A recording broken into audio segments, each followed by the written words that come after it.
clients, but thoughts of system downtimes put you off your game. Well, we say next time you're on the golf course, focus on making par, get that birdie at that family barbecue.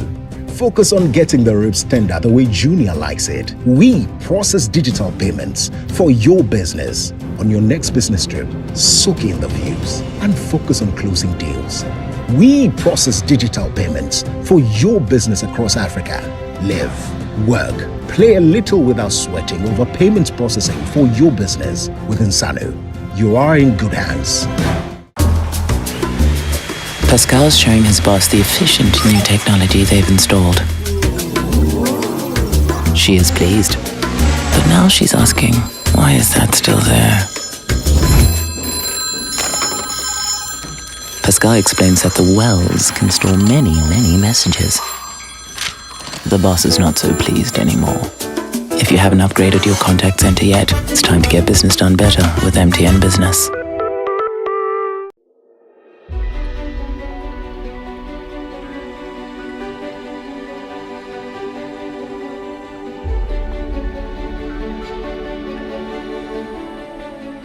Fintech is transforming the agricultural sector in Africa, providing farmers with valuable insights and tools to improve their productivity and profitability. Globally, investment in agri-tech and fintech solutions for agriculture has been increasing.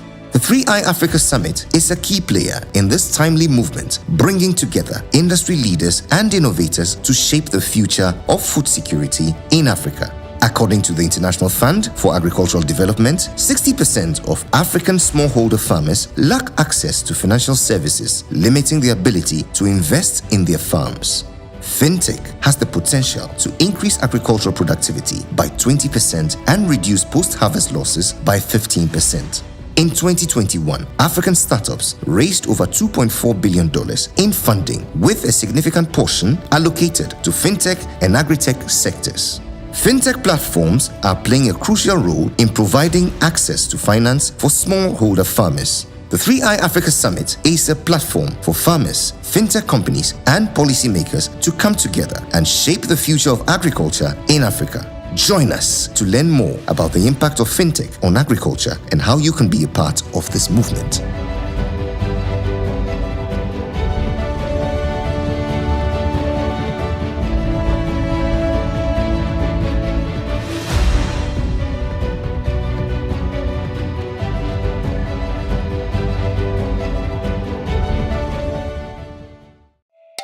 Welcome to Ghana.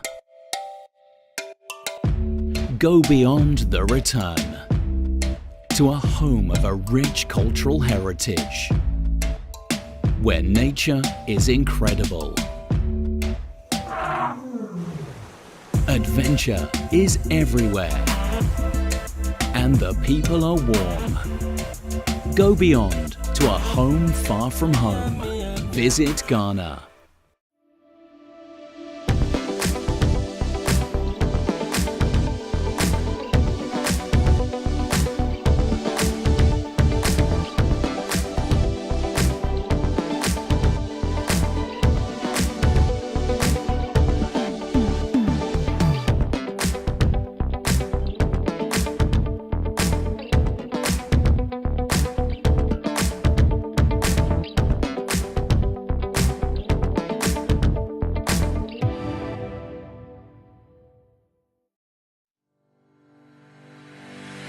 A great journey lies ahead of us all, and we all have different paths carved out for us. No matter who you are and the path you're on, make sure you choose a partner you can trust, a partner with integrity who will always give you the support you need when you need it. No matter what you do and where you are in your journey in life, you are very significant, and so is the path you're on. Consolidated Bank Ghana (CBG) cherishes financial security as much as you do and shares the same values as you. That is why we are the right financial partner to stand with you. We are now one of the largest banks in Ghana, and we are ready to partner and work with you. CBG, we stand with you. Oh my, oh. Everybody thinks my life just be enjoyment. Like you, I have to try over and over again to make it. Yo, Kitty, waiting on a new hit. Yeah, I'm waiting, Kitty. It helps when I don't have to worry about everyday stuff like banking. New message. So I can focus and make great music for my fans. Fidelity Digital Banking fills me with enjoyment. Try Fidelity Digital Banking today and make it happen with Fidelity Bank, because together we are more. Fidelity Bank. Believe with us. Upgrade with your recoded GCB mobile app and do more with ease. Send and receive funds seamlessly. Your recoded GCB mobile app is fast. We go the road with you to make impossible possible. Use it to pay all bills and enjoy the convenience. We're gonna be with you to make life a lot easier. No worries. Top up on all types of ECG prepaid meters easily. Your GCB mobile app makes that possible with this smart card reader. Where you bank, you don't need no account. Silence at the app, only thing where they matter. GCB mobile app, GCB mobile app, making life so easy. Pay your subscriptions and fees to over 150 merchants. It is safe and timely. Get your bills paid on time. No worries. Silence at the app, only thing where they matter.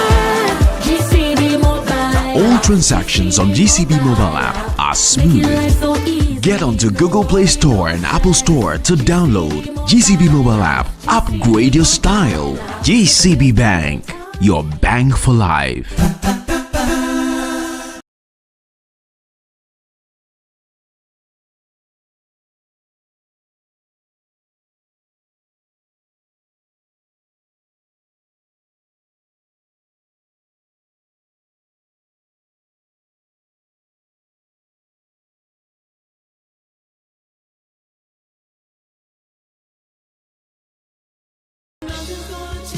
So baby girl. Oh, it's in. Madam receipt now.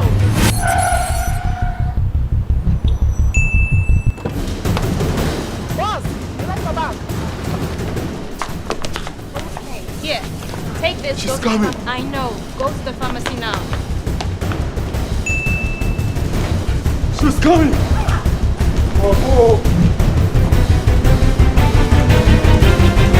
Yeah, this is the voice of God. Okay, so welcome everybody. Let's get started. Oh, sorry.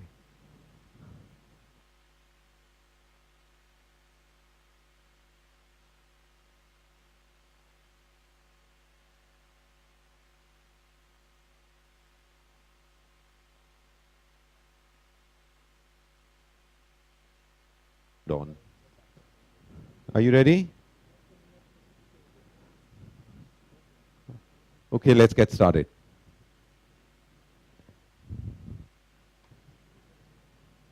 What is this? Again, there's no sound.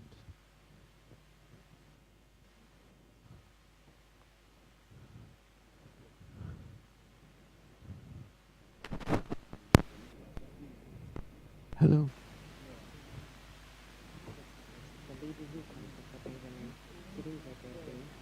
She is? Oh, okay.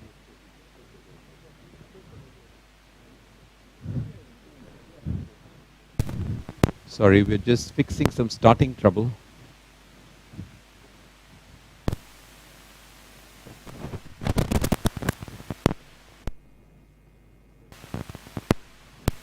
Thank you.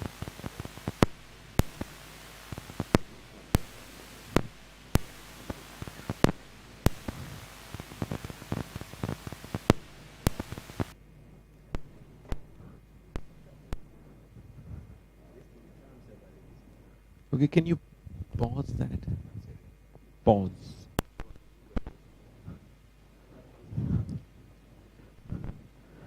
Okay, while we are waiting for this to get fixed, you let me know, Emmanuel. Please join me in wishing a very happy birthday to our speaker number 2, Oninye. So let's, please, can we get you on stage so that we can all sing for her? Yeah, and embarrass you totally? Okay. Okay. So she's 18 today. Okay, let's sing for her, everybody. So I'm going to take the lead and please join in, all right? So, happy birthday to you. Happy birthday. Happy birthday, dear Oninye. Happy birthday to you. Thank you. Thank you, everyone. I'm so grateful.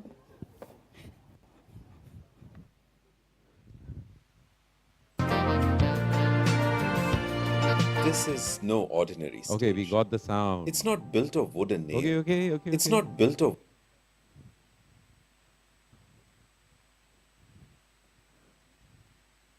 stage. It's not built of wood and nails, but of grit and vulnerability. It creaks not with age, but with the weight of dreams daring to take flight and architecting a better future. This stage is not bathed in spotlights or draped in velvet either, but in the brutal and countless pitches to VCs where you fall 7 times but learn to get a beat. This stage is a place where scars are badges of honor, where founders share stories that never made the headlines, sharing lessons that often are only learned in the dark, damp, and cold trenches of innovation. So, what is this stage then? Well, it's where heroes are shaped not from polished resumes, but from the fire of experience. It's where vulnerability is acknowledged as the highest form of courage, and where you witness the audacity of ambition and the fragility of dreams. It's where founders choose to straight take you backstage and share not just the what, but how they turn barriers into breakthroughs and tests into testimonies. They show you why they feel they are anti-gravity, that nothing can ever pull them down. It's no ordinary stage because often we've seen founders themselves finding their stories here, many for the very first time.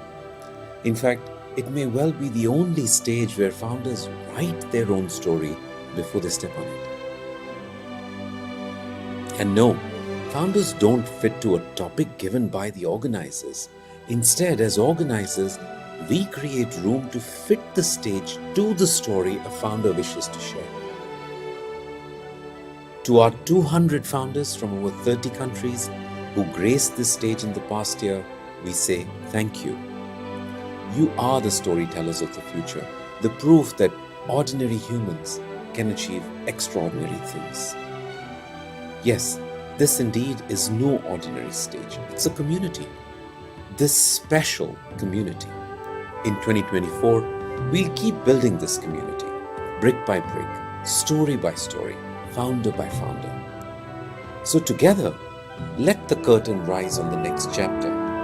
We wish everyone an awesome 2024. Let's build better together. Okay, let's give us a round of applause. Morning, everyone. My name is Naveen Suri. That was me, my voice. But thank you so much for being here early morning on Wednesday. This is our second day running the Founders Speak stage. We call it the yellow circle because we've shamelessly copied TED, who have a red circle. As you can see, the format of the stage also is exactly like TED, but I think we are a tad bit better. All right. I'm going to give you a little bit of the background of this particular stage before we start to bring our founders up here. It is a place where founders are not told that you're on a panel, you're on a round table, you're on a fireside chat, and this is the topic that we will be talking about because it's in the area of expertise that you have. but we actually get them to dig into their soul and find that one nugget of wisdom which hopefully is valuable to entrepreneurs around the world. And that's also why we take the message of the founder who gets on this yellow circle global through podcasts and multiple YouTube channels, etc., that we run. This is a picture that we took in November 2023. We're quite excited when, I don't know how many of you have been to a Singapore FinTech Festival, but it is the world's largest annual gathering of FinTech, finance, technology, and policymakers. Last year in November, we had something like 65,000 people that came to it for 4 days. And we didn't know how many of our founders who've taken this stage were at the festival, so we decided to send an email out to everybody to say, are you in Singapore? And if you are at the festival, please join us at a breakfast. And we were delighted that 82 of them were in Singapore at the Singapore FinTech Festival. And it's a picture which is as gorgeous as you can see. Many of these people across our various stages are at various stages of their business. For example, let me share some numbers with you. To date, we have, after yesterday, 221 founders only that have taken this stage. So we're very selective, very careful about the founders that we bring. This is not to say that this is an elitist stage, that only the unicorns come on this stage, and I'll give you some numbers.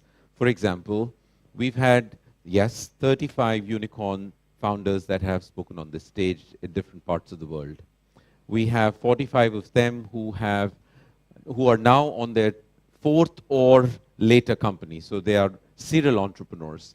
But we also have 70 entrepreneurs who have faced a very challenging journey and have had to shut down, which means that when you find founders that are coming up on this stage, you should not expect only those that have made it to what the world calls success. But the most lessons that you really get are out of those that have faced challenging times and have had to shut down.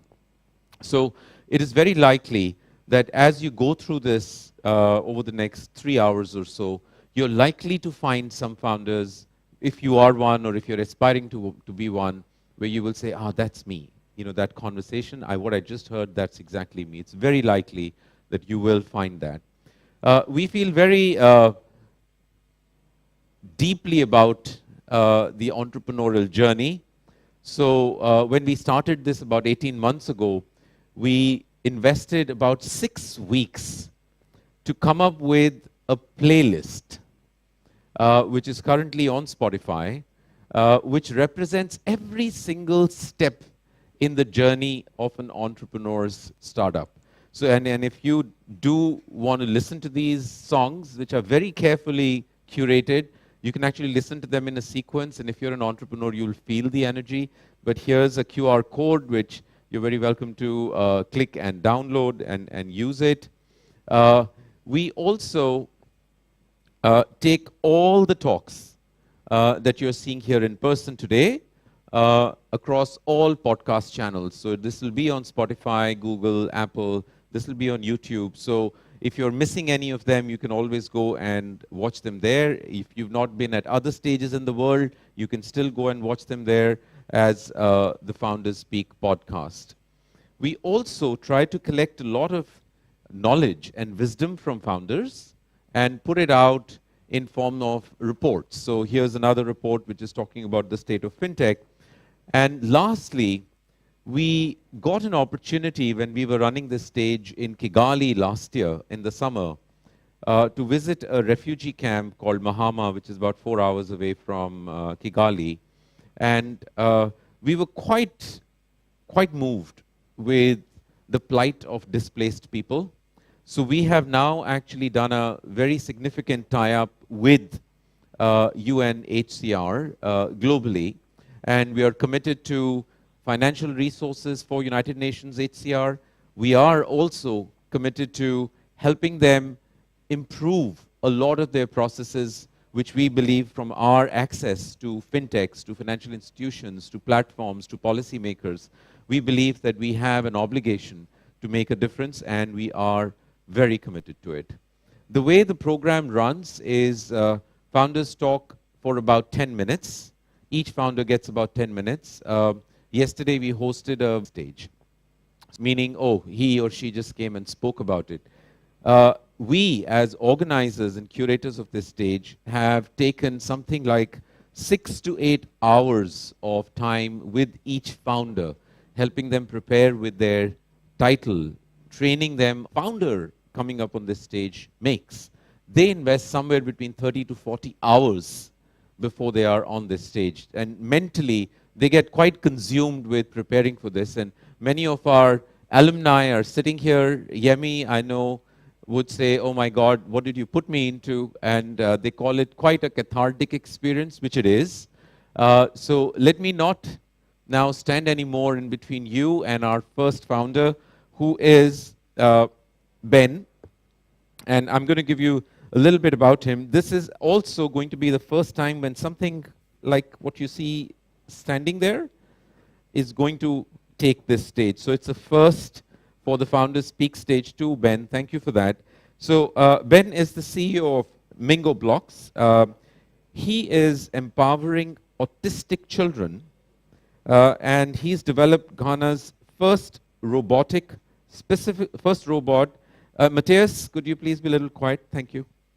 Ghana's first robot specifically designed to assist autistic children, bringing joy and support to their families. He's a TV personality as well. So as the producer and presenter of a popular TV series on robots, he has introduced millions of kids to the exciting world of robotics, sparking their curiosity and imagination. He's trying to revolutionize education. He says his company has designed the world's first, most affordable educational robot, priced at just $10. So I'm not going to read out the whole thing, Ben. It's your story. It's best spoken by you. So let's welcome Ben on stage.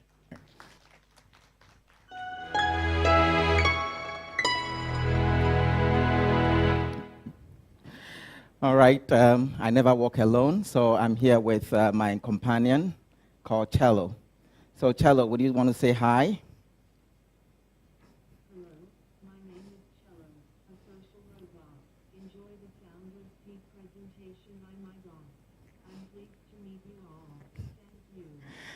All right, Cello, thanks so much. So I'm here this morning to discuss some very important subjects, which forms part of my journey as an entrepreneur.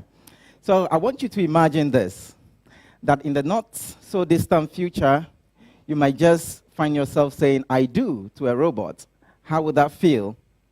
After all, they're already great at listening.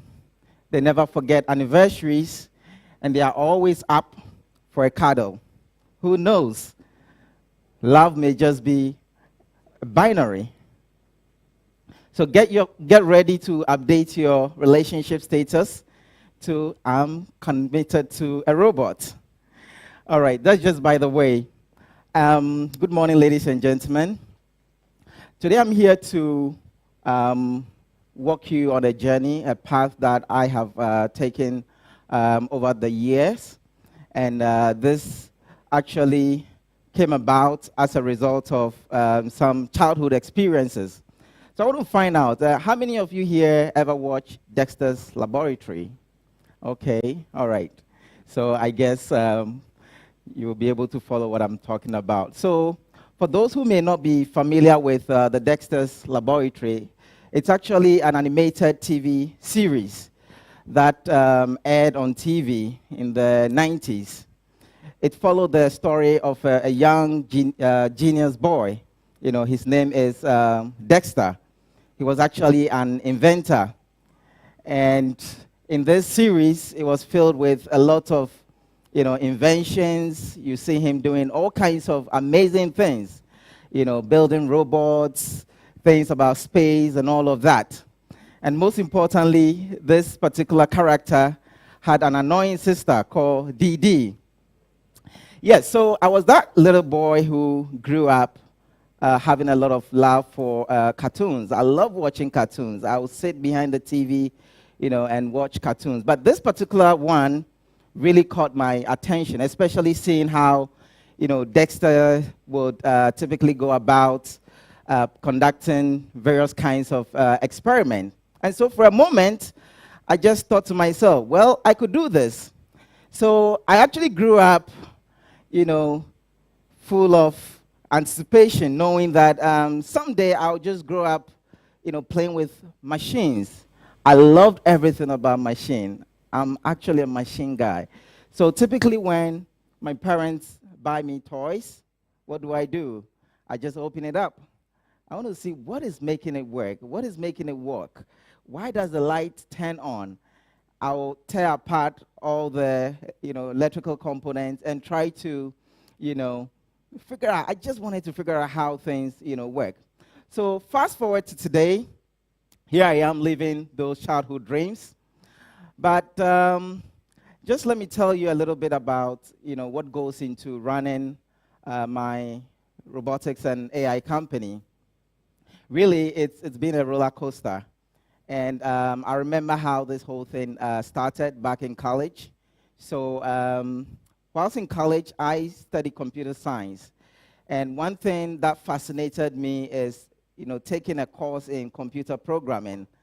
And, I remember I could just write a line of code and amazing things will happen, So for a moment, I just knew that, no, I'm just at the right place doing, the right things. And suddenly I saw myself, being that Dexter person, that Dexter personality that, I've always dreamt of becoming. And what even made it more exciting was when I met this American professor who came to my college, introduced us to robotics, the class to robotics, and I saw these amazing robots. These were like really, really cool robots. Your ability to interact. I mean, I'd never seen anything like that because, in all my wildest imagination, this is something I see on TV, but I came so close to, this. So this actually led me to pursue further studies in the field in robotics. And whilst still in college, I founded my first company. It's a software development company, which has evolved over the years. And today, here I am running Mingo Blocks that is typically into robotics and AI. And what we do is we build amazing machines. Like that dream, that childhood dream, now I see it come alive. And that hasn't stopped there.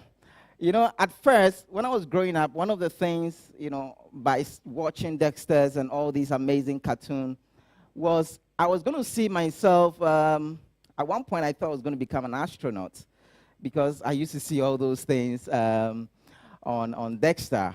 Or, I was also contemplating becoming a jet pilot, a bomber jet pilot. So these were things that I grew up, imagining I could become. But through Mingo Blocks today, I'm giving back to all children and helping them recreate their unique childhood. Because when I was a child, I saw myself becoming this genius who would, build machines, play with machines. And now fast forward, here I am, an adult, and I find myself in this. So what I'm trying to do now is helping, children to live in futuristic world. I want the children to live in futuristic world where anything is possible. Because just like Dexter, where I was seeing invention, I was seeing scientific, exploration. Now I feel I've gotten to a place in life, by virtue of experience, career exposure, and all of that. I can, recreate that opportunity for these young kids to be able to, live their dreams. And currently we are helping thousands and hopefully millions of children across the world to live their childhood dreams and prepare them for an exciting future of, possibilities. So whilst I give this background information, I also want to share with you, some amazing lessons that I have learned along the way. The first I want to talk about has to do with failure, because in this field of robotics, and just like watching Dexter's Laboratory, it was full of things like failures. You see a lot of things not working. So there are times when you are in the lab performing experiments, things will just explode. You build a circuit and the thing won't work. And it's very typical of, machines. You can put in all the preparations, do all the things, the right things, but, things don't end up working the way it has to be. And this sometimes can be a very frustrating moment if you're an entrepreneur building systems like this. And for me, it's one of the key lessons that has also shaped my entrepreneurial journey, being able to learn from failures, because I've also, much as I've succeeded in many fields, I've also failed in many areas. I've started quite a number of startups. Some did well, others also failed. And so in this journey of entrepreneurship, one of the things that you're going to be dealing with all the time is dealing with failure. And every failure is a lesson in disguise. And sometimes what that disaster can teach you is to improve your methodologies, to improve how you do things, and you get better and better. The next thing I want to talk about is imagination. Imagination is everything. Sometimes when you watch cartoons, it's full of imagination. I remember watching one of those series where Dexter wanted to enter a door. He didn't get, there was actually no physical door, but he managed to draw a door, and it became a door, and he was able to exit. And so part of the lessons that you learn as an entrepreneur is being very imaginative, because you need a lot of imagination to create all these interesting gadgets and devices. And what we are also doing is helping children to be able to harness their imagination to put it into some very productive use. So the next thing I want to talk about also is the team work. Having to do things like this requires a lot of expertise in different fields. Somebody with music background, we need them to work in the field. Somebody with communication background has to work in the field. Engineers, artists, designers, all manner of people. And so you realize that in the field, you need to team up with people. You need people to work with. And one thing about teamwork is through the collaboration, you are able to bring out the best of ideas, because most of the time, the best of ideas have come from sometime during casual conversations. And for me, I cherish those moments a lot. And the other lesson that I want to share with you is having to, being able to work with what you have. Typically in Ghana, when you talk about robot looks like something really foreign. And so, as you saw in the presentation, I used to make robots with scraps, So typically in our environment, at the time, I didn't have access to resources, but I needed to, build these amazing machines. So as a proof of concept, I need to use, now that I have very sophisticated machines, 3D printers, and do all those models before you are able to produce your final product.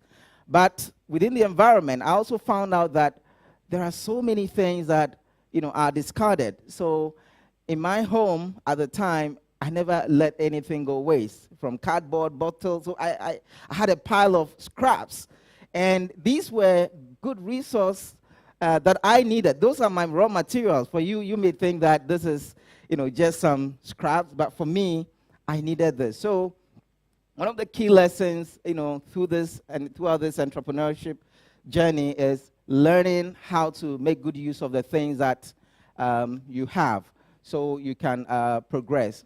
So as I stand here today, I'm reminded of the journey that brought me here, a journey that started with cartoons and dreams, a journey that has taught me invaluable lessons and the power of believing in myself. And now I'm on a mission to inspire the next generation of innovators. Currently, one of the things that we're doing is a project called the One Robot Per Child.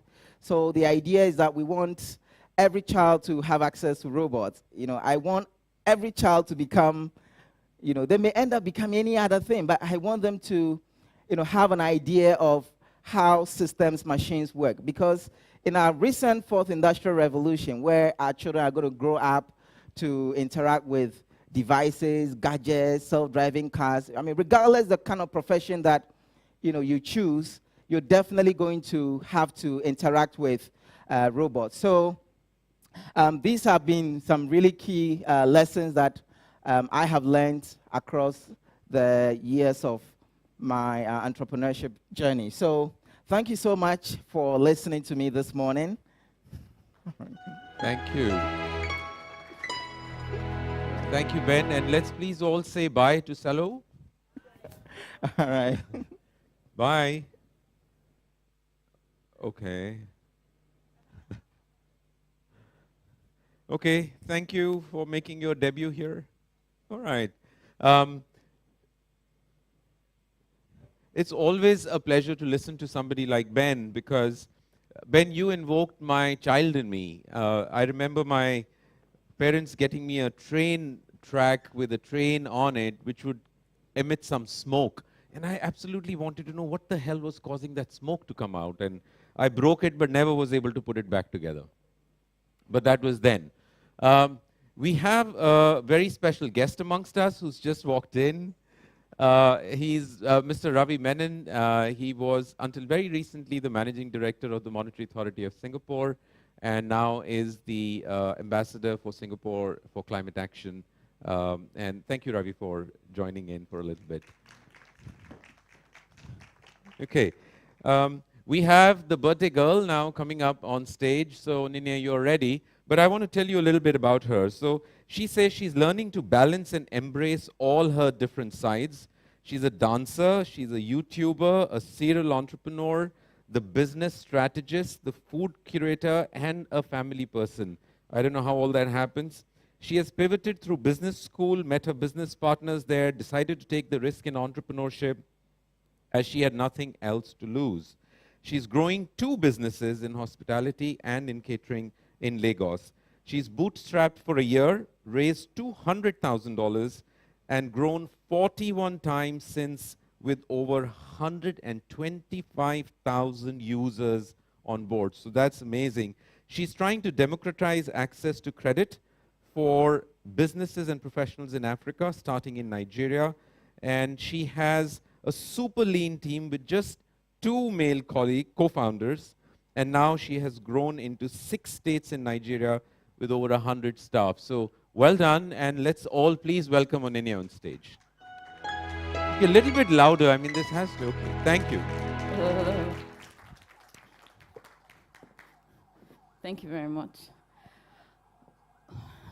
I'm also grateful for the kind song you guys sang for me earlier. So my topic is wearing my red nails in the boardroom. Obviously, I'm wearing red nails. But ladies, don't you just love the feeling you get from getting a fresh manicure? I know I do. But before we lose all the men in the room talking about manicures at Founders Peak, I'll tell you why it's important to me and why you should care. You see, with board-level conversations comes a seriousness of purpose, a certain air of professionalism. There's a real pressure to conform, especially when you don't look or feel like most of the people in the room. And let's be honest, red nails can be seen as out of context and frivolous in this space. So let me take you right back in time. As a little girl, I was fascinated by my mother, and I adore her to date. She's a brilliant early years teacher. And a dynamic woman. She went from selling baked goods and running a restaurant in Lagos to buying and selling gold from Dubai just to make ends meet. The image of her switching it up and taking risks to evolve her business over the years has stayed with me. So also her goofy side before the children she works with, but her most striking and adorable feature looking up to her is her resilience, a quiet confidence, a refusal to be confined by her humble circumstances. This is the seed of defiance that I carry into the boardroom years later. You see, there are only a few things more defiant than rocking bright red nails in the boardroom. So it has become a symbol for me. It's a symbol of embracing the totality of who I am, challenging the status quo when necessary, and proving that you can be both successful and authentic in today's business world. So I find that in finding my comfort level in the boardroom, I face the question of authenticity versus conformity. For me, as sole female co-founder at Sycamore, I always and often have this internal debate of how much of myself should I really bring to the table. Outside work are many things.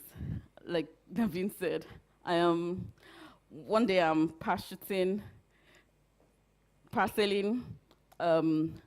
off the shores of Punta Cana.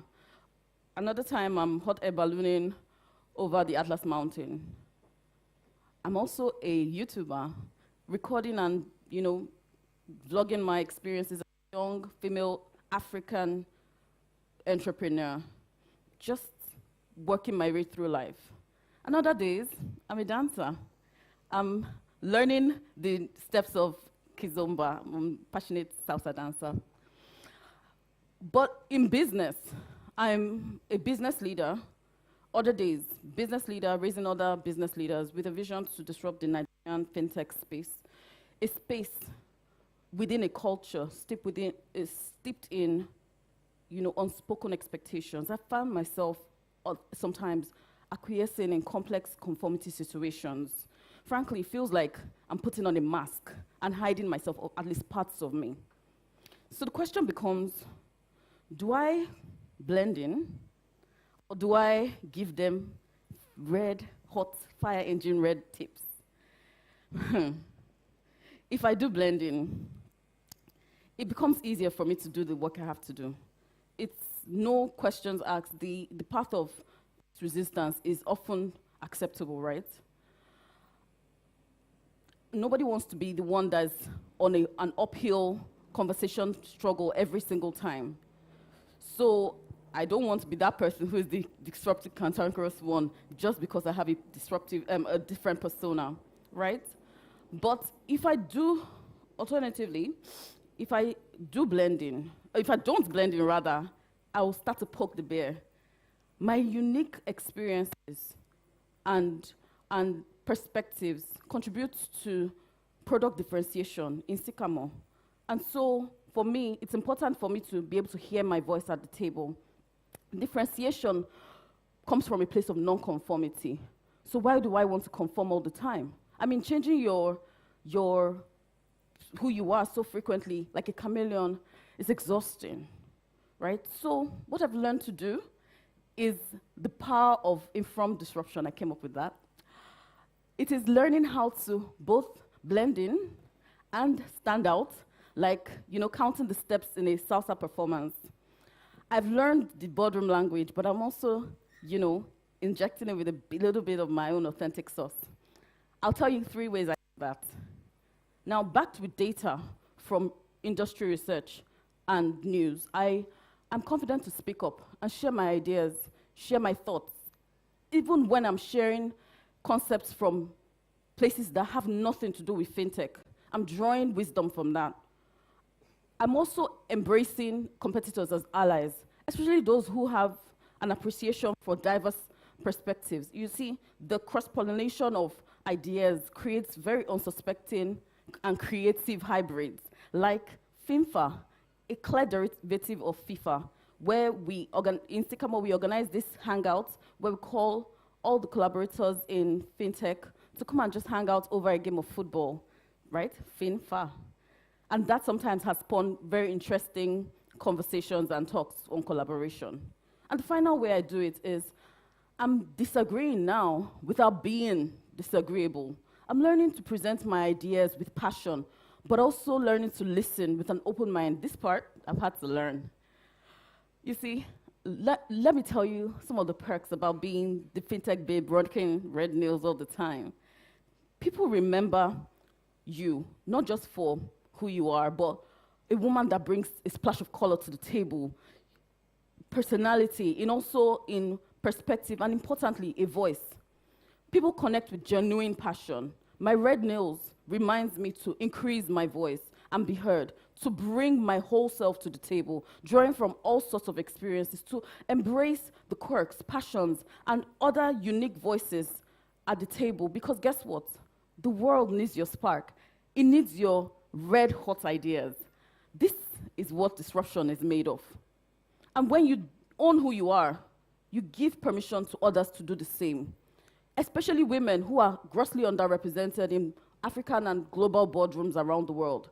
Deloitte estimates that number to be 23.3% in a 2024 report. That's an underwhelming statistic, but I'm sure we're on our way there.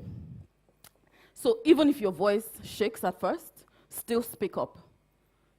As per other perks, imagine eating only pounded yam and egusi soup for the rest of your life. Maybe kimchi for some people, and kelewele for some people. And the ones that can't relate, mac and cheese, right? It's great at first, but super bland after a while. Well, there's no surprise there. A wise man once said, variety is the spice of life. That's how different experiences and opinions create a richer conversation and lead to better decisions. That is what my red nose is symbolic of. A reminder in my spirit to keep my fire ablaze, to ignite others along the way with my voice. And let's face it, a room full of egbons, senior men as we call them in Nigeria, might miss a crucial social media trend that will help us to tap into new markets on Twitter or TikTok, where the next generation is. Queuing, c'est moi, okay? So in closing, I'll say that you must see this fire in your soul. It must be visible to you, like my red tips are visible to me, as a reminder of your own role in your corner of the earth. You must not dim your light for anyone. Don't dim your light for anyone. My red nails are a reminder of my quiet defiance to not lose my spark, because I have before. And frankly, the boardroom doesn't need to be a place where creativity goes to die.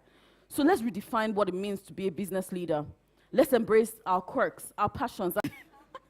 To all the dreamers, the rule breakers, the women and men with firecracker personalities, and of course, those ones who love a good manicure, paint it loud, paint it proud, and paint the boardroom red, one brilliant idea at a time. Thank you.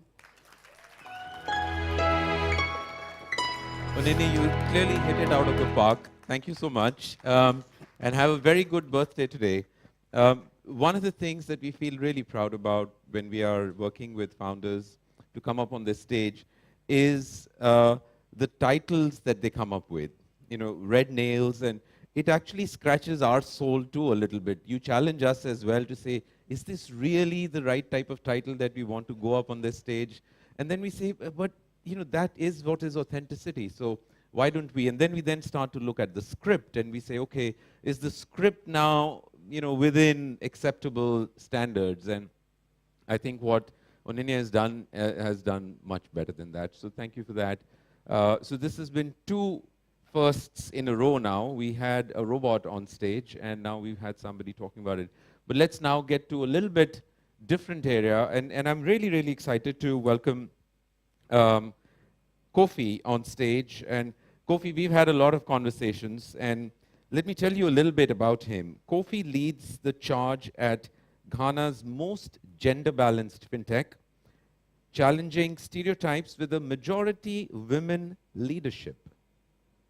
For 11 years, Sano has thrived independently, leveraging resilience and resource efficiency for sustainable growth. As Ghana's first license-enhanced PSP, Sano sets the standard for excellence in innovation in industry, but he is also a multitasker, and he's got a flair for dramatic storytelling. And you know, this stage is all about that. So Kofi, let's welcome you on stage, and please take away. Let's give him a round of applause.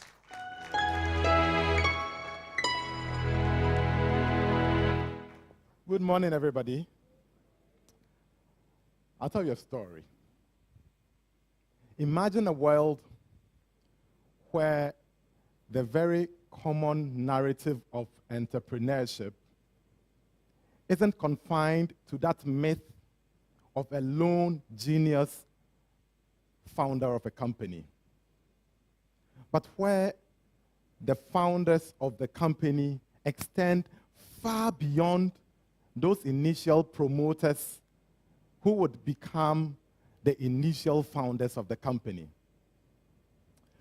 We've all been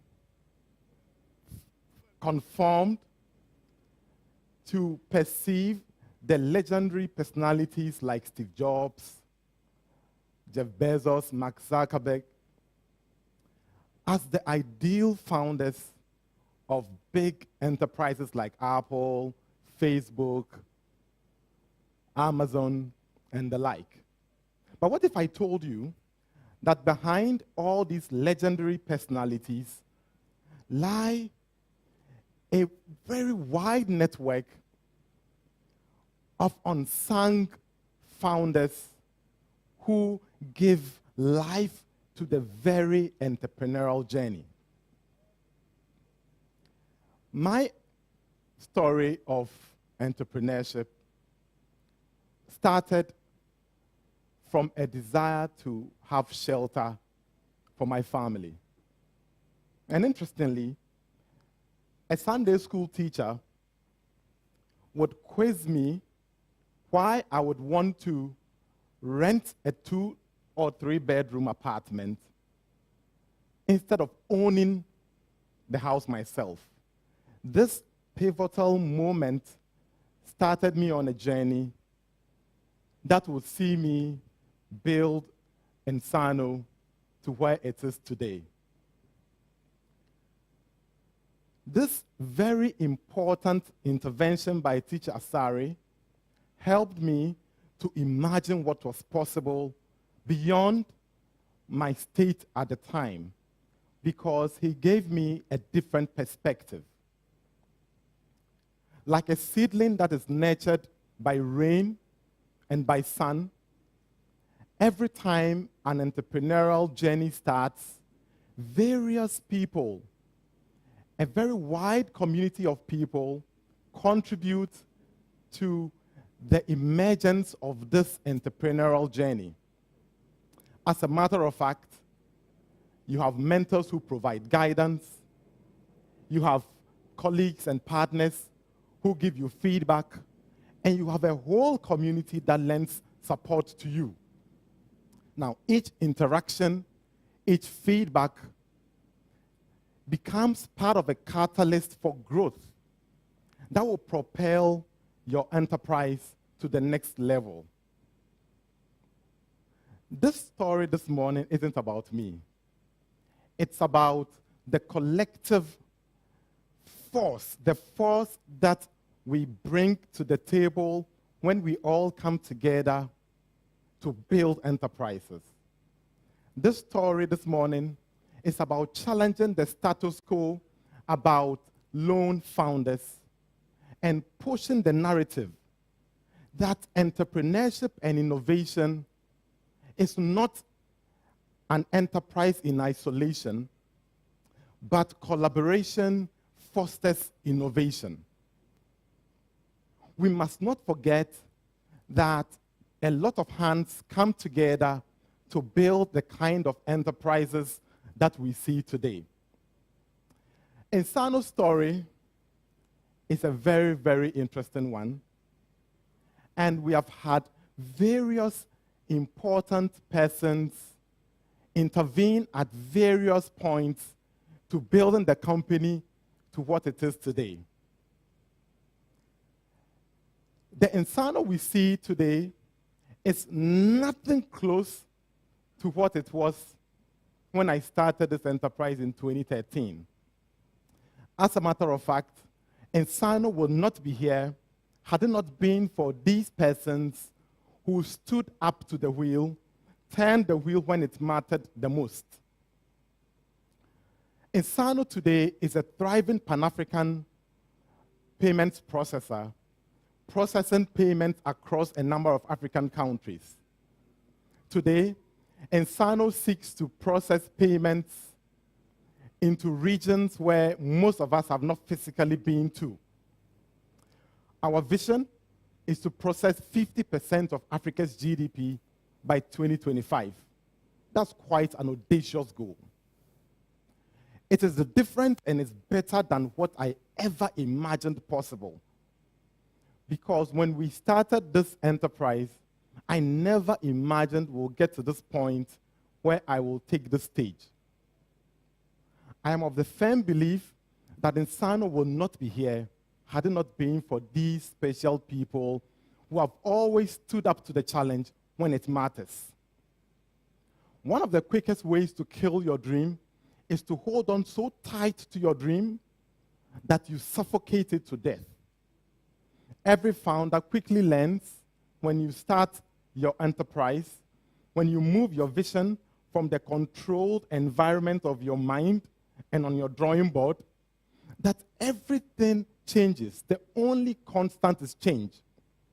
Therefore, when these changes come, what matters is that you have enough people in the room who can stand up and take the wheel and turn it in the right direction. We've been blessed with that. With each significant change comes a very important turning point in the life of the enterprise. Making the right call and adaptation is what will keep the success of the company going forward. Insano's evolving needs have ensured that every time we had a major need in the organization, someone from the team stood up to the table, held onto the wheels, and turned it in the right direction. And I truly believe that this understanding and internalizing this concept is what will sustain the growth of your organization. I will run you through a very interesting concept on founders and who really they are. In this conversation, I am not the only founder of Insano. As a matter of fact, a lot of people have given life to the company. By founder here, I mean persons who embody the spirit of the organization. I mean persons who understand the vision and understand the concept around why the organization exists. In turbulent times, these persons must rise to the challenge and make sure the dream survives. Take, for example, Christian Glowin. Christian Glowin, who is Insano's technical lead, is the one who made sure we understood the real power of technology when it mattered most. Christian built Insano's technology infrastructure in a phenomenal way, ensuring that the company was able to serve its partners and clients in the most competitive environment. Take Solis Azu, who is Insano's present operations lead. When I went out negotiating contracts and looking for deals for the company, it was Solis who would take charge of the business, ensure we prioritized right, and made sure the operational framework of the company existed and ran effectively. Insano will not be here, but for Insano's commercial lead, Priscilla Hazel. It was Priscilla who forced the company literally into the remittance space.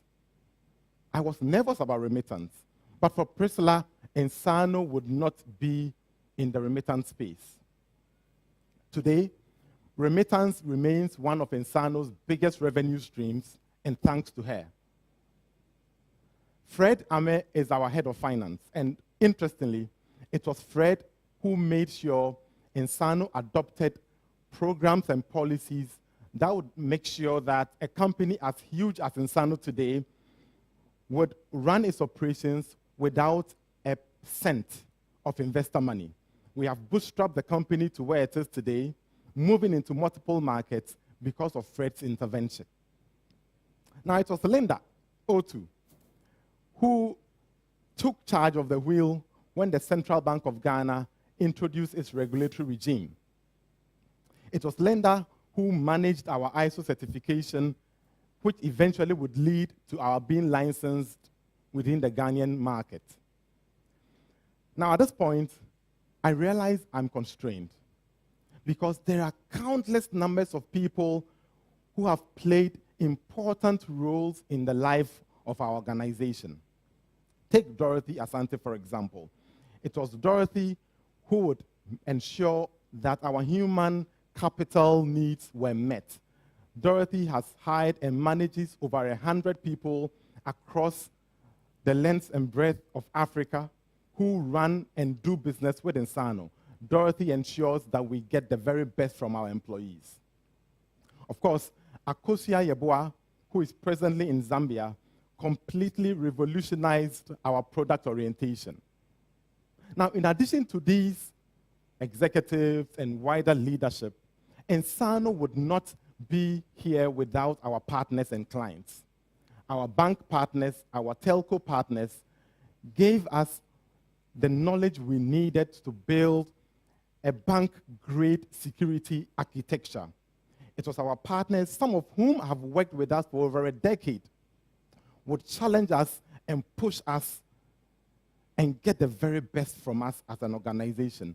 Today, Insano is focused on ensuring that we maintain these standards that were ensured and ingrained into this organization from the beginning. I believe a company can be born again and again and again. And every time a company is born, it provides opportunity for various persons to rise up to the challenge and become part of the founders of the organization. Of course, our fast-paced and very evolving technology landscape requires a lot of agility, requires a lot of adaptation to changes, requires a lot of quick response to near constant failures. And we have had a lot of those scenarios in this organization.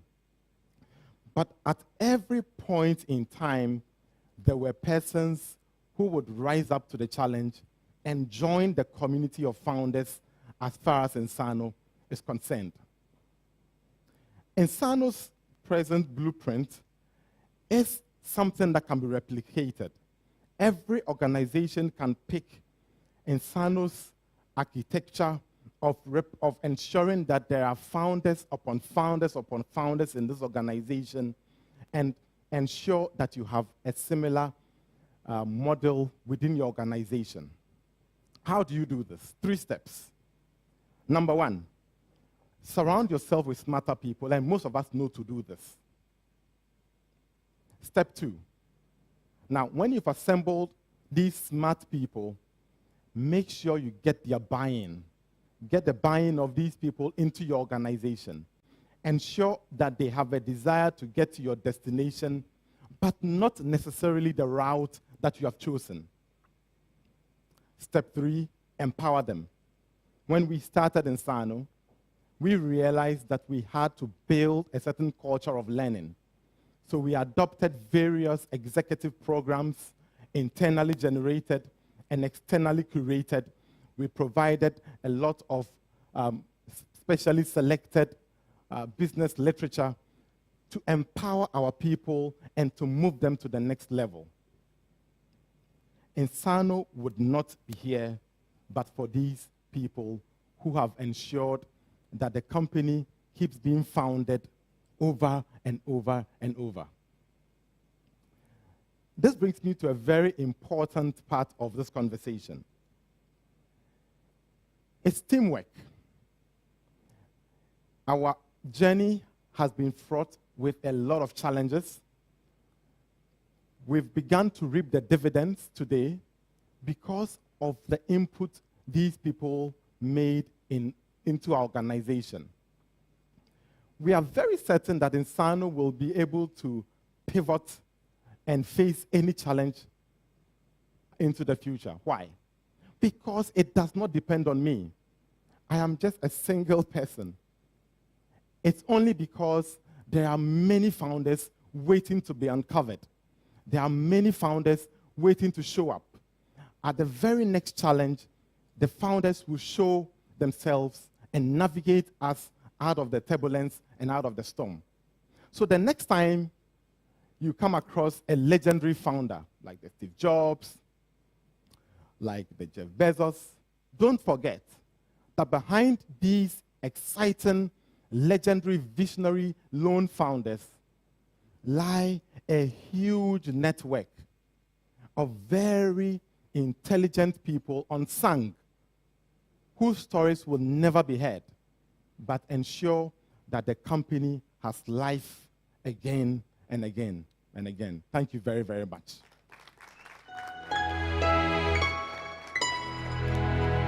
Thank you, Kofi. We work with our founders on the scripts that they would like to. I'm getting some feedback here. So we work with our founders on the scripts that they write, but we rarely do know how well will the script be delivered. And almost every time we are surprised on the upside. And as you would have probably noticed just now, Kofi did a fantastic job, so thank you very much for that, Kofi. As they say, teamwork makes the dream work. Correct? That's what you were talking about. We have a fantastic next founder coming up, and Evita is going to talk about Ubuntu entrepreneurship, and I think everyone knows what Ubuntu is, but she's taking a very nice angle to it.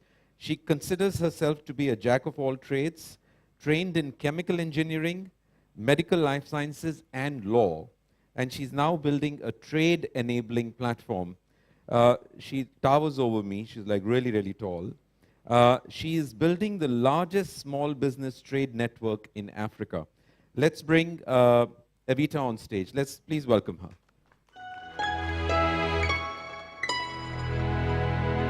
You got the clicker? Yes. Okay. Hello, everyone. Sure, you all are able to read and I'm not blocking.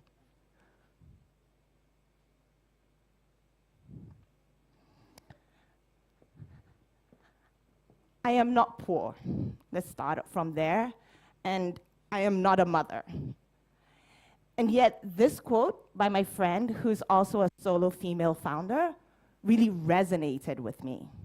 Because sometimes building a venture is sometimes I feel like a hamster in the wheel that goes really, you're running really fast, but the wheel doesn't seem to be moving much. Sometimes I feel that I'm immersed in water and I'm trying to keep my head above water and I'm kicking my legs really fast to just keep me afloat. Sometimes. And whenever I feel tired, defeated, overwhelmed, someone from my village, whether unknowingly, unwittingly, just comes along and picks me up, and I feel inspired to keep going. For many founders, building our venture is like raising a child.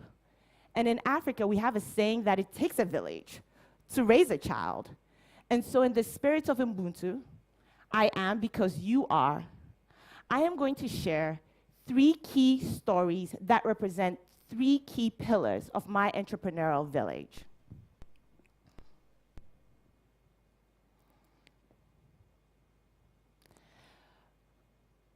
I grew up in Ghana, but I left in my late teens to go to uni in the US. So I never had a working professional experience in Ghana until I started building my venture. And for me, all my working experience to date has been in the US, with a few experiences in Brazil and Morocco. And so when I started building my tech venture in Ghana, it was a huge adjustment for me, with my very Americanized expectations, to adapt to the way things are done in Ghana and other African countries. So Oriaku is a great friend of mine who represents the operational support within my village.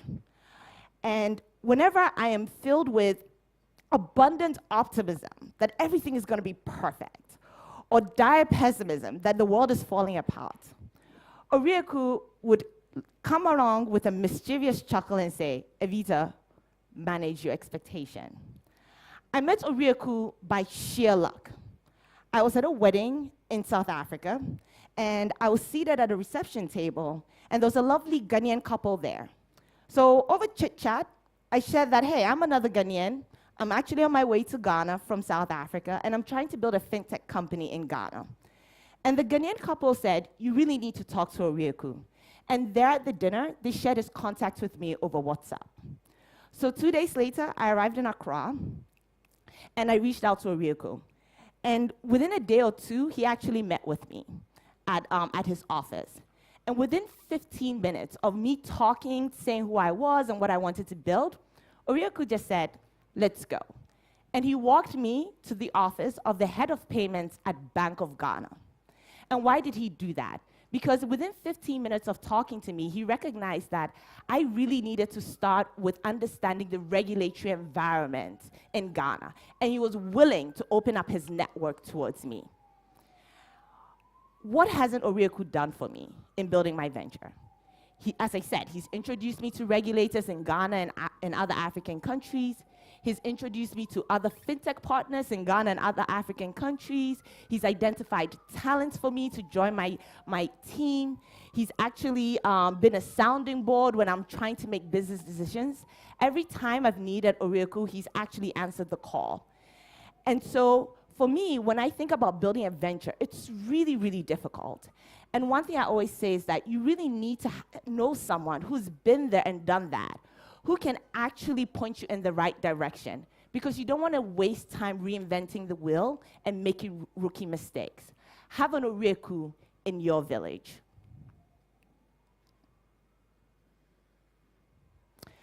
Financing a business can be very, very challenging.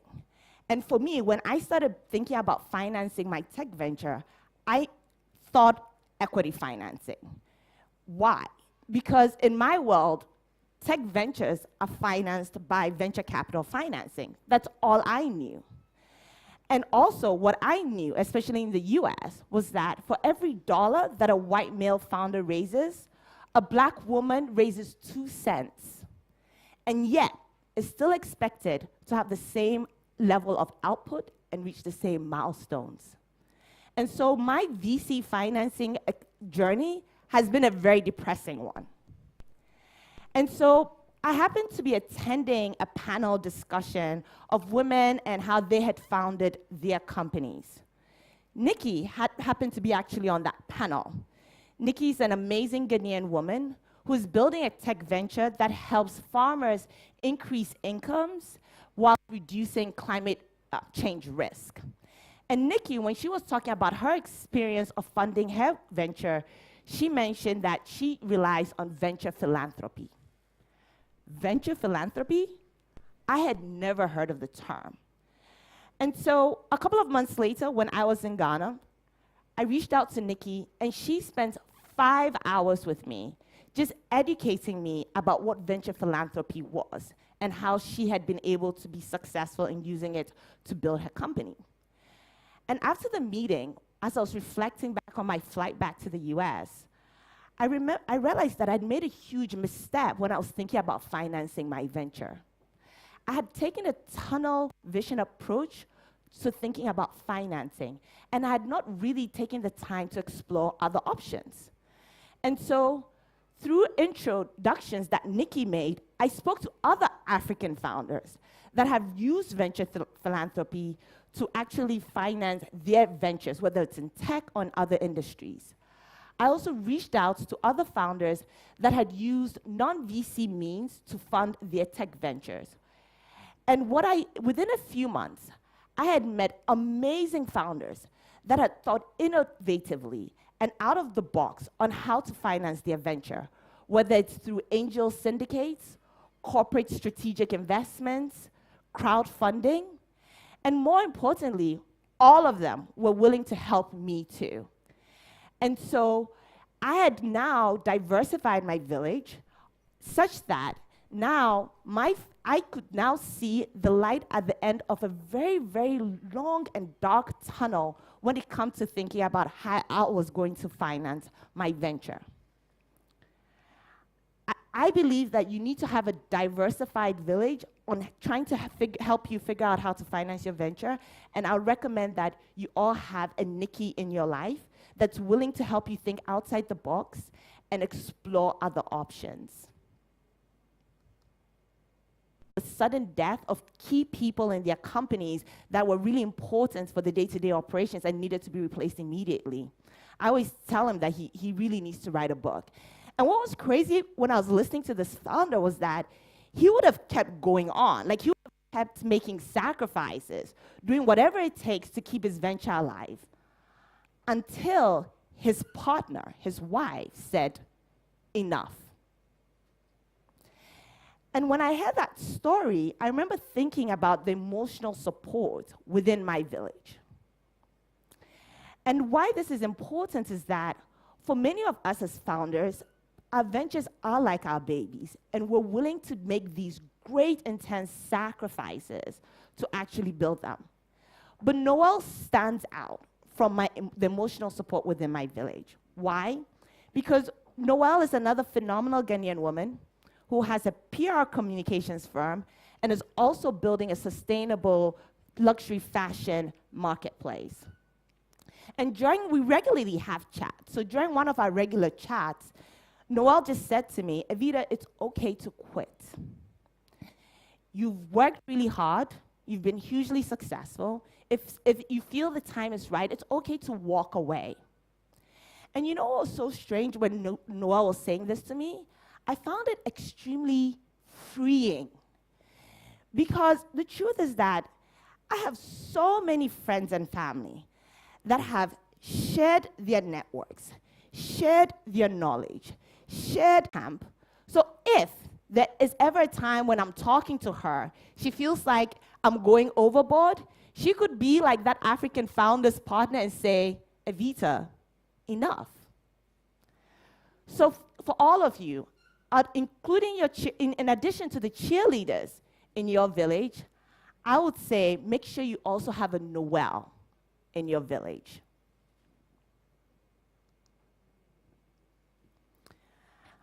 I share these 3 stories, and one thing I'll say is this. All of these people came into my life by sheer luck, by sheer chance. I always tell my friends that I'm highly blessed and highly favored, right? Because I just go through life and incredible people come my way. But my takeaway for you is this. Don't be like me and leave it to chance, right? Be really intentional and purposeful about building your village. Thank you.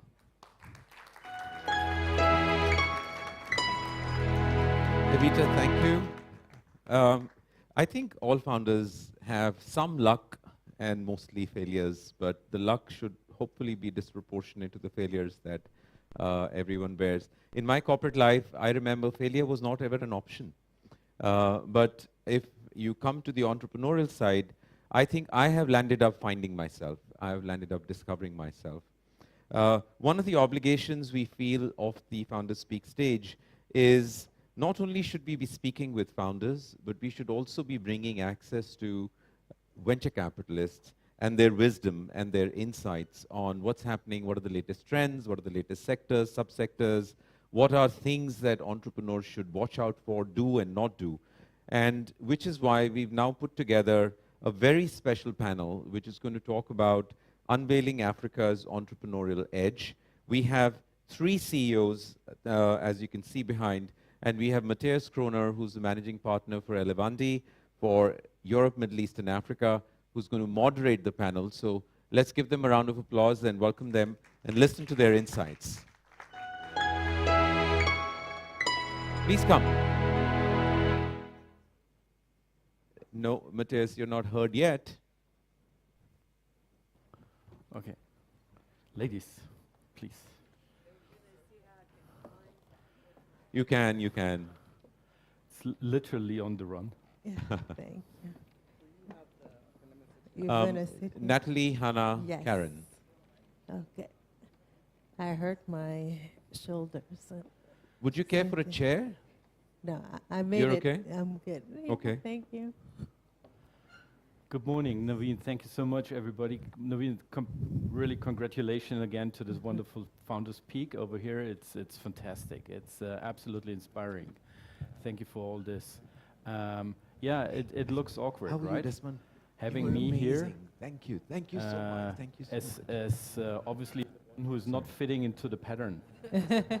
I feel a bit like the outcome of a very strong HR misdecision, right? So We need diversity. So yeah, that's but good. maybe it's not about how we look like. Maybe it's more like what we do represent, That's right? right. So and let us start with a short introduction from each of you.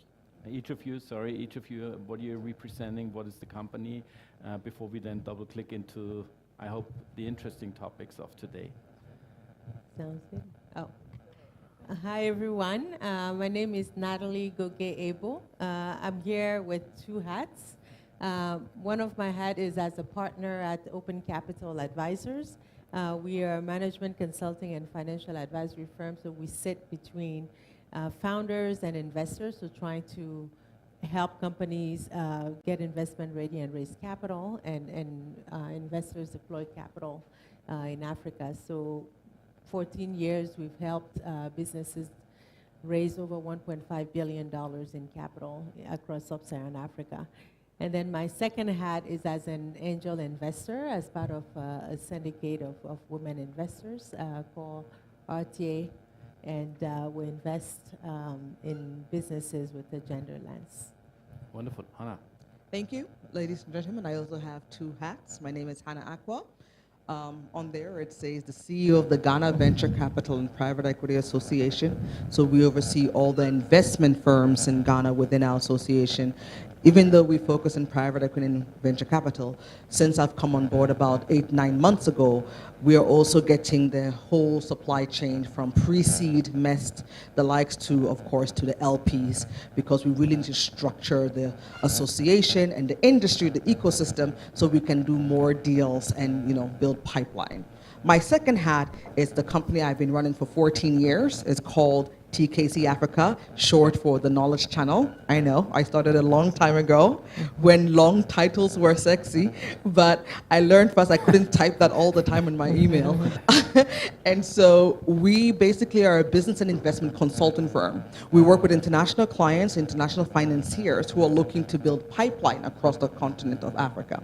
And so they pay us foreign currency, so we can go to whichever nation, depending on the sectors you're looking at. With that, I've worked on, I don't know how many transactions. We typically love family offices because they like to think big, dream big. So like billion-dollar transactions, from nuclear energy to recycling, name it, all kinds of infrastructure.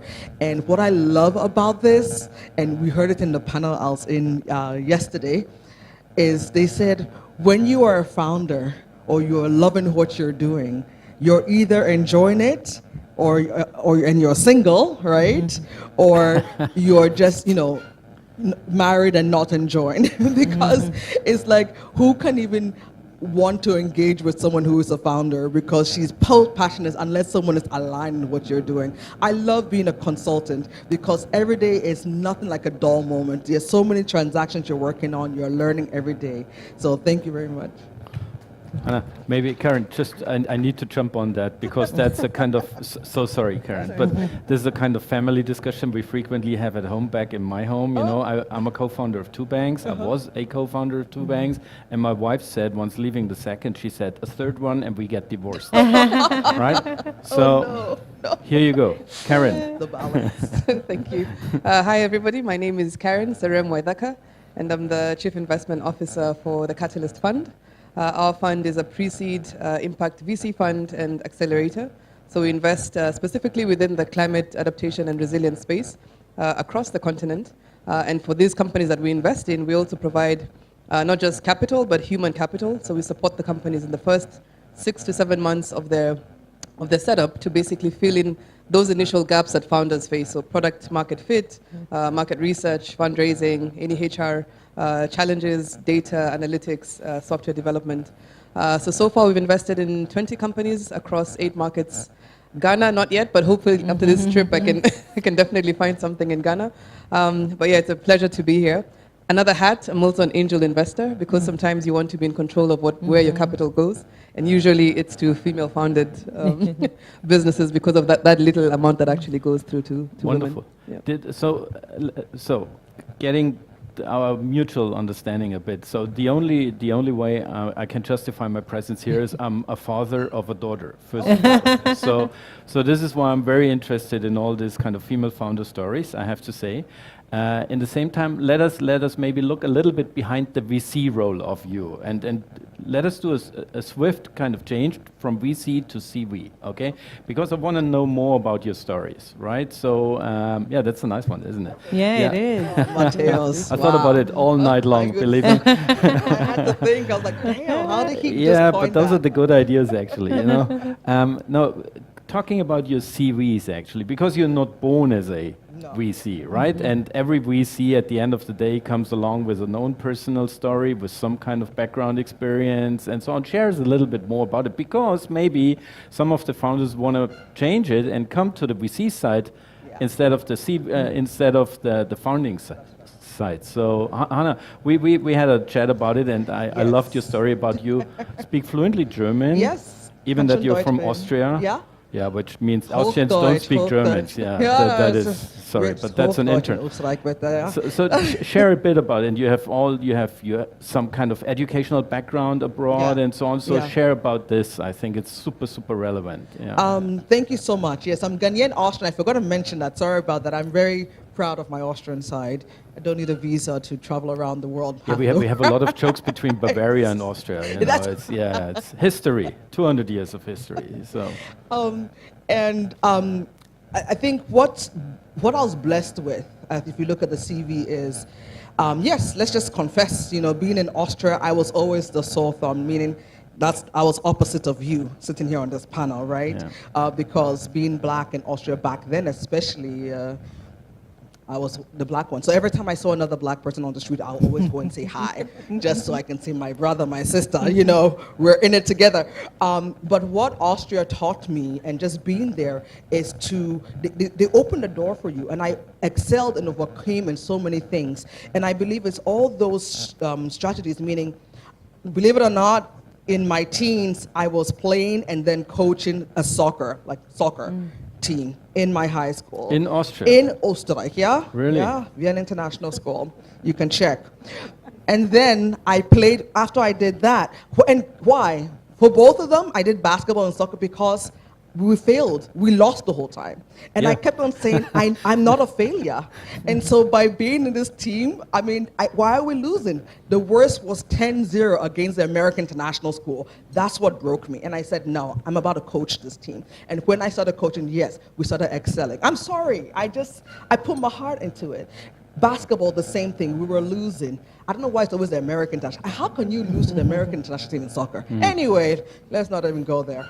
And so basketball, we were losing as well. And I said, no, I'm coaching. I started coaching, playing the senior team, coaching the middle team, and we started winning. Because when I put my heart into something, I realized it's the grace of God, but then I put my whole in. And this is sports. And I'm doing this being probably one of the only few black people, and I don't care what people say. That confidence is what took me to propel in all the other things I'm doing. So now being in this sector of venture capital, private equity, which sort of says mainly male dominated, even during my interview, I said to my directors, who are all men, by the way, I said, this has got to change. And they're like, this girl's not even afraid she's not going to get this job. I said, I got the job, but it's got to change. You can't have an all-male panel when I'm here looking for like 2X and, you know, gender. Can you imagine? They say, oh, let me see your directors. And like, sorry, no. And so this confidence I got since being young in Austria, excelling in everything. Also school, low peace. I have African parents. I also excelled in school. I carried it into university, where I did it in the US, University of Maryland, Vanderbilt, and Harvard Business School. And then I carried it into working. Every time I pushed the boundaries, someone was saying, oh, go to China. I pushed the boundaries. I went to China, started learning Chinese.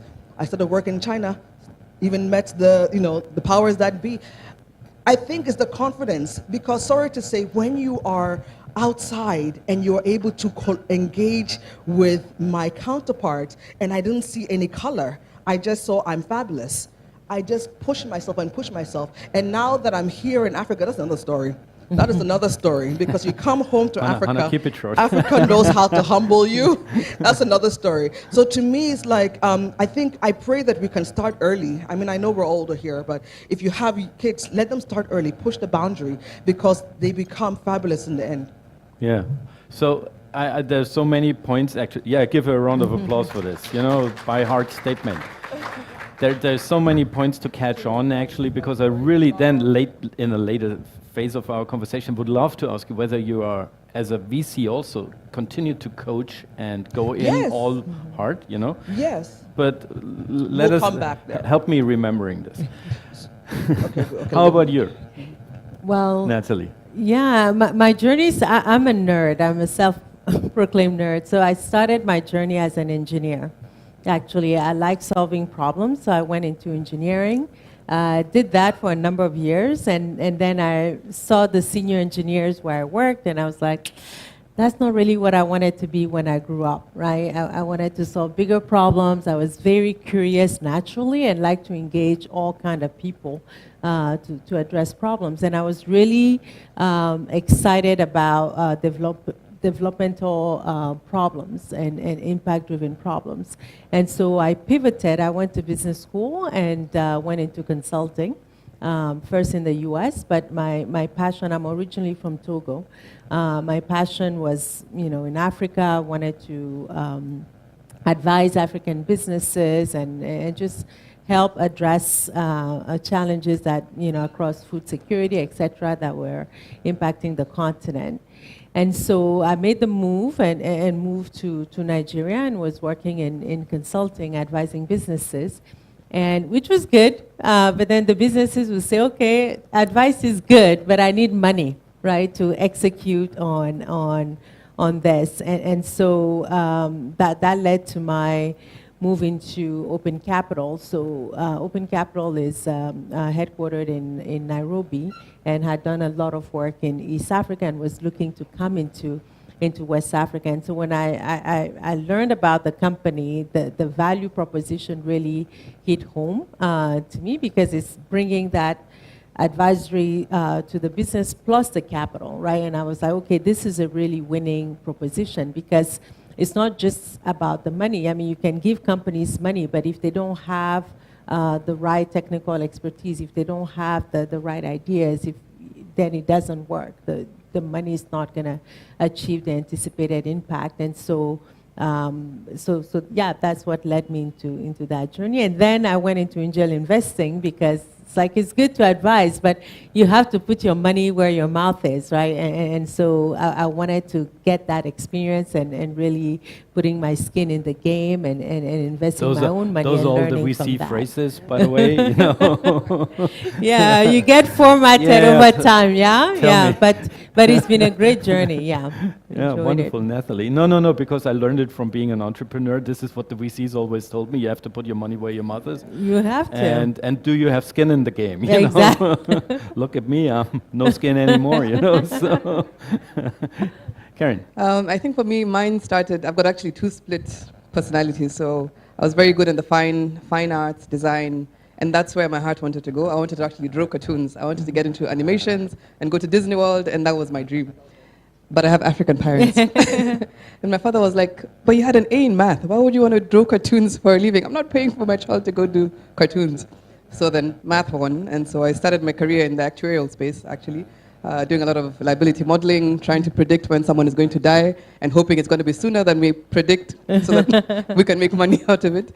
And over a period of many years, I realized it's a very dreary career in the actuarial space. It has its benefits, because there are not that many, but then I really wanted to interact with people and put in my other personality, now the art side, into my career as well. So combined my actuarial experience plus my arts, and venture capital was a perfect fit between that, because you work with entrepreneurs, you get to meet a lot of people. The way you design different investment structures is very different from one to another. The people that you meet are very diverse, very different. And so I found my space within the venture capital space. But then for me, impact had to be a big part of that. So I'm within the impact VC and for this particular time within the climate space. So I'm still very artsy. I still do my pottery every Saturday and do my designs. But I also still do my financial models and invest in companies and do my angel investing. And yeah, it's a very good, I've achieved balance, I think, now. University was where? In Australia. In Australia. Yes. So there's kind of common denominator. There's nothing like a straightforward plan, right, for your career. I think this is, kind of breaking it down for the founders here. So also, what is the learning? So all of you are somehow a founder as well. Yeah. Which means you're sitting on both sides of the table. Actually, you experienced it as a founder on the one side, how it is to acquire and advertise and acquire for own equity. But in the same time, now you are distributing equity, you're investing into companies. There's nobody of you who kind of woke up in the morning when being a teenager saying, hey, tomorrow I'm going to be a venture capitalist. No. No. What no. it was. Yeah, no, who wants that? So that's the dark side, isn't it? So joking, again, 30 years of experience. So this is what I actually want to kind of deliver to our audience here, and maybe whoever sees the video then later, is that don't be irritated that you might not have a straightforward plan, right? No. So it comes, if it comes, it comes, right? Or when it comes, it comes. Or how would you describe that momentum then?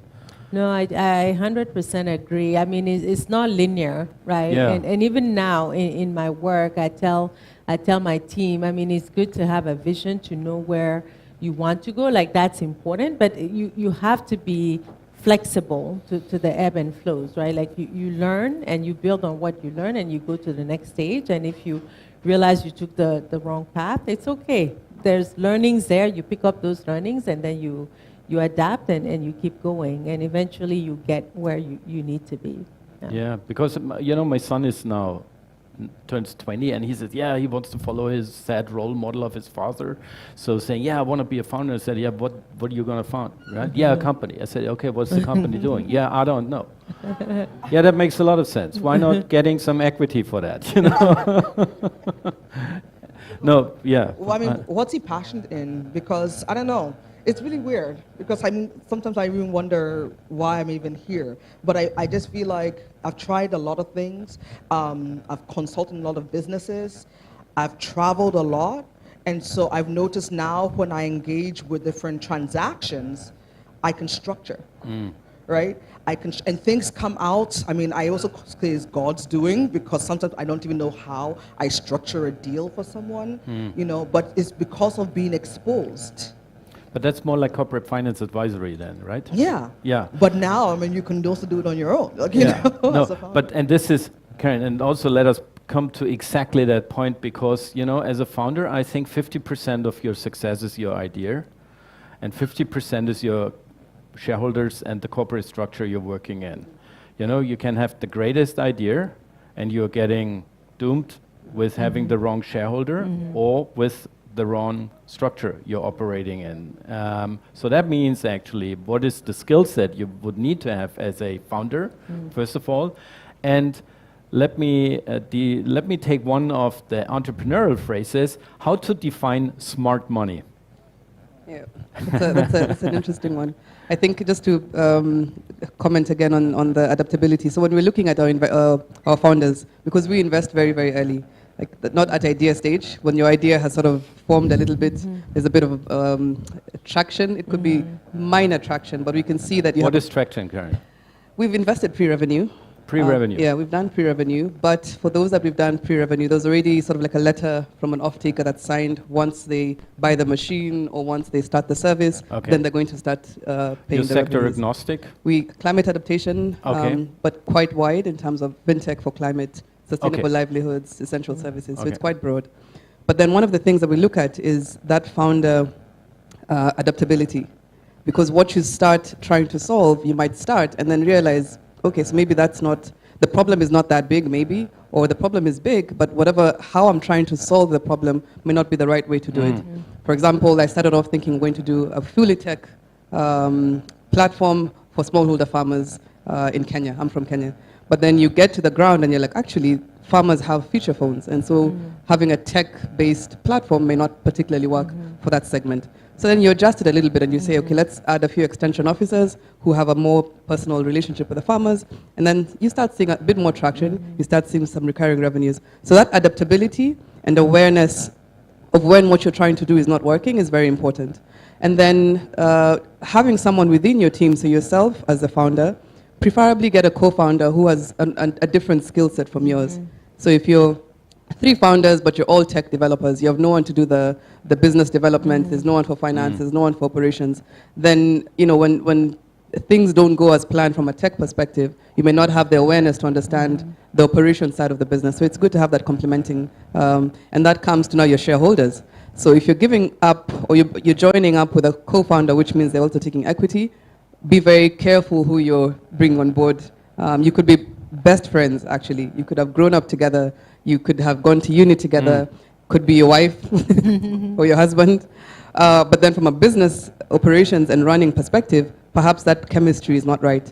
Again, as an investor, don't just take on any investor just because someone is bringing money to the table. I know it's hard not to, but then there's some investors who don't fit what your goal or your aim or your future looks like. And so you have to be very, you have to do your due diligence as well on an investor. Speak to the existing portfolio companies, see what that experience is like as a founder for other founders. Speak to other people within the ecosystem who may know this investor, and then see what else you can get from this investor, not just the capital. Are you getting access to some networks? Is there some strategic advisory support you can get? Is there more potential for funding? Is this investor able to follow on when you need the funding as well? So again, who you're bringing to your shareholding is also really important from a founder perspective, from an investor perspective, and yeah. Which means, Karen, as a consequence, you do not only have to suffer the due diligence by the investor, but you should do a due diligence on your investor. 100%. Yeah. I think that's one of the biggest learnings I had to take the hard way. Yeah. Absolutely. The learning I did take out of that is that the investors who invest easily within just a week are the ones you have the biggest issue with after a month. Yeah. Right? Like a relationship. Yeah.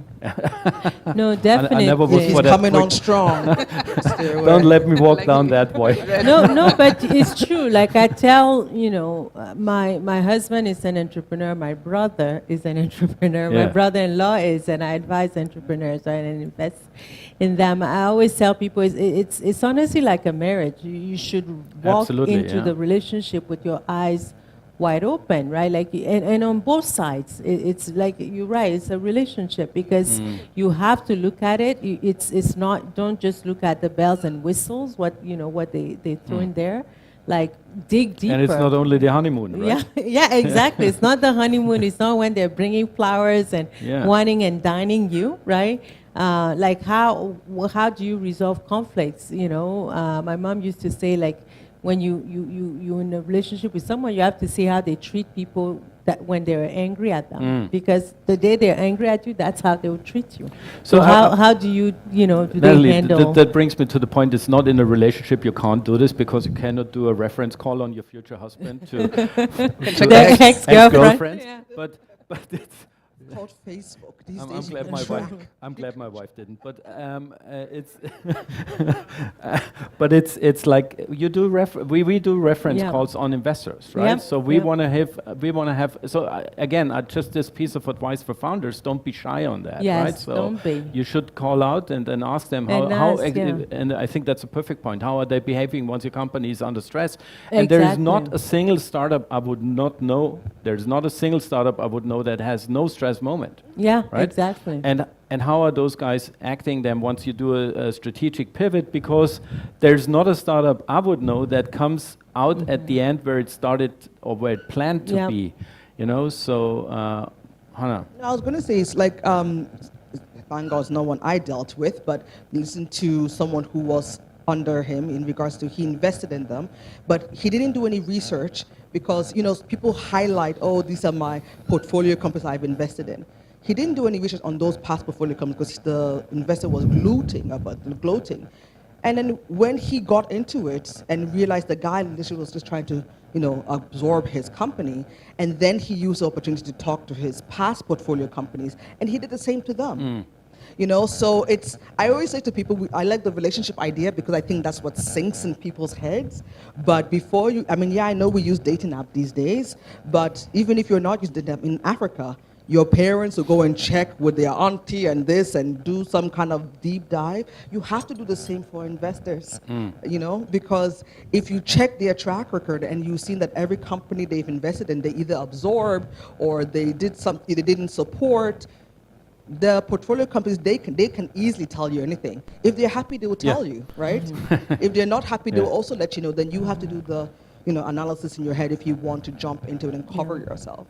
What I think is also fair to know for the entrepreneur that it's a different risk assessment actually, and the portfolio company has a risk strategy that is over the portfolio, which means 8 out of 10 will not make it. Yeah, that's your risk assessment. But each of those 7 or 8 is an individual failure. Right. So me as an entrepreneur, I actually have 100% risk, while you have a 80% risk and 20%. 10 times of 10x performance portfolio view of this. Isn't that somehow a kind of systematical issue in order to align incentives in our collaboration?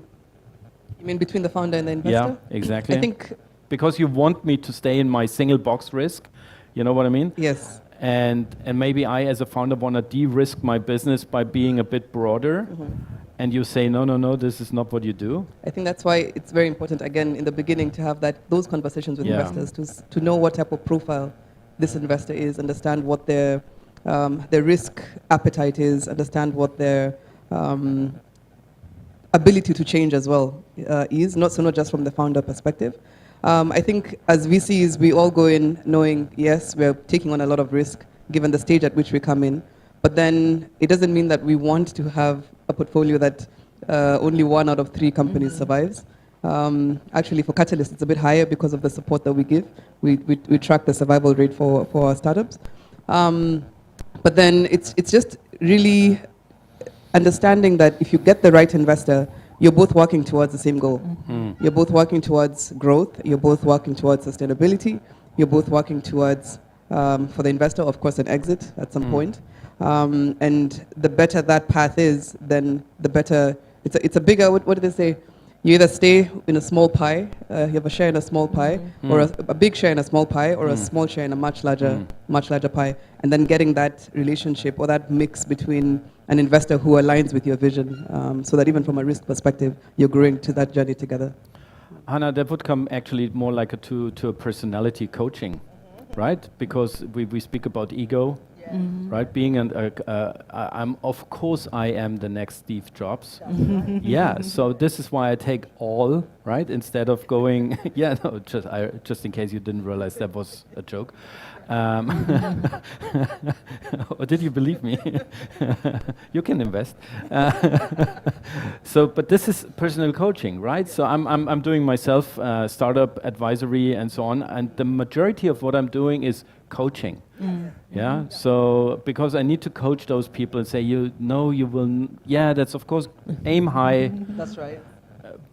Don't purposely perform low, but how do you handle this as an investor then? Well, obviously, we already talked about relationships. So as an investor, we're investing, yes, in the business, but especially in that entrepreneur, right? Yeah. I don't have money to just give you. I'm not Santa Claus. And so I need to make sure that I have checked you as well, just like I told you to check us. And so we also want to see that the entrepreneurs also can grow. We know your business should be scalable, but you too should also be innovative, right? And I've seen in Ghana a lot of entrepreneurs do just copy the same thing, but instead of trying to put innovation into it, and then that's one thing we want to see as well. And so we provide a lot of capacity building. At least for us, because we work with the Big Four, the Deloitte, EY, and whatnot, and we're doing a lot of capacity building for SMEs because, they also slash their prices. They're part of our association, so they slash their prices, and we tell SMEs to come and join us. The capacity building is free, and then as you want to engage them, because sometimes when you meet investors, they have to check your books, and it's great to know that your books have been audited by all these big names. But we want you guys to think out the box. We want you guys to open your minds. The sky should not be your limit, like go beyond.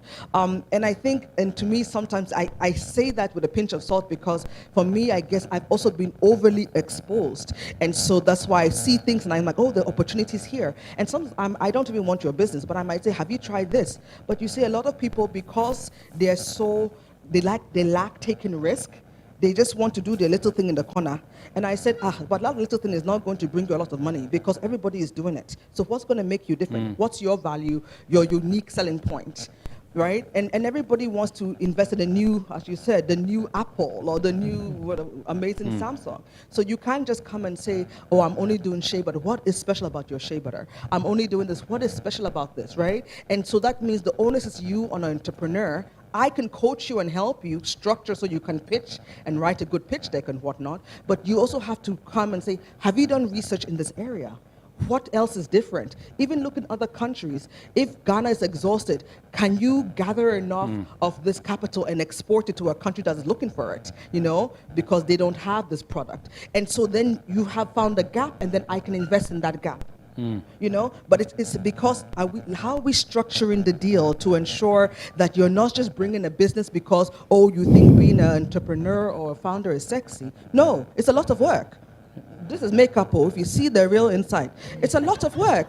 And so it's lack of sleep, everything. But I won't say no. I mean, I would do it every day because I like it when I see a smile on someone because I've been able to help him or her achieve their dreams by getting them funding. Yeah. But there's a lot of coaching, there's a lot of needs, but I think it starts with the entrepreneur doing a lot of research himself and then coming to the table and then explore how we can make you different so that people will be attracted to your business. So being or conscious service. of time, huh? I could listen endlessly to you, but Nathalie, so it's seriously, it's really so it's more about the personality of the founder at the end of the day. And as an advice to the founders, would it be fair to say be authentic, don't play a role, and even don't be shy that you might be willing to change the strategy just in case if you're riding a dead horse, get off it, right? Yeah. So.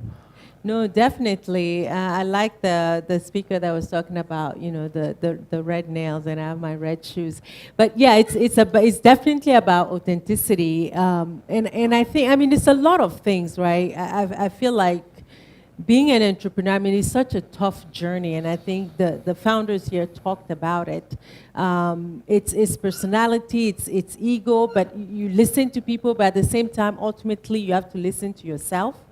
Because at the end of the day, it's your business, right? And you have to listen to that intuition and what it's telling you, where to move, where not. But while at the same time being willing to see, right, like the other founders and people supporting you, what they're saying. So it's managing all of those things. It's being strong. It's having grit. Because you're going to hear a lot of no's. You're going to fail. And how do you pick yourself up and keep going? Or how do you know when actually... I've tried this path and it's not working, and I need to stop and change. So I think there's no right or wrong answer, but it's just that journey and keep evolving and keep listening to yourself at the end of the day, like taking in everything that everybody has said, praying, doing, meditating, doing all those things you need to do. But at the end of the day, coming back and once you've heard all those voices, okay, what do you want to do and where are you trying to go? Wonderful. Yeah. So we didn't speak we did not speak so much about, what sectors to operate in, and I think because it's changing anyhow, and you need to do your research anyhow, right? So let us conclude this wonderful session. Actually, I give you the first part of a sentence. we didn't have a trial on this, right? So, and that was no part of the script.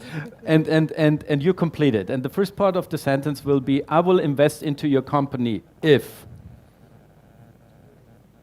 Karen, or you want to wait? No, I think I will invest in your company if you're a very strong founder. I can see clear founder grit, which means this is not the first company you're setting, or this is not your first job. And you have a co-founder with a complementary skill set. And according to my understanding of the market, there's an actual problem that you're solving. I sent my pitch deck to you. So. Thank you. Wonderful. Scalability and innovation. My family hates the S word, by the way. Yeah, it's all because obviously whenever even, ordering breakfast, I obviously speak about scalability. I don't know why. Yeah. I don't know. It's scalability and innovation. And innovation. Yeah. Wonderful. I think Nathalie. like Karen, I'll invest in your company if you're solving an actual problem that needs to be solving. If I can connect with you and your vision, your passion, you can sell me on that, and the grit. If I feel like you have grit, yeah. Wonderful. And with that, look at it. We made it. Bang on time. On zero. On Thank you so point. much Thank for you. our wonderful panel, Nathalie, Hannah, Karen. Thank you so much. Thank I you, Matthias. absolutely loved it. I absolutely loved it. Thank you so much.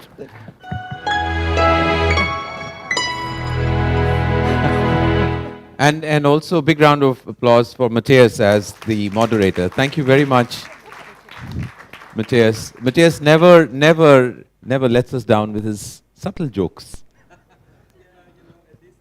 Yeah, the German. Yeah, and the funny family. What can I say? Yeah. Okay.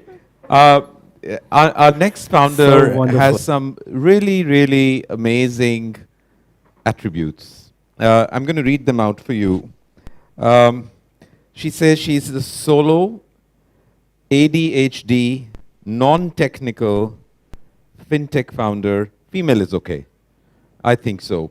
So Magali is the first fintech to win EcoBank Fintech Challenge in Francophone Africa, with all of that you see written behind. She's traveled to 33 countries. That's 9 less than me.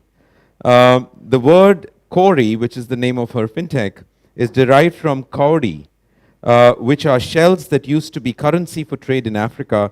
Essentially, we're going back to our roots using high technology. She's learned languages by listening to songs and translating the lyrics, and she went to live in Africa after being born and raised in France. So let's welcome Magali to stage. You got the clicker with you? Clicker, who's got the clicker? Thank you.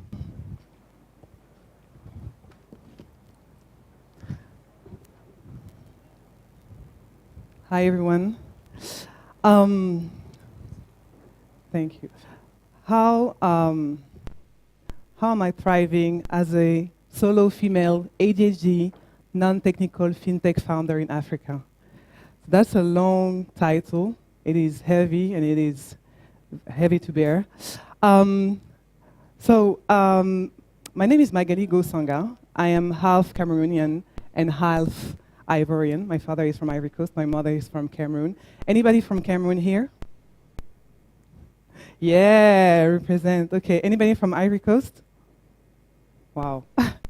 Okay, so I guess we're just two here. So,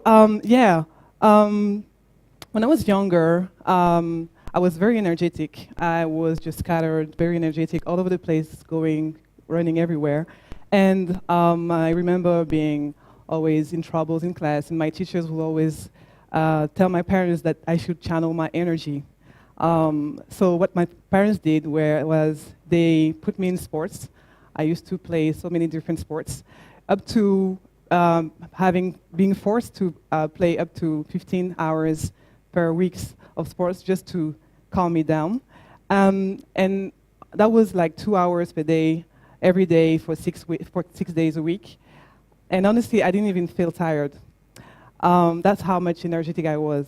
During my youth, my parents never told me that I had ADHD. So I had a test when I was 9 years old, but I never received the results. And at some point, when I grew up and I was older, I always wondered why I was thinking the way I was thinking, why I was doing the things that I was doing. And it got to the point where I started to look on the internet to understand me better. And I found the answers to my questions on the internet. And I actually got tested myself when I was way older. And I went back to my parents telling them, hey, I have ADHD. And they were like, yeah, we know. And I was like, why didn't you tell me? And they were like, we didn't want you to be put into boxes or to feel different. I thought it was a great thing, although I didn't take medication, so that has had a bit of impact on my life. We'll get back on that later.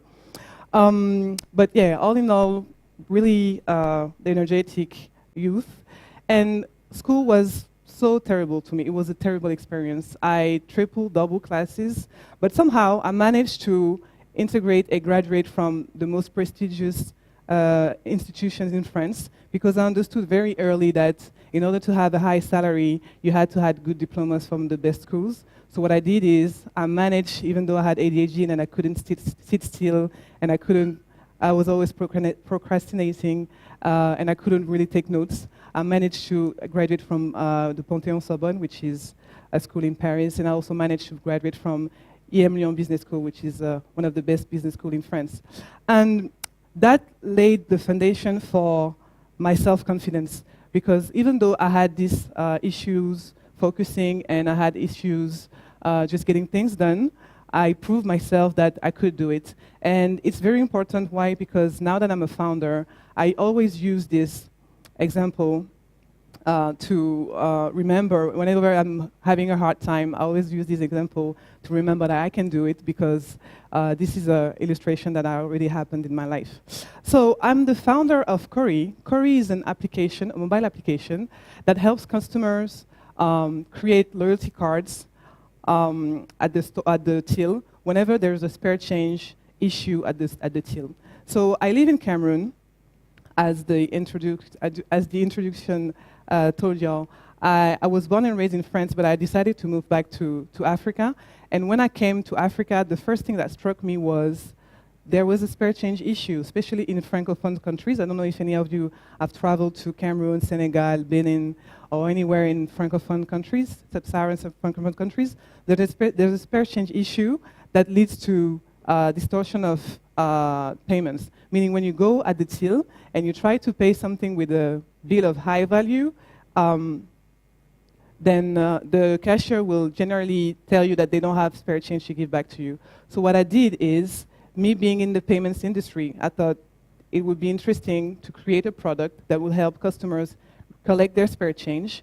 And I thought about it while working for a technical company and touring throughout Western and Central Africa.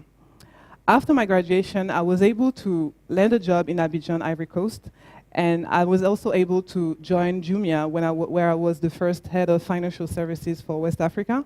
I stayed there, and this is where I learned about cashback. I had never learned of it before. And at Jumia, I understood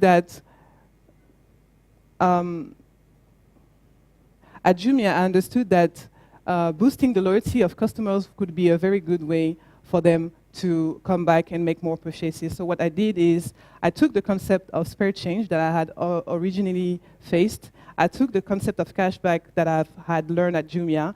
I put them together, and I decided to work on an idea on a company that I would create later. Fast forward, after Jumia, I worked in 2 different companies, 2 different startups, and it got to a point where my entrepreneurial DNA told me to leave everything and to start my own business. So I launched my own company. And launching my own company my goal was to fix the spare change issue and also raise or boost the purchasing power of African consumers. So I did some research, and I found out that 80% of merchants' payments in Francophone Africa are still cash-based, meaning we don't really use cards and we don't really use mobile money for merchant payments in Francophone Sub-Saharan Africa. So I thought building this product would be a very good opportunity, and the challenge was big because it was affecting 14 countries and 500 million people. So I created Cori, and before I started to create Cori, I had self-doubts, right, as all the founders would have. It got to a point where I had little voice in my head telling me, you shouldn't start your own company, you can't do it. But what I did is I actually act my own self, and actually act those self-doubts by thinking of the first successes that I had managed to achieve in my younger career. Thanks to those successes, I was able to successfully launch my application.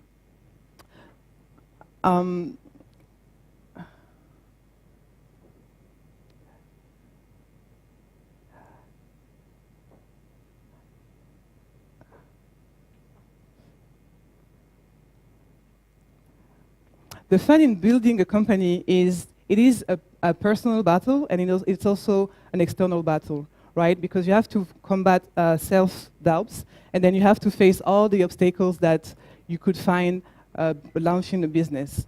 And the first obstacle that I faced was the fact that I was not technical, and I was trying to build a fintech company, right? So what I did was gather a team of developers which I couldn't really assess their level because I was not technical and I couldn't really see if they were good or not. But still, I gathered some developers and I asked my friends on how to make the best technical decision possible. That led us to being able to create a product within 6 months and launching it on both App Store and Play Store. Thankfully, we did it right, and the app picked up as soon as it got out, to the point where we were able to get thousands of users. We were able to close dozens of deals with merchant partners. We even were able to raise our pre-seed rounds, all of this within our first year of activity. So I'm just going to finish by saying that it is a challenge to have all these tags and to be building in Africa as a female founder. But I would say the biggest obstacle that I faced is building in Cameroon, which I think is very difficult because there's no bedrocks, right? You have to build on something that does not exist. So you have to build your bedrocks, and then you have to build your product on top of it, which is very difficult. But thankfully, as mentioned before, we have this concept of luck and faith that happens to be driving us founders. And it's been the case for me. I've been lucky to found team members that are very great and talented and young also. I've been able to get support from local investors, Cameroon Angel Networks, who brought other investors to the journey. And all in all, this has been worth it. Not being from one of the big four companies, which are Nigeria, Kenya, South Africa, and Egypt, is quite difficult because we do have less opportunity when it comes to funding, especially Francophone Africa, and also not being from one of the top countries from Francophone Africa, such as Senegal and Ivory Coast. So really, we are at the bottom of the bottom, and I don't have the exact numbers, but I'm sure that we must receive less than 1% of the global investment funds that are being pulled out. But yet, we still manage to do it. And to answer this question, that is, how am I thriving as an ADHD solo female founder, fintech founder in Africa? The answer is, I just do it. Thank you. Thank you so much. Thank you, Magali. Very often, as I've said previously, founders do surprise us. So when we, for the first time, received Magali's script and she said she wanted to title it with ADHD, and we said, "Are you really sure you want to say this?" And she said, "Yeah, but that is what I want the world to know and be able to accept that these things are real, and hence I'm still going ahead and building my company and being successful." So I think let's give a round of applause for Magali, please. Our next founder, as you can see, went to 139 investors. And how many of them invested in him? Any guesses? 5? 0? 2? Okay, 1? Okay, let him tell us. But I myself went to 67 investors before I got my first investment. And you know that fabled Palo Alto, Sand Hill Road, where you have investors who are in a queue. So they give you 30 minutes. I had 6 meetings, and all 6 of them finished within 5 minutes. They are very good at saying, "No, I'm sorry, I'm not interested." Somebody will tell you, "I'll tell you why you'll fail." Somebody will tell you, "I'll tell you why your product doesn't have any value in it. I'll tell you who your competitor is." And they finish the meeting. So at one level, I really appreciate the American venture capital culture, where they are very clear about where they want to invest their time. They will not give you any more than 5-7 minutes, even if you have 30 minutes on the calendar. So you have to really feel humbled. I remember we have pictures of standing outside waiting for the next meeting because it's 25 minutes away and we finished in this in 5 minutes. And where we thought we will go in 5 minutes, we'll come out saying we'll pick the check up. Right? We were thrown out 6 times in a row. So that happens. So let's welcome Desmond onto stage. He's the CEO of Complete Farmer. He had to bootstrap for 9 months, which is quite a luxury. Without being able to make payroll, that's a problem. All the early employees moved into his apartment to work and live, and he says, my fridge was mostly empty. So let's listen to Desmond, and let's welcome him on stage. Come on, please. You got your clicker with you?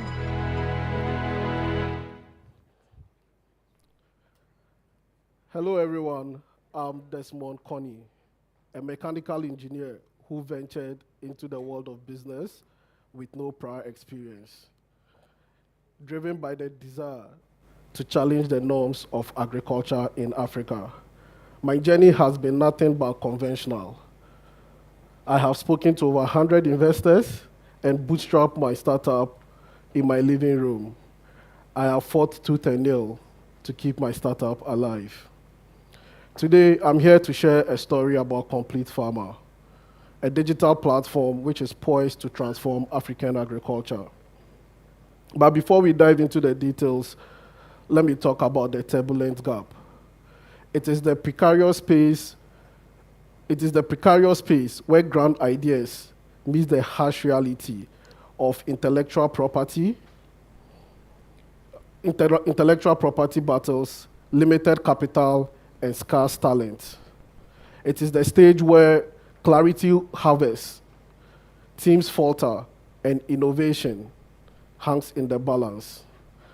Join me as we explore this turbulent gap and how it became the catalyst towards our journey in transforming African agriculture.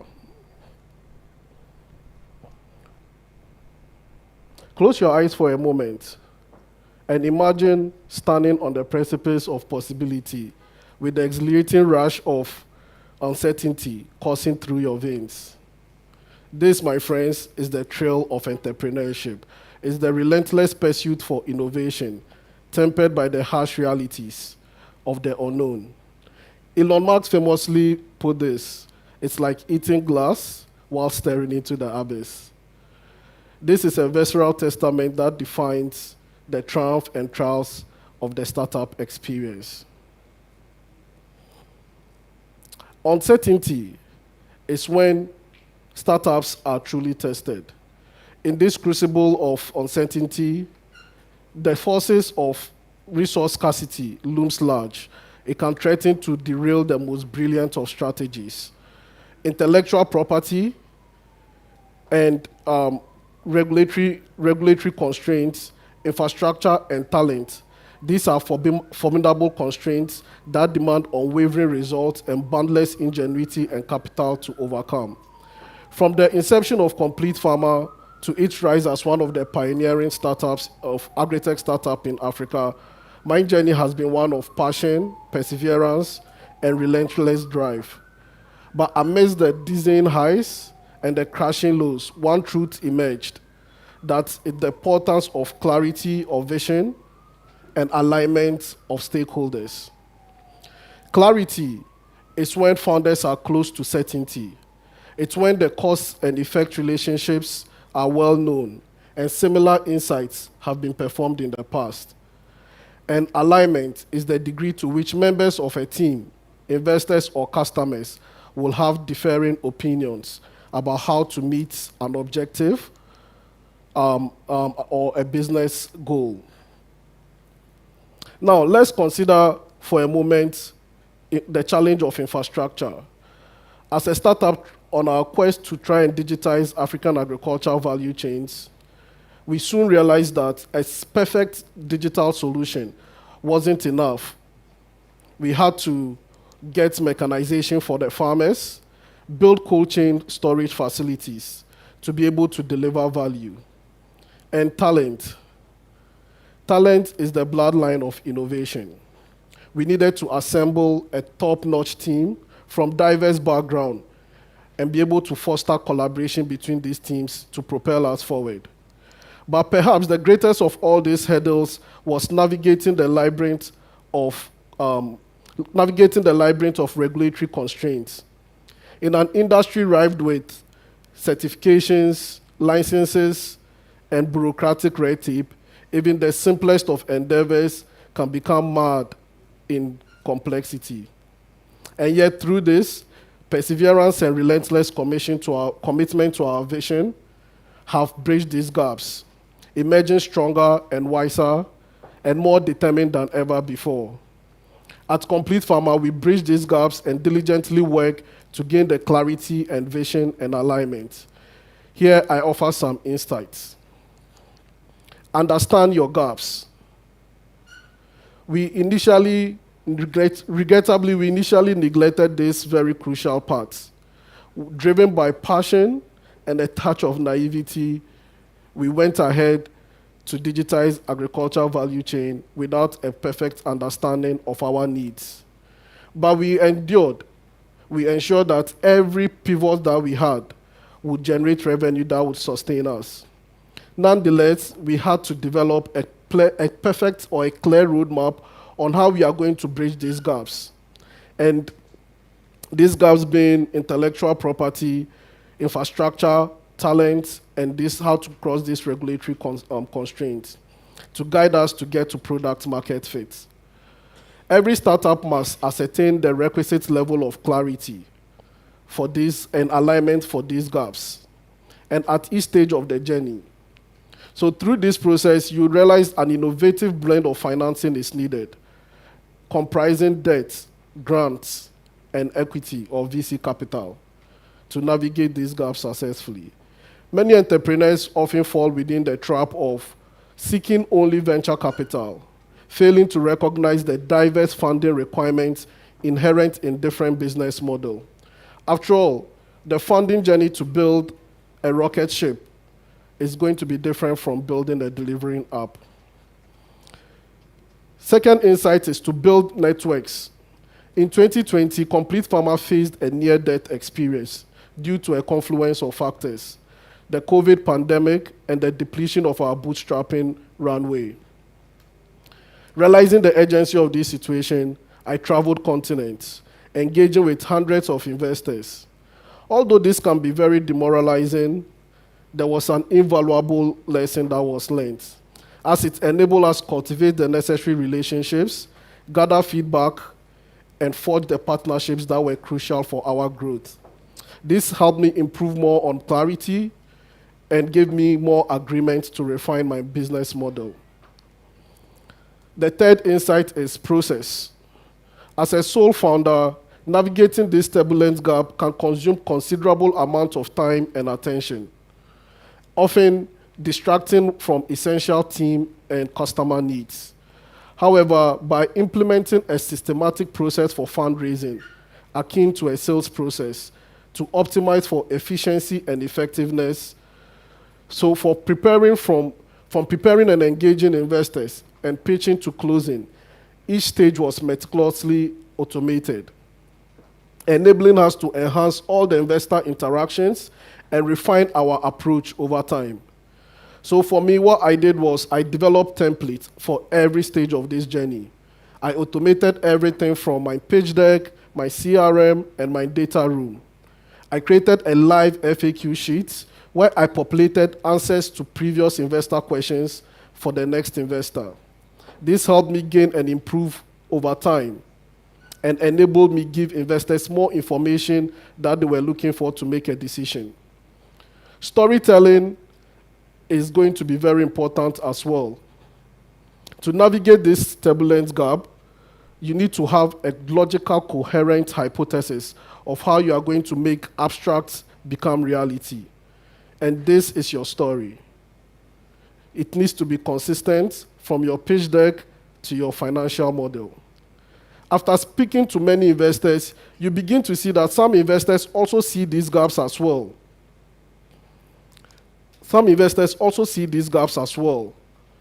and it becomes obvious the amount of capital and resources you need to be able to deliver on this value.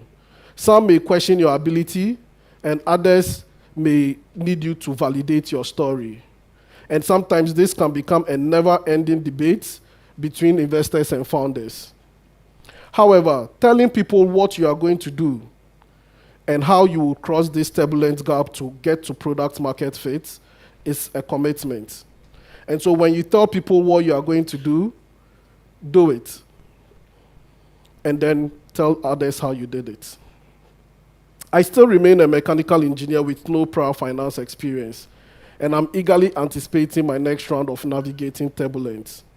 Through sharing my journey, I hope to demystify the daunting task of securing capital for your grand vision. Having raised nearly $15 million in venture capital, I've discovered that navigating turbulence is where both growth flourishes for you and your venture. It is the intersection where your vision crystallizes and the alignment you get with your stakeholders solidify. Despite the unpredictable nature of current financial markets, I'm steadfast in my belief that by daring to pursue these bold ideas, it's going to be very paramount to catalyzing impact in Africa and beyond. So together, let's contribute to an ecosystem where the right capital finds the right solution and illuminating the path towards building Africa. Thank you. Thank you, Desmond. But the answer to the question on how many VCs actually invested in you out of the 139 meetings? 5. There you go. So that's 5, right? So better. 5 is pretty good. 1 on maybe about 30, 35, which is not bad. Okay. This one, next talk is just amazing. So Denisha was robbed at knife point, and she used technology to catch her robber within 5 hours. That changed the course of her life. But she is the CEO and founder of Stan, and she moved to Ghana during COVID, which played a major role in her launching Stan. She's raised over $300,000 from readers of a Substack blog about fandom, and she started when she was an associate at Silicon Valley Bank, or now the infamous Silicon Valley Bank, but I know it has nothing to do with you. And she's now building the fan DNA of the globe, helping artists build deeper connections with their audiences, leading to an increased fan ROI. Let's welcome Denisha to stage and listen from her. Okay, I think a little bit louder, please. Okay. She's in the business of fans. Hello. How's everyone? Ladies and gentlemen, first of all, thank you for being here this morning. Information is more accessible than ever, allowing for detailed frameworks, best practices, and case studies in practically every industry. As we aim to create the resources and best practices of the future, the only way we will be able to do that is by exercising curiosity. Sounds simple enough, right? But what does it mean to be truly curious and operate in a world where we question everything? Walt Disney famously said that when you question everything, you keep opening new doors. And doing new things because we are curious is what leads us down new paths. Whether B2B or B2C, every company seeks to solve the problems of people, and every company is in the people business. The companies that will thrive in the future will not just meet, but they will anticipate consumers' needs. So how does one anticipate their consumers' needs, especially in a rapidly changing business and tech landscape? Well, it starts by pairing vulnerability and feasibility with the practice of being curious. My name is Denisha, and I'm the founder of Stan, a music tech company focused on helping artists increase their fan lifetime value through personalized fan experiences at scale. The journey to building Stan is a direct result of seeing improved business outcomes from creating new and personalized experiences led by curiosity. So after exploring a short-lived career in nursing, I decided to start my career at a bank that nobody knew, but now everyone knows, Silicon Valley Bank. In light of the bank's collapse, many people were surprised at how a lesser-known bank had developed such a large business in a relatively short amount of time. By focusing on one industry, Silicon Valley Bank was able to carve out quite the niche for itself. As a banker working with early-stage startups, I was able to spend my time learning just as much about the nuances of the VC industry and become a subject matter expert in my clients' companies as I did being a banker. My deep understanding of my clients' companies, what they needed, and their ability to grow was what allowed us to pioneer a new type of client experience. The client experience was called Safe Space. And it was focused on creating deeper relationships with clients so that they could give us, they would show increased vulnerability and welcome input as to how we could help them be successful on their journey. When Safe Space started, it was a very new concept for the bank, but ultimately I asked, why are some clients able to raise money so quickly, whereas others spend years and years raising money and typically have the same fundraising outcomes or sometimes a little bit less than clients that raise quickly. So what we found was by conducting these safe space sessions, our clients were able to improve their outcomes and raise funds a little quicker. So how did we do that? We brought together an interdisciplinary group at the bank. So that consisted of members of SVB Capital at the time, bankers that had worked with later stage companies, as well as interdisciplinary folks at the bank, so marketing and corporate comms, to analyze and give feedback on founders' pitches. By doing that, we were able to host 41 sessions, resulting in our clients raising over $10.4 million in the first year. This was a very pleasant outcome for many founders whose only experience with banks had been communications about overdrafts or pesky marketing for a financial product they didn't really need. See, in today's fast-paced world, our behavior is constantly evolving. And to craft truly irresistible experiences, we need to understand not just what consumers want, but we need to understand why these consumers want it. Empathy is key here, and we need to put ourselves in the shoes of our customers, as this allows us to anticipate their most vulnerable needs and desires before they even realize them. In a business world that is increasingly becoming more and more saturated, you are only as good to stand out, and your ability to do that is only as good as your ability to build a relationship with your end user. But of course, it's not just about the product or the service itself. It's about the emotional connection that we all have. Studies have shown that emotional connections are one of the strongest predictors of customer loyalty. So it's essential that we tap into this powerful resource. Building emotional connections with your customers is an investment, and it's an investment that you'll see results over time. You're investing your time, your money, and your resources, and it's a choice that you have to make that impacts how you think about business decisions daily. As Maya Angelou once said, I've learned that people will forget what you said. They'll forget what you did, but people will never forget how you made them feel. When I first went on to launch my startup, Stan, our first project was a crash course in investing and prioritizing the consumer relationship. By partnering with Mike Abrantier, Duomo Adulo, Vic Mensa, and Chance the Rapper, we set out to build Black Star Line Festival. The first of its kind in Ghana, we wanted to re-envision a December festival experience rooted with the local Ghanaian in mind. Building the festival was a 13-month endeavor, with us starting in December 2021 for our January 2023 festival. The first 6 months was spent listening, and listen we did. We listened to the opinions, feedback, and desires of multiple stakeholders. From artists to production to potential vendors to sponsors, everyone had a vision and shared many stories of how they had felt overlooked in the past. On January 6th, we were able to host one of the biggest free festivals in Accra, and we did it simply by asking questions. We asked questions like, why don't more Black American artists tour and perform in Africa? What is the most sustainable way to use the festival as a vehicle for economic empowerment? And does our end user, a festival goer, have to be the primary financial underwriter of said festival? Our questions and listening tour allowed us to build a festival that was free to attend, free for food vendors, and accessible to all, just a few minutes from here at Black Star Square.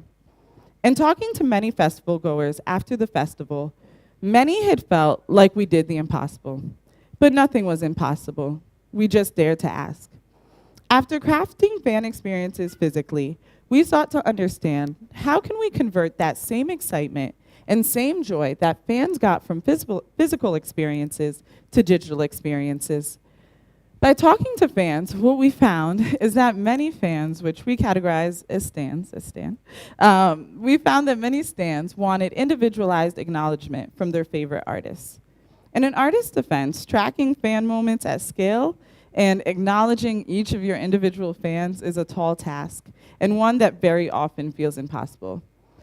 But in reality, when you talk to them, many fans are happy to share information about life moments, whether it's their birthday, job promotions, or even getting married, especially if it means a chance to be acknowledged by their favorite artist. Whether concert tickets, surprise meet or greets, or exclusive memorabilia, many fans simply want to feel heard, seen, and acknowledged. By understanding our customers, designing seamless experiences, and fostering innovation, we're able to build emotional connections and measure our success. We can create experiences that not only meet, but exceed customer expectations as a result. So let's go out there and let's delight our customers at every turn, because when we do, everyone wins. Thank you. Thank you, Denisha. Thank you very much. Okay. You know, the next founder, his name is Boom. And where is Boom? There he is. Okay. And his name is Boom 3, I think. He's never given me an answer for it, although I've asked him that many, many times. But he says he's a man without a first name. And now this is complicated. He says Boom is a polyglot, trilingual. Boom fluently navigates cultures and languages in French, English, and German. He is a Forbes 30 under 30 and sports enthusiast recognized by Forbes for his revolutionary work with Daba Finance. Boom is also a former under 16 breaststroke vice champion and an avid player of tennis and football. He's pioneering investments in Africa, as it is Africa's first multi-asset investment platform, revolutionizing the way both individuals and businesses tap into the continent's multi-trillion economic opportunity. He's still in beta, meaning it's still a minimum viable product. Daba's vibrant community has surged to nearly 20,000 investors spanning US, Europe, and Africa. So without further ado, let's please welcome Boom. Where is Boom, Boom, Boom? Where are you? Okay, let's, come on. Boom, while you're coming up on stage, I just want to make a small little request. You know, all of those who are sitting in the budget airlines category, you know, there's business class right here. So please, if we can give ourselves 15 seconds for those that wish to upgrade to business class, please come here. It's all right here. Yeah, and it's free. Yeah. Thank you.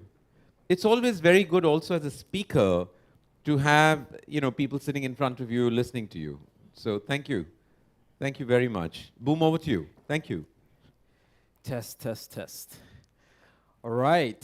Good afternoon, everybody. I'm Boom the Third Jr., and thank you for being here.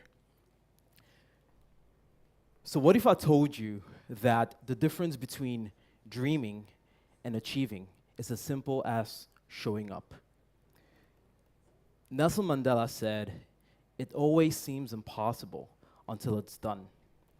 I recently was in Douala where at a conference they had that quote plastered everywhere on the banners, posters, and it reminded me of the fact that we very easily forget that everything that we witness today once did not exist.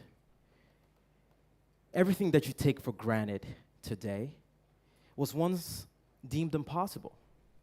Cars, planes, the phones you hold, AI. Every tradition we celebrate today was once the exception. Every norm was once abnormal. It always seems impossible until it's done. Today I stand before you not just as a testament of these words, but also as proof that one person's action can indeed transform the world, or at least a part of it. Though I believe that my personal journey is very far from over, I thought that it would be valuable to share a couple extracts of my journey with you here today. How many of you believe that showing up, irrespective of your background or the size of your ambition, can make the biggest difference in your life, business, or even in your personal relationships? Thank you. Awesome. Well, today I want to share how just by being present turned my vision into actions that are not only shaping my personal life, but also today, the continent. And hopefully by the end of this, you will feel challenged to create the world you want to live in rather than just living in the world created by others. A brief introduction about myself. So I'm Boom, originally from Cameroon, born in Germany and lived in the vibrant city of Douala. Here are my parents. Both medical doctors. My mom is a physician, my dad is a neurosurgeon. Coming from very, very humble beginnings, I just had the opportunity again to visit the village, to be reminded where our family journey started. In my household, dedication, entrepreneurship, grit has always been part of the day-to-day. I grew up in a home where entrepreneurship was not just only a concept, but a way of life. My parents, both avid entrepreneurs, instilled into me values. These values of academic excellence, curiosity, and the importance, most importantly, of cultural diversity. This approach or this way of life shaped how I see life and how I approach business. From a very early age, I was always pushed to excel academically, gathering numerous honors throughout my schooling in Cameroon. That eventually took me to the US to pursue a bachelor's in computer science and a minor in information technology and software engineering. That was, for me, the beginning of my journey in the world of technology and finance. Upon graduating, I went on to work for NASDAQ as a fintech software engineer, where I honed my skills around investment intelligence and analytics. Yet, even while I was in this corporate world, making the corporate ladder progress, I still felt pulled towards the entrepreneurial drive, the need to build something of myself, which led me to start my first company in the US, which was a travel tech business, where essentially Airbnb for business travel, where we offered hotel-style stays in private homes for business travelers. I was working full-time, and I started a company in a city where, as an African in the US with no roots, it's much harder to sign a deal, get a contract, get a lease, convince a landlord or a building to give you real estate for you to run your business. I had to show up for myself, negotiate these contracts. That company made over $1 million in 2 years. I grew that while working full time. Unfortunately, at the peak of the pandemic, I had to let it go.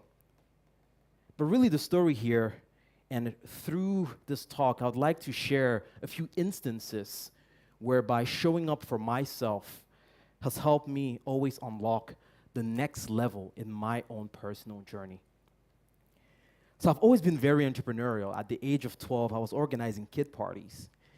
You know, people would come at the door, pay a little fee, oftentimes the parents. They'll pay a little fee, and at the end, I would cover my expenses, and I'd go back with some money. I did that from 12 to 16. At 16, I went on to start a tutoring business.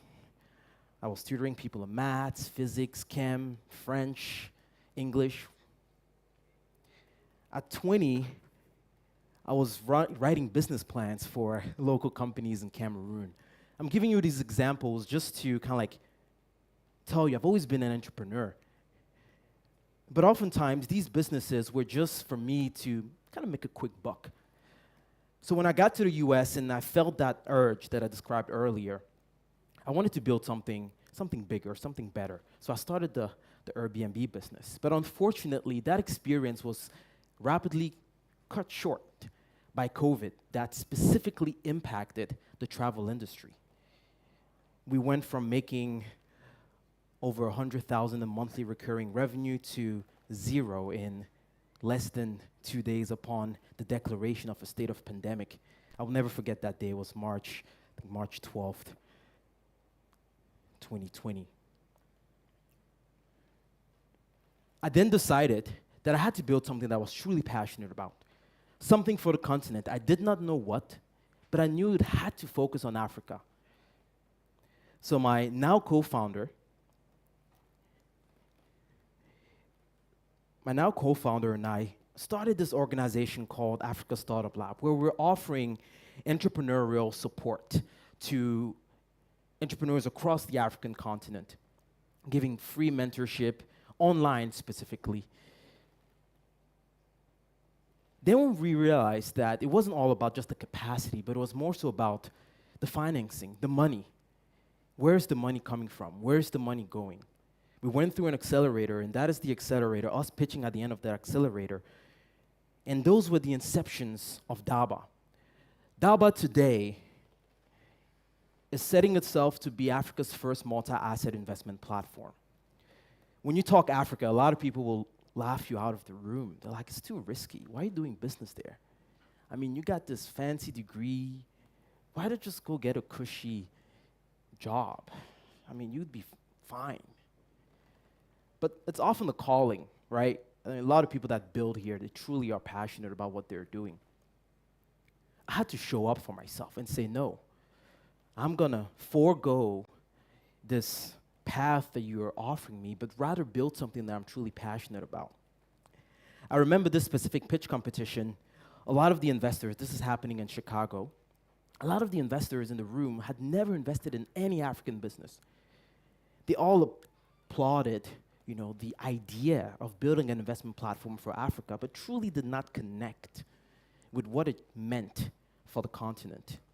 Upon leaving that room, I knew that there was applause, but no check was going to follow through.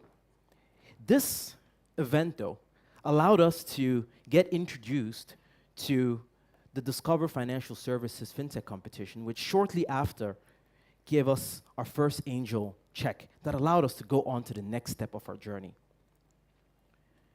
The other example that I'd like to share here is my co-founder and I driving down to Tennessee. He drives down from Miami, 8 hours down to Atlanta. He then takes me to Tennessee about 4 hours. To this pitch competition would be selected for, again, an audience that is not familiar with Africa. I go on stage, deliver what a lot of people in the audience would say was honestly the strongest pitch there, humbly. But we walk away without the check. And one of the judges comes out and say, honestly, everybody in the judging room was rooting for you, but unfortunately, we don't understand Africa. I showed up at that event, wanting to convince an audience to believe in the future of building investment infrastructure for Africa, did not walk out with the check, but in that audience, we found our lead investor for the next round that we were looking to raise. We showed up for ourselves. I'm a little short on time, but I'll move on to say, As I reflect on my personal journey and the path that Daba Finance has taken, I'm reminded every day that the universal principles that guide each and every one of us are resilience and the ability to take action. Those are not just buzzwords, but they are, in my opinion, the bedrock of transformative change when you want to build something, when you want to create a future for yourself. And in founding Daba, we envisioned a platform that not only simplifies investments across Africa, but also democratizes it for everyone, regardless of their location and their background, so that they can share and participate in the continent's growth. Our vision extends beyond financial transactions. It's creating a sustainable and inclusive economic future. Through Daba, we're making it possible for ordinary individuals to invest in ventures that were once out of reach, bridging the gap between capital and opportunity. I took action. I showed up for myself, and I show up every day for my team, for my family, for my mates, for my peers. As I look ahead, I see Daba not just as a fintech platform, but as a catalyst for economic empowerment across Africa. And as we expand, our mission remains clear: to enable every African, at home or in the diaspora, to build wealth and contribute to our continent's prosperity. Today, as we stand here all at the crossroads of potential and action,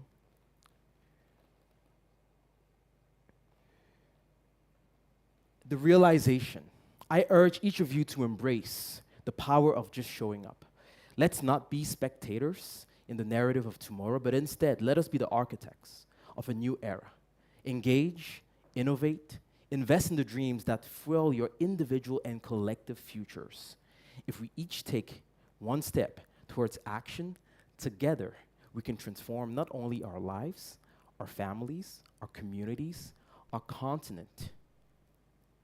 As for me, I will continue building an African future where I believe that opportunity knows no bounds. So I ask you, will you show up for your own vision? Thank you.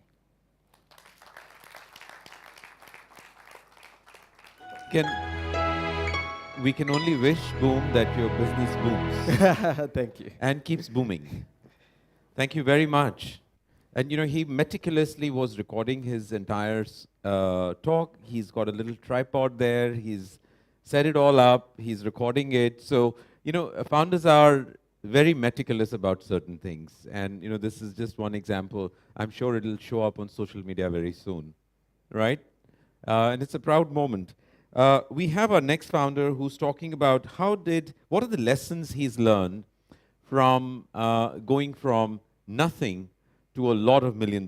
And Romeo was once so disturbed about a meeting that he was attending that he kept going around his vehicle looking for something, and one of his colleagues asked why he was not getting into the vehicle since he was running very late. He told him, in my frustration, that I was looking for my phone, and he then turned and told him that he was talking on it. So let's bring Romeo onto stage, and let's hear how you've moved from X million to Y millions. And this is for your slides. Thank you very much. As you said, my name is Romeo Bujay. I work with IT Consortium. A lot of people have known IT Consortium over the years in this country. And a lot of people are here to listen to what I have to talk about in terms of how things have transformed within the industry of Ghana when it comes to payment, and especially mobile money. So IT Consortium started in 2001 by 3 friends, Ebo, Jojo, and Ato. A year after, they got me involved. And I remember Ebo coming to me, a long-time friend, and talking to me how I could help with what they have started. Here I was actually working for a company, and I'm comfortable. I mean, I was a senior executive. I didn't have much to worry about. And I have worked through my life climbing the ladder. And at this point, it was just a bit risky for me to just do that.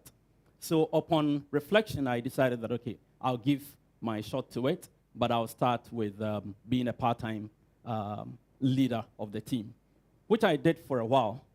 And then during that time, it was obvious that the company was not really moving. So we had stagnated for a very long time, and really, we didn't really know what was happening. But in order to turn things around, I decided to change the model of financing revenue of the company. At that time, we had only one product, and which is a school management system that we're managing with schools. And so I decided that we should shift from CAPEX to transaction. That time, transactional-based system was not that popular.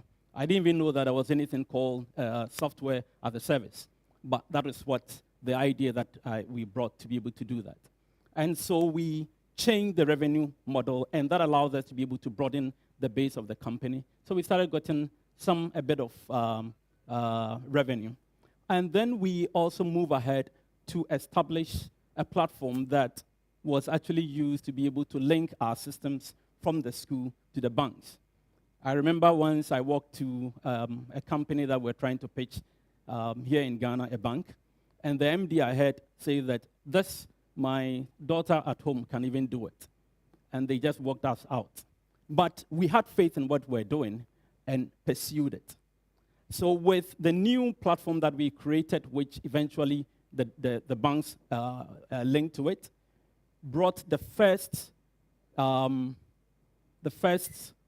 do you call it, collection platform in Ghana, linking almost all the banks to it. For us, that was the basis for how collection actually started in this country, where we linked our student management system with what was happening at the bank. So that actually helped us. Then along the line, mobile money came in. And when mobile money came in, we actually were called to come and help. How do you solve problem on mobile money? Remember, at that time, mobile money was just P2P. There was no e-commerce on it. And so with that, we set off to try to think about what to do. But looking back, I realized that the company, after stagnating for a very long time, most companies that we have actually helped to come in as startups then were rather getting traction in the market as compared to IT Consortium. So at that point, I took a decision that I was going to resign.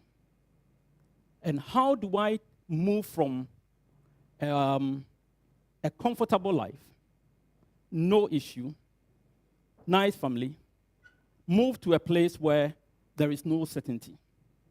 And I'm sure a lot of people here might actually identify with some. So to be able to do that, I took time to talk to some of my mentors. And I shared my experience. And I remember I visited one of my mentors in his house, and he told me exactly his story, how he had gone through the same thing. And after listening to him, I went home and discussed with my wife. I remember the first time I told my wife about it, I was in Seattle attending a conference. And I called her and I said, "Dear, this is what I want to do." And he said, "Please hold on, come back home and let's talk about it." And when I came, the story changed, so I couldn't move. But at some point, I realized that the desire in me to continue to do this was actually there. So after the targets, the KPIs my wife gave me fulfilled, I decided to move. And that brought a lot of dynamism in what we now see in Ghana. Looking back and looking at my team, at the point, there are so many people that were coming into the ecosystem. And unfortunately, after a stagnation of a long while, my team, the friends that I joined, had begun to have this concept about themselves that everything is better than what we had here. But I knew that was not true. And so to be able to change from a product that was giving us virtually nothing, that is what we have built on the mobile money platform. I remember our first 2 years, our revenue was less than 1,000. And how do you manage a company where the whole year all you made was 1,000? and somebody actually told us that even the agent on the street makes more money than you. What are you doing here? But we knew where we wanted to go. And I knew that this was the future and not what people were talking about. So I actually set up first to change the mindset of my team. Changing the mindset of my team. And how do I achieve that? And to be able to do that, I needed to build an environment that exuded confidence. And so the first thing I tried to do was to build infrastructure that will help them think differently about themselves. And it was not just about having a nice place, but having an organization structure that actually exudes confidence. So I set up the infrastructure of the company in a way that is systematic, predictable, that helps people to think far and be able to do what I really wanted to achieve with this company. So apart from changing their mindset, I needed to build this infrastructure that I was visioning. And remember, I've been in a corporate environment for a very long time, so I have some ideas. But I knew that that was not going to be enough.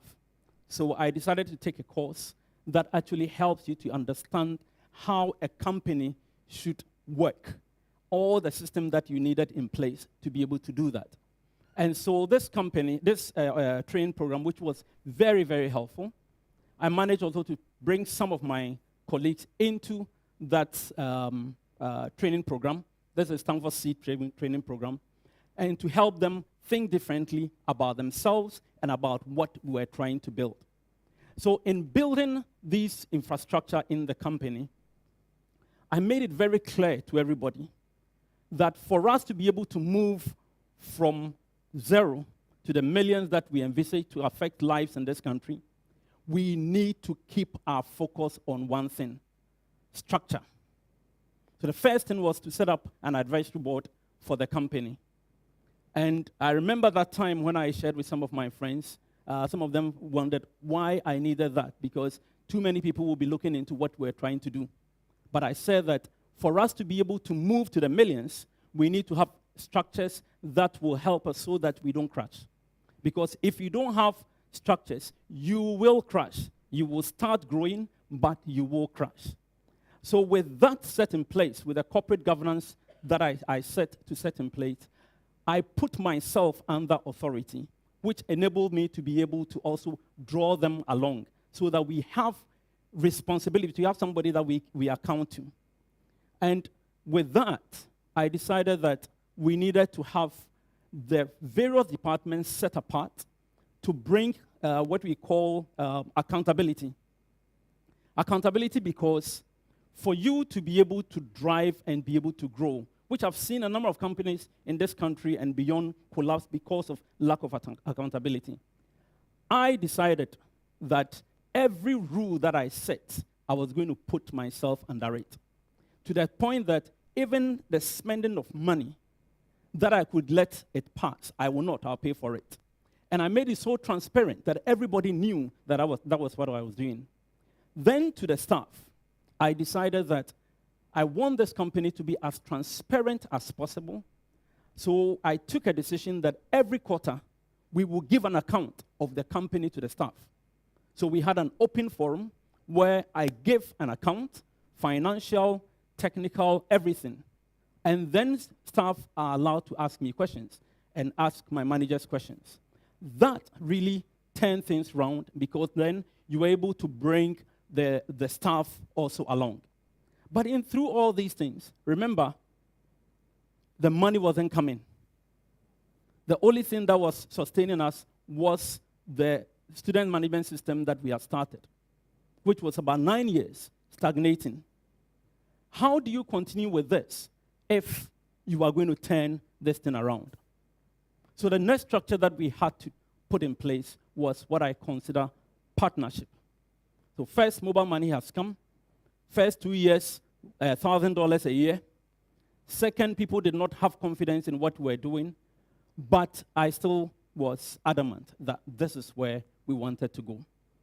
So after bringing all these things together, what we needed was tools that allowed us to be able to sell quickly. The partnership that we created we created on trust. And you can ask any bank in this country. We build trust with MTN, the biggest operator. We build banks with trust with all the banks, to the point that most of our businesses came through referrals. And it came through referrals because of trust. We were willing to do things even if it will cost us more to maintain trust. Initially, it was not possible to make the money, but I tell you, within a very short time, things started turning around. Transaction base of 120,000 then turned to 8 million and beyond.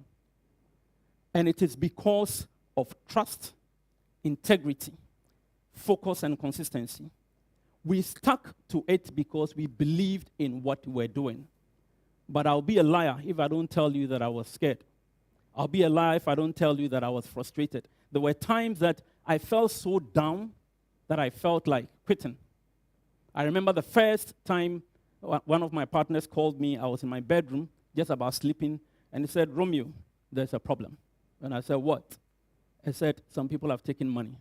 And I said, "How much?" And he says, "Over 2 million. This is not gone now. This will be close to about $1.5 million. And it was gone. And I remember I just sat down on the floor and I prayed. And I told God that He has not brought me here to disgrace me, because He has promised me that He will never bring me to disgrace. So I took myself, I met my team, and I told them that we will turn this thing around. We did not borrow. Through wits and wisdom, we were able to pay all this back. So in this journey of entrepreneurship, it might not be a big idea that just dropped into your head, but it could be partnership with people that allows you to be able to create wealth. I always talk about the system that we have put in place that has actually helped us to be able to touch the heart of people. And that is ensuring that the people who use our system are happy and they build wealth for themselves. In this journey of entrepreneurship, there can be difficulties. But for me, the most important thing is stay focused, be consistent in what you are doing, and at the end of the day, you will pull through. It might not be the millions, but you will pull through. As Warren Buffett said, leadership is our ability to turn a vision into a reality. Thank you very much. Romeo, thank you. Your talk triggers a thought in my mind that I should ask the audience on a very important question. So when you're a startup entrepreneur, there are 5 things that you're typically hearing every now and then in many conversations, which is to say, which is the most important influencer of the success of a startup? Is it the idea? Is it the team? Is it the timing? Is it the execution? Is it the funding? So I said, is it the idea? Is it the team, timing, execution, or funding? Before we move to our next speaker, I do want to take a poll around right now and see how many of us in this room think that the most important influencer of the success of a startup is the idea.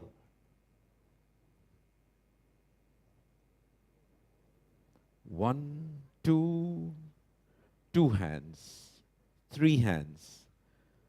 How many think it is the team? Double hands. Okay. So maybe 15%. How many think it's timing? 1, 2. Okay, that's like 10% maybe. You cannot have more than 1.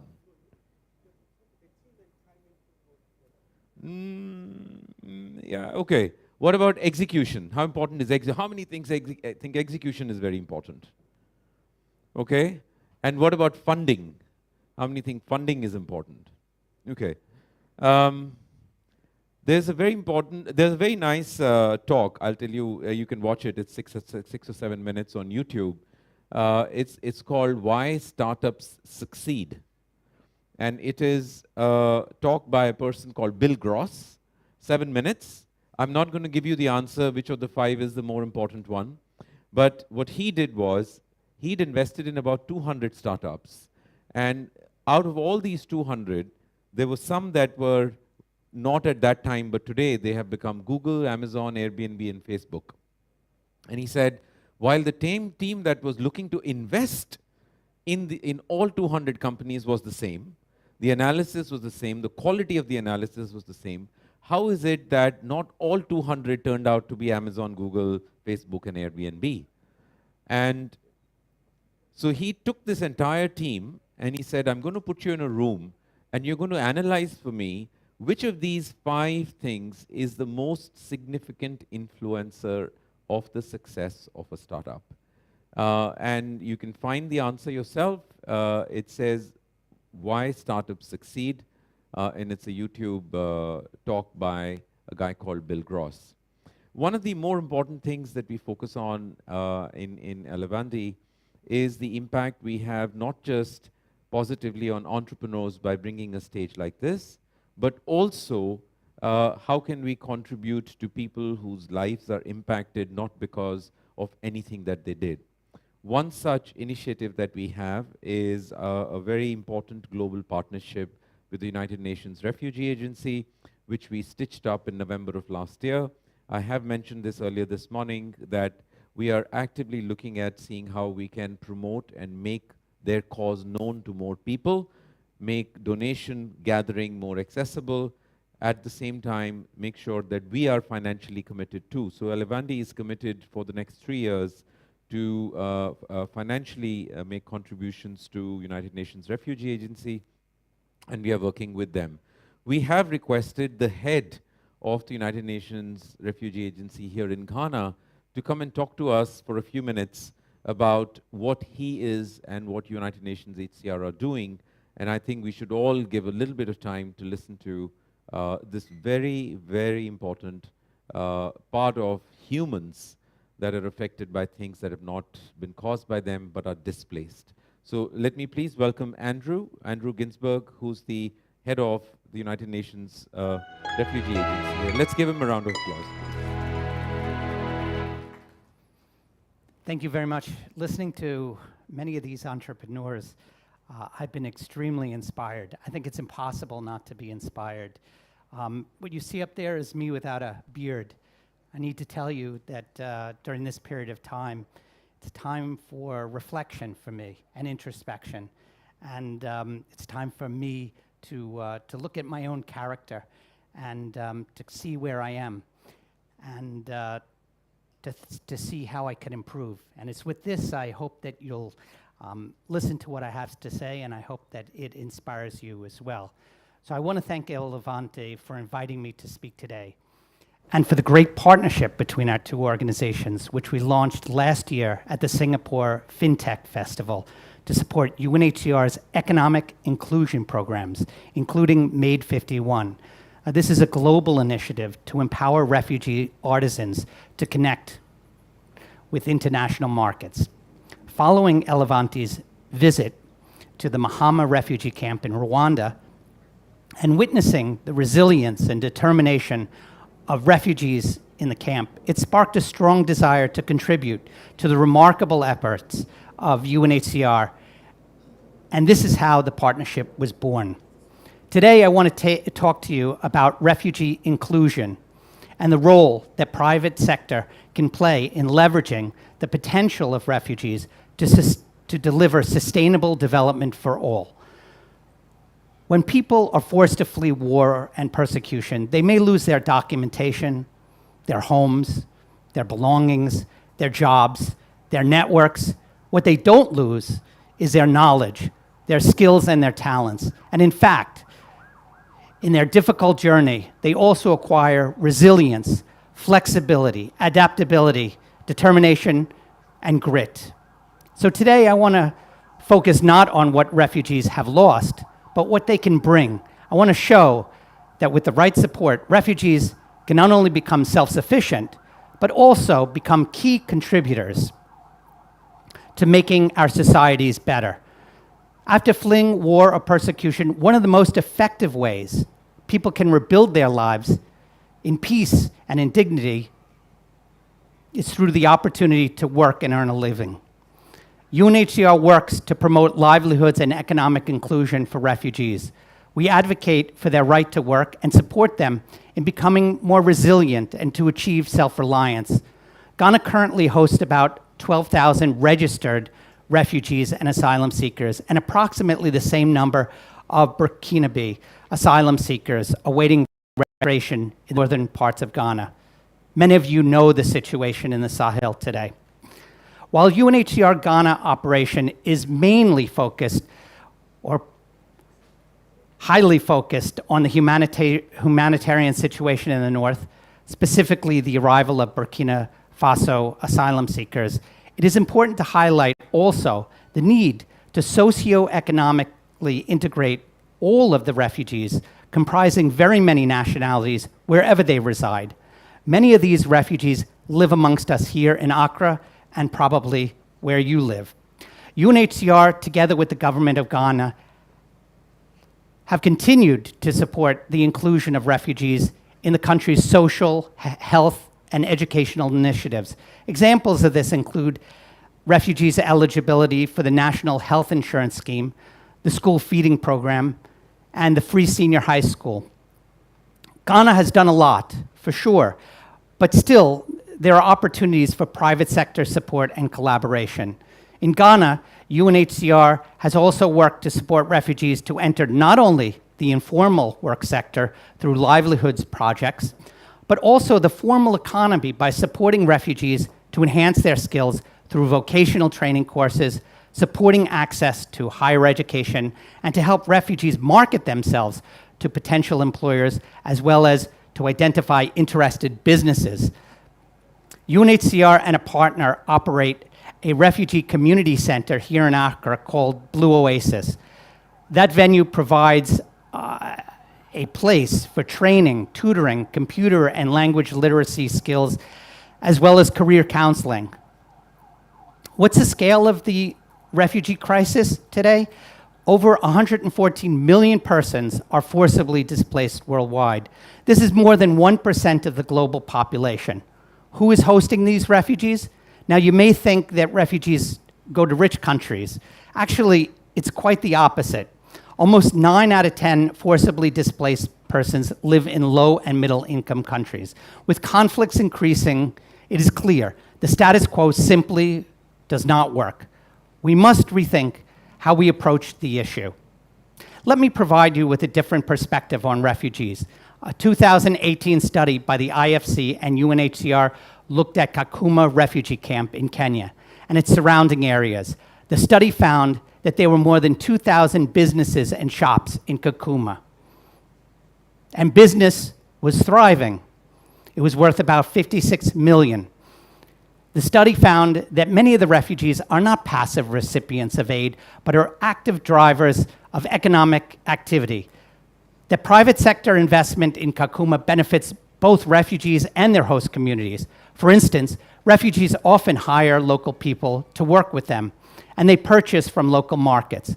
Many refugees become self-sufficient by doing what they know best, like a refugee who bakes bread or knows how to fix a motorbike, or like Apollonia Kwanika, a Cameroonian refugee in Ghana who sells second-hand car tires, or Issa, a Burkinabe asylum seeker and farmer who lives in the Tarakum settlement and who grows vegetables to earn a living for his wife and 4 children.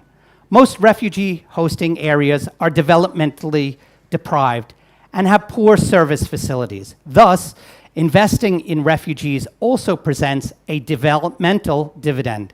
For instance, the renovation of the Tarakum Primary School in Tarakum, that's in the Upper East region of Ghana, has improved teaching and learning for both Burkinabe refugee children as well as host community children, while contributing to the development goals of Ghana.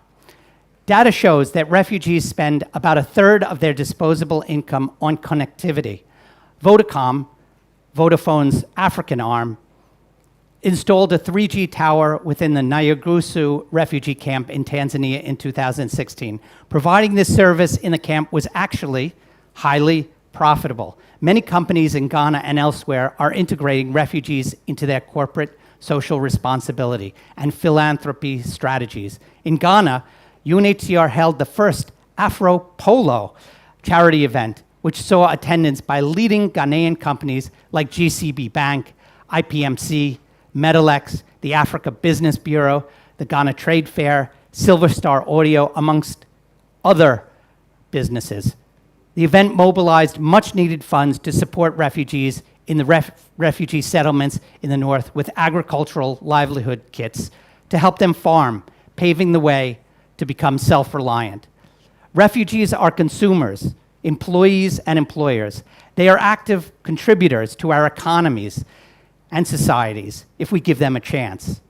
Women with an income who have a physical workplace to go to are better protected against gender-based violence, are more independent and better able to provide for and protect their families.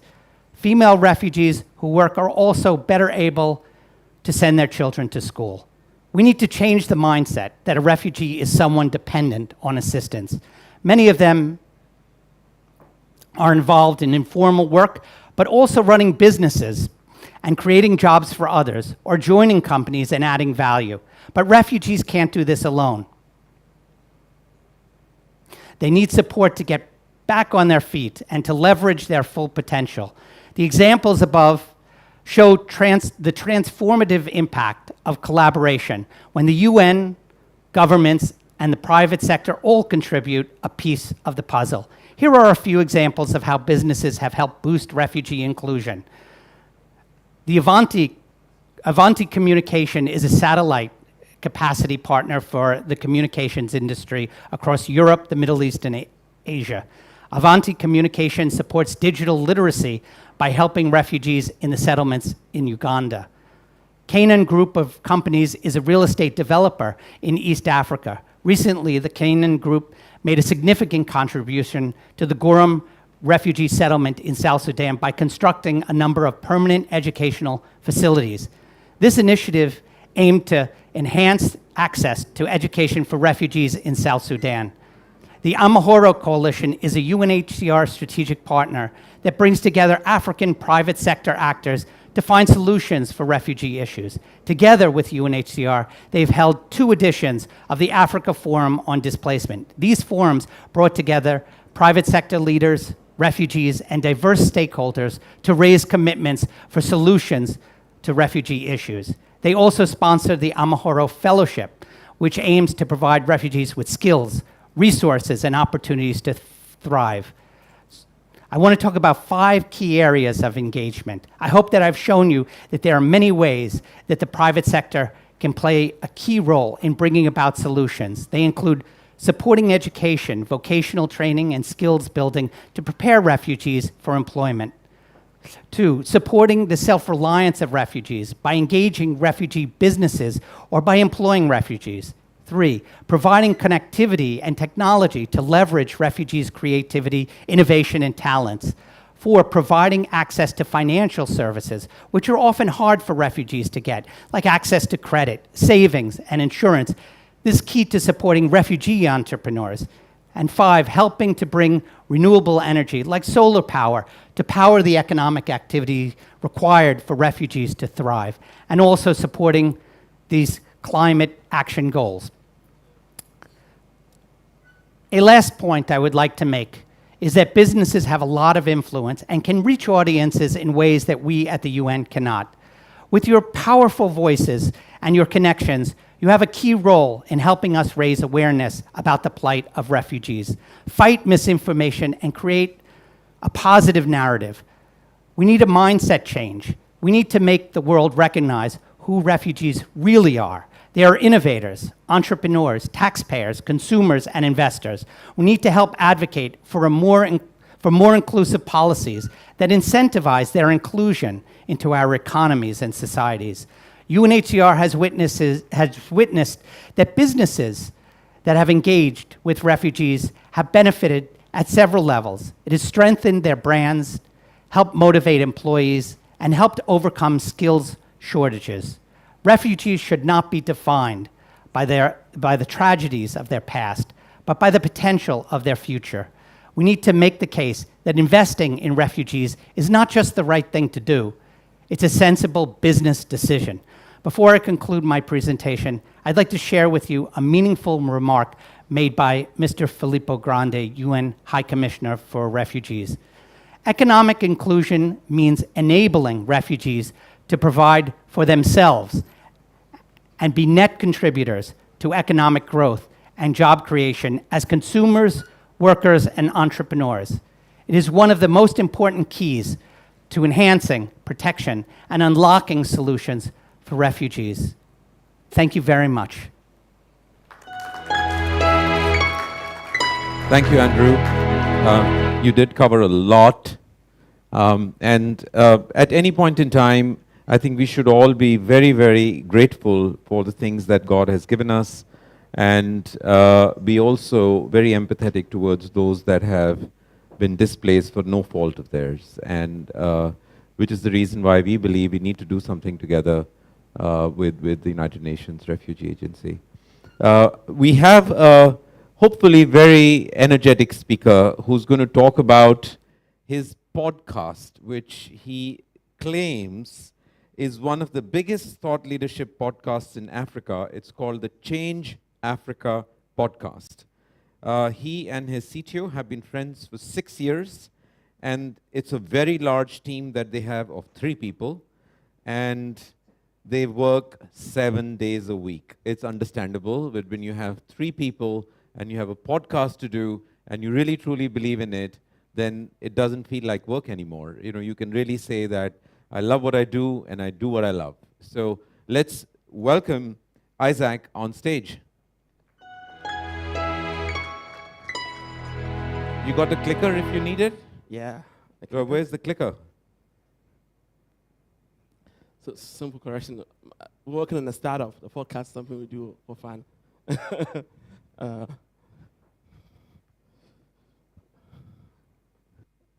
So yeah, my name is Isaac. My startup is Mellow Technologies. I'm going to talk about my founding journey in general, not particularly the podcast, although that's something I'm very passionate about.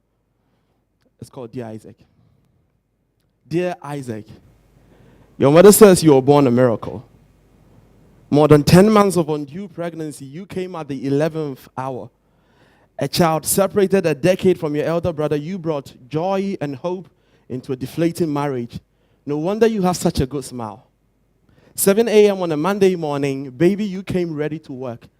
And so when they ask you why you are so busy, tell them you were born ready to work. Dear Isaac, I am sorry for your pain. As a proud boy, I'm sorry I have to strip you of your dignity so early. Talking machine in the car, but you lost your voice screaming, Bayero, Bayero, aha, because you hate us to sell yam at 8. But this early training in sales will serve you all. Do you remember your first business? You made popcorn by watching a 2-minute YouTube video. You sold Ezekiel on the idea of a smoothie and juice stand, and he was delusional enough to part with his upkeep money for you so you can go and build it. You will overcome your fear of motorbikes, comfortably dozing off their backs to carry pineapples and mangoes from Adioji to Legon. You will tear your slippers on campus and walk barefooted on the University of Ghana campus, driven by passion, driven by pride that will not be quenched at the sight of seeing your crash. But you will be crashed. You'll be reduced to trips to the administration office to recover your name for course registration after the deadline was due. You finally don't have a scholarship after 2 decades of benevolence has paid your way from grade 3 to high school. So you are on your own. It is this sadness of a reality that will allow you to dream. It will allow you to dream of hope. It will allow you to dream of creativity. It will allow you to dream of making your mother proud. These dreams will see you through student competitions, and at every win, you will buy back your dignity. You will feel like you belong. You will get the opportunity to lead a team to the hot prize in Malaysia. The school will fund your trip, but you will need a visa. And you will beg everyone you know to raise money. And you succeed at raising $50. You will travel for the first time, but you will belittle this experience because your ambition grows so fast. You are racing so fast to reach the future, but at times you forget to breathe the air of the moment. You eat too fast. Do you even remember the taste of the food you eat? You're running out of time. And so you forget to live in the moment. But time will slow you down. In Malaysia, your team's laptop will break down. 2 hours to your pitch. So you have to start all over. You will be late to submit your pitch. Dear Isaac, between the late submissions, the anxiety of your failure, the adrenaline to achieve, and the bathroom breaks to cry, you win the first round of pitching and the second round of pitching. And then you restrain yourself from tears when you finally make the final round of pitching because you are awake. Because these stories that you make up in your dreams are far from reality, and I can understand at the confusion of the success you see in front of you. Your team AgriLab will win against 61 teams across the world. You will make it to an 8-week accelerator in London. And you are getting used by being carried around by these mighty wings of planes, but you make sure you don't get carried away. Against students from Oxford, from Harvard, from Cambridge, you excel. Temporarily, you will forgive your poverty from denying you the opportunity of a US education you so longed for when you were 17, because although you had the scholarships, your poor mom could not afford to pay your flight. In London, you will be mesmerized by the city's transit network. You will start to harbor dreams of replicating that symphony into the chaos of Accra. These dreams, they might be the end of you. Your surface area of possibility is increasing. From agri-labs, greenhouse farms, you want to build technology. Dear Isaac, why would you not settle? Your sister Philomena is taking a gap year to sell donuts on the streets to raise money for university, and your twin sisters can only make high school because of free education. Why wouldn't you just get a job? You have an impressive CV. If you are only humble enough to reject the delusions of your aspirations, maybe you could build a better career at Junior Achievement. Dear Isaac, hallowed be the name of the womb that bare you. She is the son of these ambitions. She doesn't understand you, but she's your light and your belief. I believe you will come to you too. You complete national service, you refuse the offer from Junior Achievement, and convince Kingsley to help you transform public transportation in Africa. Kingsley too will stupidly refuse an offer from a bank and come and be your employee as part of his national service. Together you will learn how to build a technology business. He focusing on the technology, me, the business. You will watch every Y Combinator video on YouTube, and Kingsley will learn Flutter in 6 months after completing his degree in computer science. Your product will have so many iterations, you wonder if you ever make the launch. You will exhaust all the money you saved. Kingsley's national service tenure will come to an end. And because you can't pay him anymore, you will make him your CTO. When you have no money, you try to raise venture capital. Investors will tell you are too inexperienced without hearing your story. They will tell you to abandon your product. And unfortunately, you can't name drop prestige. I mean, who is your mother who can barely speak English? Who are you? And how dare you have the courage to pursue this ridiculousness? You'll be rejected again and again and again. And finally, you will burn out. Those will be the days you can afford to only eat a day, once a day. But you will pick yourself up. When a random lady from LinkedIn reaches out to you to work for his US-based startup, you get paid a decent amount of money. After a year, you will quit. You are doing great work, but you feel like you are eating your soul away. So you convince yourself to take another job because you have no money. But you will quit again. You will accept your curse. Your suicide is this startup madness. It will kill you or you will kill it. And it helps that Kingsley is equally mad. You will die together. You die for each other. Now you say you have a new goal. You want to build Africa's Alibaba, connect commerce to finance. and overcome the circularity of mobile payments. Because they are never truly mobile payments. At best, they are mobile transfers. Money tossed around to your mom, to your sister, until eventually it's cashed out. It's remittance, it's probably not commerce. But you know better. These people will not hear you. Dear Isaac, get over yourself. Pick an easier battle. So when they ask you what you're building, you say your startup Mellow is a software as a service platform to help businesses manage the movement of goods and services from warehouse to retail. It's AI powered. Of course it's AI powered, it's 2024. You play the game. You build distribution, you'll not lose focus. These problems will wait for you. These problems are yours to conquer. So dear Isaac, whenever you unsure yourself, sing to yourself Cinderella's song that you used to hear with your sisters in that one-bedroom house you stayed. A dream is a wish your heart makes when you're fast asleep. In dreams you would lose your heartaches. Whatever you wish for, you keep. Have faith in your dreams, and someday your rainbow will come shining through. No matter how your heart is grieving, if you keep on believing, the dream that you wish will come true. Desire is the starting point of all achievement. Napoleon Hill. Dear Isaac, don't lose your desire. Dear Isaac, don't lose your fire. Dear Isaac, keep dreaming. Thank you.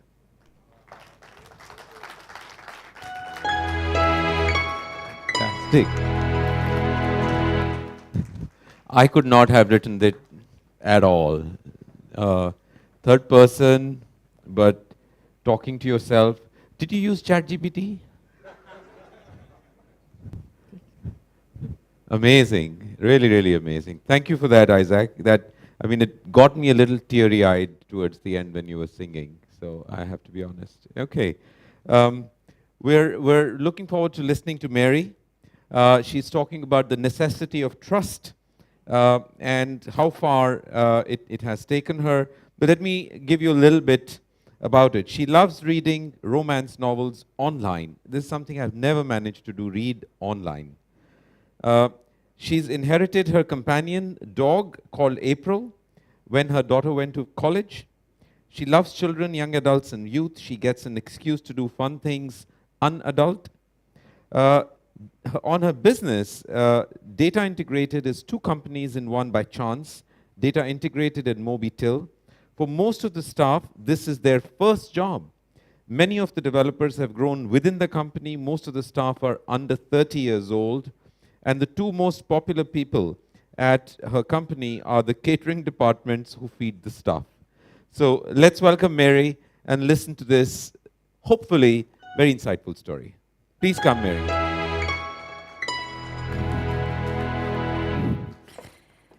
Thank you, Naveen. You're welcome. Hello, good afternoon, everyone. As you've heard the introduction, I'm Mary Mwangi, the CEO at Data Integrated. And today I'll be talking about how far trust has taken me. I had a boss once, and she asked me, do you trust freely or do you let people earn your trust? Coming from Kenya in Africa, I think this is something all of us would have to say. We wait for people to earn our trust. So to me, it seemed foreign when she said, I trust everyone until they prove otherwise. So we started building Data Integrated. And the thing was, there was a lot of mistrust in the SMEs for most businesses, because trust is given to people who look like you, people you go to school with, people you understand, people at your church. And so when you're doing business, these are not the only people you're going to sell to. They're not the only people you're going to hire. And so we thought the challenges that SMEs are having, we can build trust on a digital platform. and allow them to grow their businesses without worrying about the person that they've left at the shop selling. And so we started building Data Integrated to build trust. And to build trust as an organization, we had to start with the employees, with ourselves. We had to make sure that within our team, we actually trust each other. Trust is an interesting thing. It's not something that you can really show. It's not something you can feel. I'm sorry, it is something that you can feel, but you can touch it, you can show it. But you know when you have trust. You know when you have trust within your companion, within your friends, and then within an organization. So we hired and looked at one of the core things will be trust. Then we started building a platform based on this trust. And then we realized there was so many interactions on a platform. There's the payments, there's the merchants, there's the employees, there's the customers, there's the partners. And how do you bring trust together in this? We're in the trust business. When you put a digital platform, you want people to trust it. People will use something that they trust. So at Data Integrated, I'm thinking I'm showing the kids, and the reason we do the kids things is because there's a lot of trust in the kids, there's a lot of trust in all this. I can move it. Oh, that's the puppy. They just trust fully, so back to the trust, and we move, and this is now the team. So at Data Integrated, like you see, we are very young, me included, not to say my age, but employees have to trust you. And this has been very useful, especially when you have young people leaving college, coming to join your organization, and then you're the one showing them direction. They're trusting their future, their career experience with you. So we have to be very careful on how we relate with the clients on this business. Then we moved on, that's our kitchen stuff. But we come to the product that you build. And the product itself needs to be trustworthy. How do you build a platform in Africa and make it international and make sure that your investors, your users, and your other partners trust it? One of the easiest way for us was to incorporate international brands. These are the schemes. You integrate with them. You put that badge on your website. You say, these are our key partners. So when your investors scroll on your website, they're able to tell, we can trust this because we know this brand. So this was one of the things we've done to build a reliable product with partners that give us that trust, that we ride on it. And on that journey, we are also able to build for ourselves. But have all the partnerships worked? Not necessarily. We've had a lot of them fail. And we've had a lot of the products we've tried to build never see the light of day.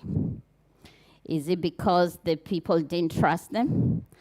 I want to say trust can also be timing.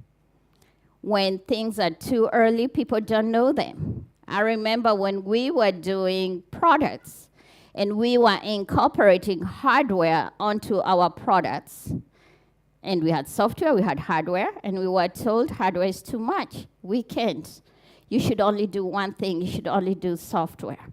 Now, what you do when you add hardware, you give it a label and you call it IoT. You call the devices IoT and everybody understands it. So now they trust you and they trust your product because it has a name. While previously we were doing fintech, it didn't have a name. We're doing software as a service, we were giving our services to clients. It didn't have a name. And sometimes you have to give things names, and then people will learn to trust what is actually in that product. So we have software as a product. We have payment as a service, right? These are things that weren't even there before. So we will trust things when we give them names. And sometimes names have to be used often enough that people understand it. Then they will understand what that is they can trust. And this is where timing also comes in. Then after we've done all these things and you've built your product and the world knows and you understand, then you have to go back and see what is it that can actually be used purposefully for what you intended it to be. And there is when you come across others coming onto the platform, and these are the regulators, right? They catch up, and they catch up quickly, and they start asking, what is that you're putting out in the market? Can we trust it? Then you have to go through a full certification process for your product to get that stamp that your product is actually worthy the trust of the government. And by doing this, you've gone through a full circle of ecosystem players, of the key stakeholders that will be using your product, that will be interacting with your company with a lot of stamps, with a lot of labels, and also a lot of tears because of this thing we call trust.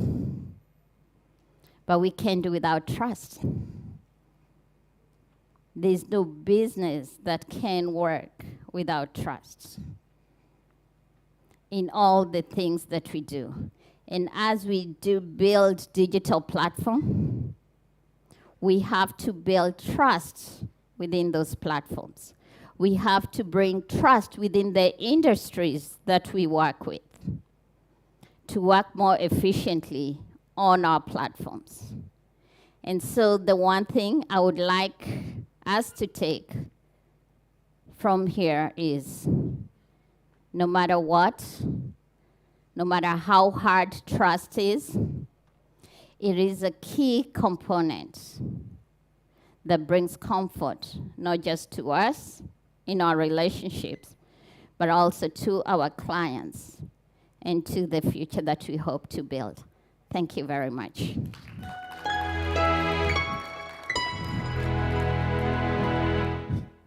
Thank you so much. There's nothing bigger than trust. They say it takes you 30 years to earn it and 1 second to lose it. So couldn't have been a more appropriate topic. Just keep the clicker for our next speaker.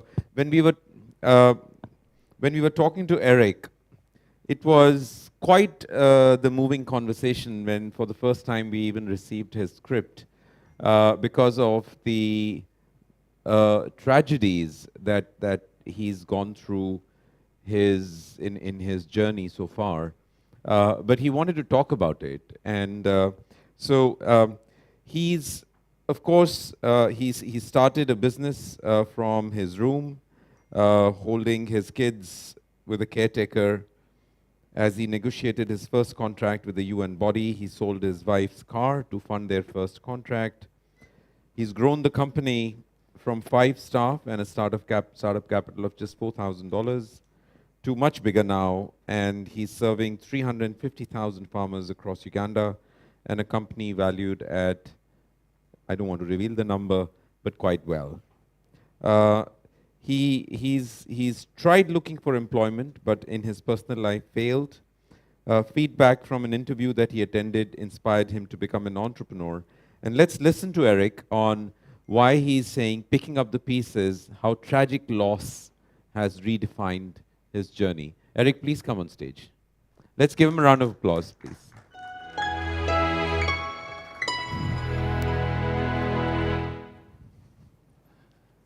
I want to ask all of us a question. In front of you is a lion. Behind you is a charging rhino. What will you do? Right. A Ghanaian in Uganda. So my name is Eric Nanakwabneje. I'm the CEO and founder of MobiPay AgroSys Limited. But today I'm standing here to give you my experience as handling crisis in an organization. So in 2010, I moved to East Africa. A hardware technician from Ghana, full of life, going to take the East African continent by storm. I walked into the boardroom of Posta Uganda, and I saw two things. First, a lady that will become my wife and co-founder. And secondly, mobile money. Something that later will bite us hard. Fast forward, and the mobile money innovation that I saw in Uganda brought our business to its knees. Interestingly, the Posta Uganda that we have gone to digitize their mobile money order signed agency agreement with the mobile money service providers. Stranded in a foreign land, not even money to come back home. And interestingly, I had also enrolled myself into a degree program to better my education in computer engineering. So I moved on slowly, got some teaching opportunities here and there, and then I graduated. But good enough, I also came back with a precious gift. That is my daughter. I graduated with a degree and also had a daughter. All this while, I have been trying to seek employment. But unfortunately, nothing came out. So along the line, I got a friend from Kenya who called me and said, Eric, you know what? I have an opportunity in Uganda to do something with Agrifin Mobile. I'm not there. Can you do it for me? I said, yes, why not? I jumped on it. I had zero knowledge of agriculture. But I studied agriculture, I jumped into it, and 6 months down the line, I completed the assignment. I came back again searching for jobs. And you know what? I applied 252 times, and all of it got rejected. So as I stand here, when you send me a reject message, my skin is toughened. So I just receive it. But something struck me along the line when my wife came back home and said, you know what, I have something for you. And that day, she was calling me all the sweet words, honey, sweetheart, and what else. I'm like, what is happening here? And he said, you know what, I got a feedback from where you did the interview. But they liked you, you were the best. But the MD says that how can we give employment to a foreigner whilst we have equally good and qualified citizens? That day, I don't know what struck me. But like something in me said, you know what? Don't let this stop you. Move on. So I moved on. And in one of our talks with my wife, something came to mind and I asked her, if it is that I develop a platform and I'm able to profile you, give you services, and then within that services, you can get loans from a financial institution without needing collateral, would you use such a system? Then she said, yes, I'll use such a system, but why don't you add payment to it?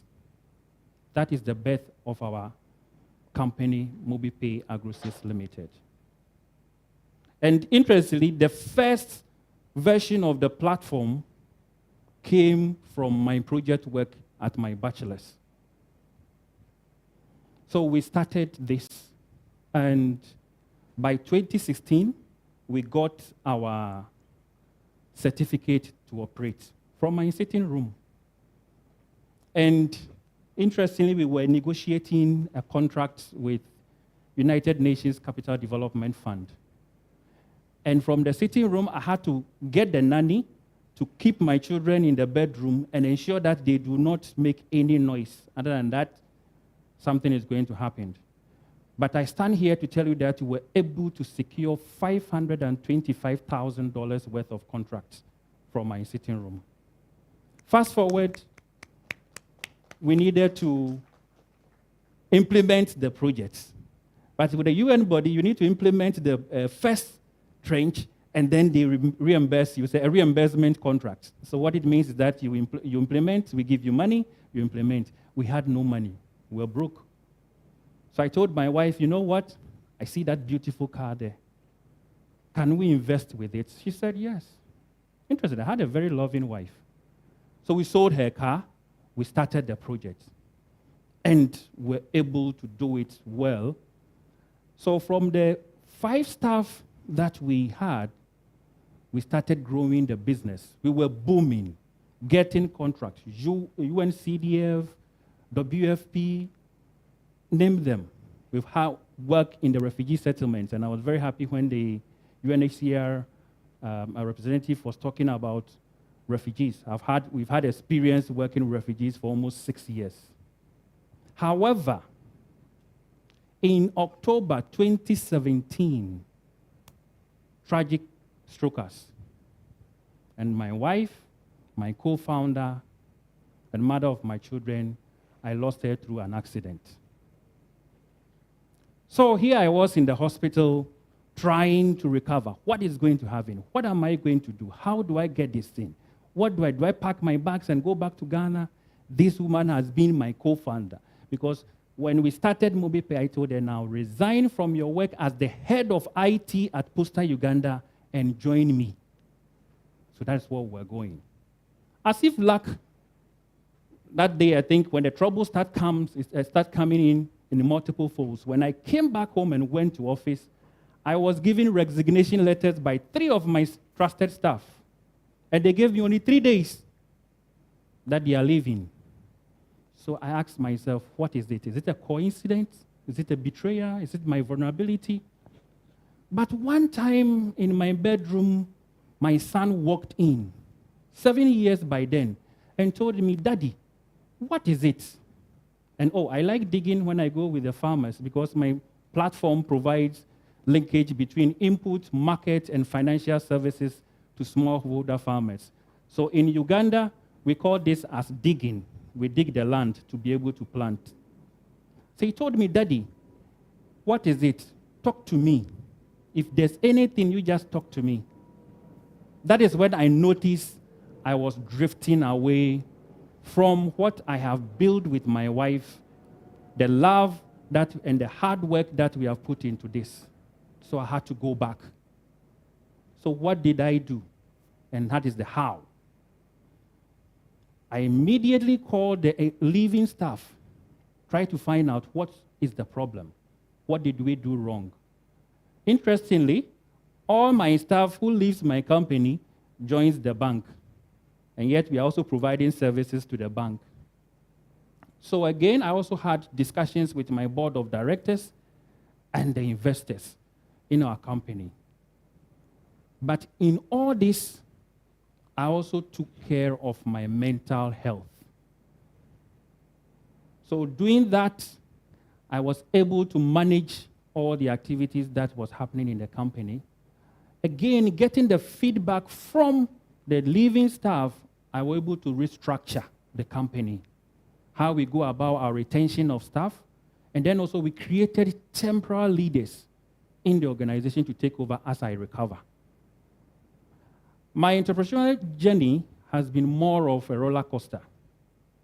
I have been up, I have been down, I have gone through a whole lot of things to ensure that the company moves. As Naveen was saying, we've moved from zero without any investment from venture capitalists or anything. We have close to $3 million as how the company is valued, and doing this also on a foreign land. But in all this, it's about the perseverance and the entrepreneurship skills in you. And then also your ability to know that things can change. And when they change, how do you recover? So I would want to also indicate that when all this happened, I got the love from my family and then also the professional bodies that I associated the company with, like the Financial Service, Technology Service Providers Association in Uganda, and then also the Information Technology Service Union of Uganda.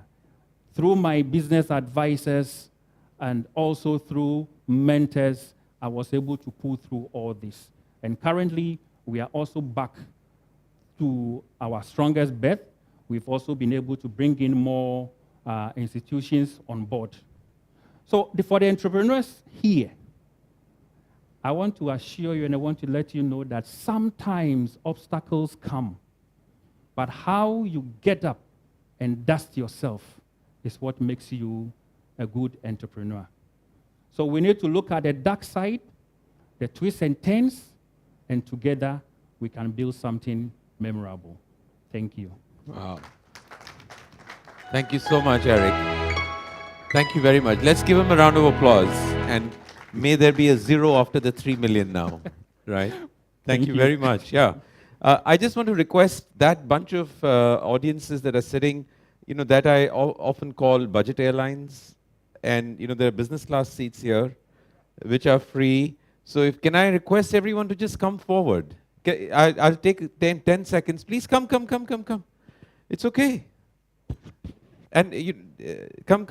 You can come from this side. Come from this side. There's like 3 rows full of seats here. Come, take those. Come here. Please come. Okay.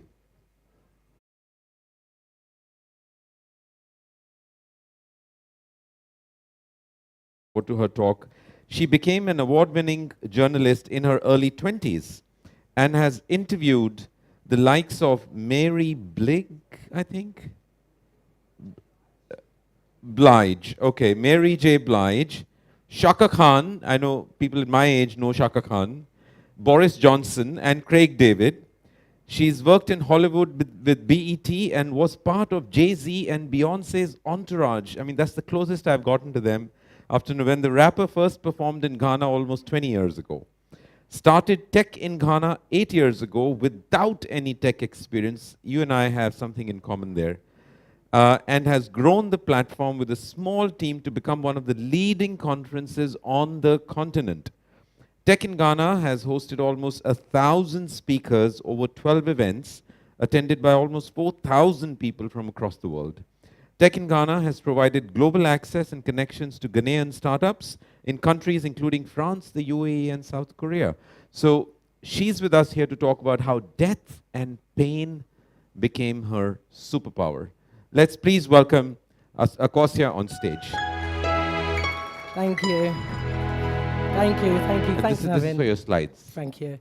What a difference 1 week can make, because this time last week, I had absolutely no intention of being here today. Like, I wasn't going to come. And if you would have asked me why at the time, I would have made every excuse under the sun. I would have said, I'm too busy, I'm doing a panel upstairs, I need to prepare, I've got a 4-year-old. I would have said anything.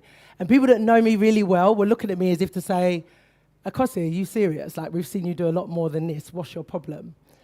And the truth of the matter was that when I first got asked to do this, I knew immediately what I wanted to talk about, which is the same subject. But as soon as I started working on it, it made me have to dig up some really painful memories. And there was at one point I was speaking to a friend of mine about it, and tears started coming out of my eyes. I was like, oh my God. And then I thought to myself, no, I haven't got time for this. I don't want to get emotional. I need to be focused. I've got work to do. But the truth is, I was just scared, right? I was scared of having to revisit death, losing a loved one, grief, And all the things that come with that, it can really sort of debilitate you. And physically, mentally, spiritually, I felt it was doing that to me again last week. But I'm fine now. I'm good, and I'm here, and I'm not going to cry, okay? So today I want to speak to you about how death and pain became my superpower. On the 14th of June, 2012, my brother rings my phone, and he says, I can't get hold of Mum. And I'm like, what do you mean? He's at her house knocking on the door. She lived in a house in East London. He couldn't get hold of her. And this was strange because the day before, he'd had a Chinese with her. They were sitting down having a nice time. And I had spoke to her a couple of days before as well. So I started ringing her phone. She wasn't picking up. And I knew immediately that something was wrong. But when my brother called me back to say, oh, Mum's gone, I was like, she's gone where? Where's she gone? I was like, in denial. It's fine, you can laugh, it's fine. Because it was sort of, looking back, it was funny the way I dealt with it. But at the end of the day, the truth was that she had passed away, like very suddenly. And of course it was devastating. I was very close to my mum. But I didn't know that was going to be the beginning now of a complete change in my life. Because up till that point, 15 years before, well, for the whole 15 years, I'd been working in the media industry. I'd got into national newspaper journalism at the age of sort of 19, 20. And then I went on to become like an award-winning entertainment editor. I was on in commercial radio. I was in Hollywood for a little while with BET. Then in my 20s, I started a PR company. That was really cool, entertainment business. I then evolved that into digital communications, event management, and then I started doing a lot of like award shows. Some of you in the UK might know like the Channel U Awards. Many of you in here would know things like Gooba. I was one of the very first producers on those kinds of shows, so I was on a roll. Now I'm best known for being the founder of Tech in Ghana, which has become, one of the leading tech conferences on the continent. But I would never have had the title that I had now had my mum not had passed away. And I'll tell you why. So up to that moment in 2012, when all of this was going on, I just hadn't stopped to look back and say to myself, like, what have you achieved? Like, what are you really doing? What's your purpose? What are your strengths? What are your weaknesses? And grief makes you do that, right? My mum's passing made me do that. And I really had to stop and think about what I wanted to do, like with myself and in the world, because suddenly, press trips, and celebrity interviews, it was starting to feel a little bit meaningless to me. So I took some time out, and all in all, it took about 18 months of me just like refiguring out what I wanted to do. But the beginning of those 18 months was really spent trying to really like get over the loss of my mum. And I remember going on YouTube and reading articles about how you get over the loss of a parent. And I read this one article that said, find the silver lining in your grief. And I thought, but wait, how am I supposed to find something good out of the fact that my mum has died? I didn't get it, but I knew there must have been something in it. So I spent some time, meditated on it a little bit, and I thought about the fact that my mum used to love dressing up. Like, she was a really good dresser, but at one point she ended up not really going out and buying stuff. So she used to send me to Marks and Spencer, Debenhams, buy me this skirt, buy me this top, and I used to come back like her personal stylist, show her these clothes, I like that one, change that color, change that size. So I was always up and down for my mum. I loved doing it, but it was time consuming. So I said to myself, maybe my silver lining is that I've got a bit of time back, right? It's a very small thing, but I embraced it. And I thought, okay, well, if you've got a bit of time back, what are you going to do with that time? Because essentially, even if it's 2-3 hours a week, that's time that you would have been spending with your mum. So what are you going to do with those few hours a week now? And I found myself starting to like learn about my heritage, reading about Ghana, reading about Africa, and then I just started becoming really obsessed with it, to the point where I was like, nah, I need to figure out how I'm going to use the skill sets that I've got to do something a bit bigger in the world. And then before I knew it, those thoughts became reality. By 2013, I was traveling to Ghana on a regular basis, meeting family, doing some mentorship in places like Mest.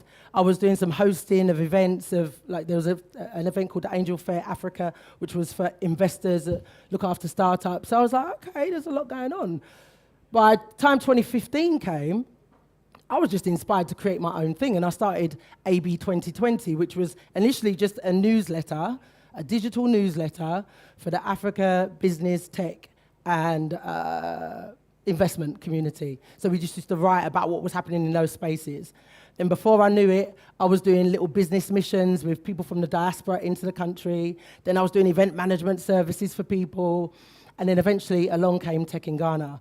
Because in 2016, when I was going to a lot of tech events, they were mainly focused on Nigeria, Kenya, South Africa, bit of Rwanda, but for good reason. But every time they spoke about Ghana, it was like an honorary mention, like, oh, Ghana's doing stuff. And then when I did some research, I realized it's because people didn't know nothing about what was happening in the Ghana tech ecosystem.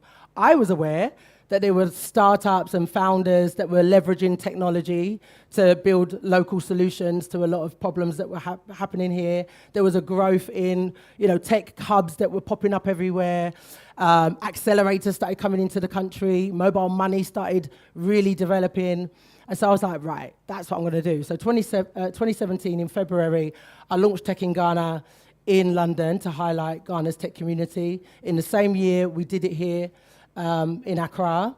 And since then, we've done it every year, twice a year in both places, to the point where now we've got around, I'd say, 25,000 really brilliant tech companies, founders, institutions, regulators, all of that within a network that we've built.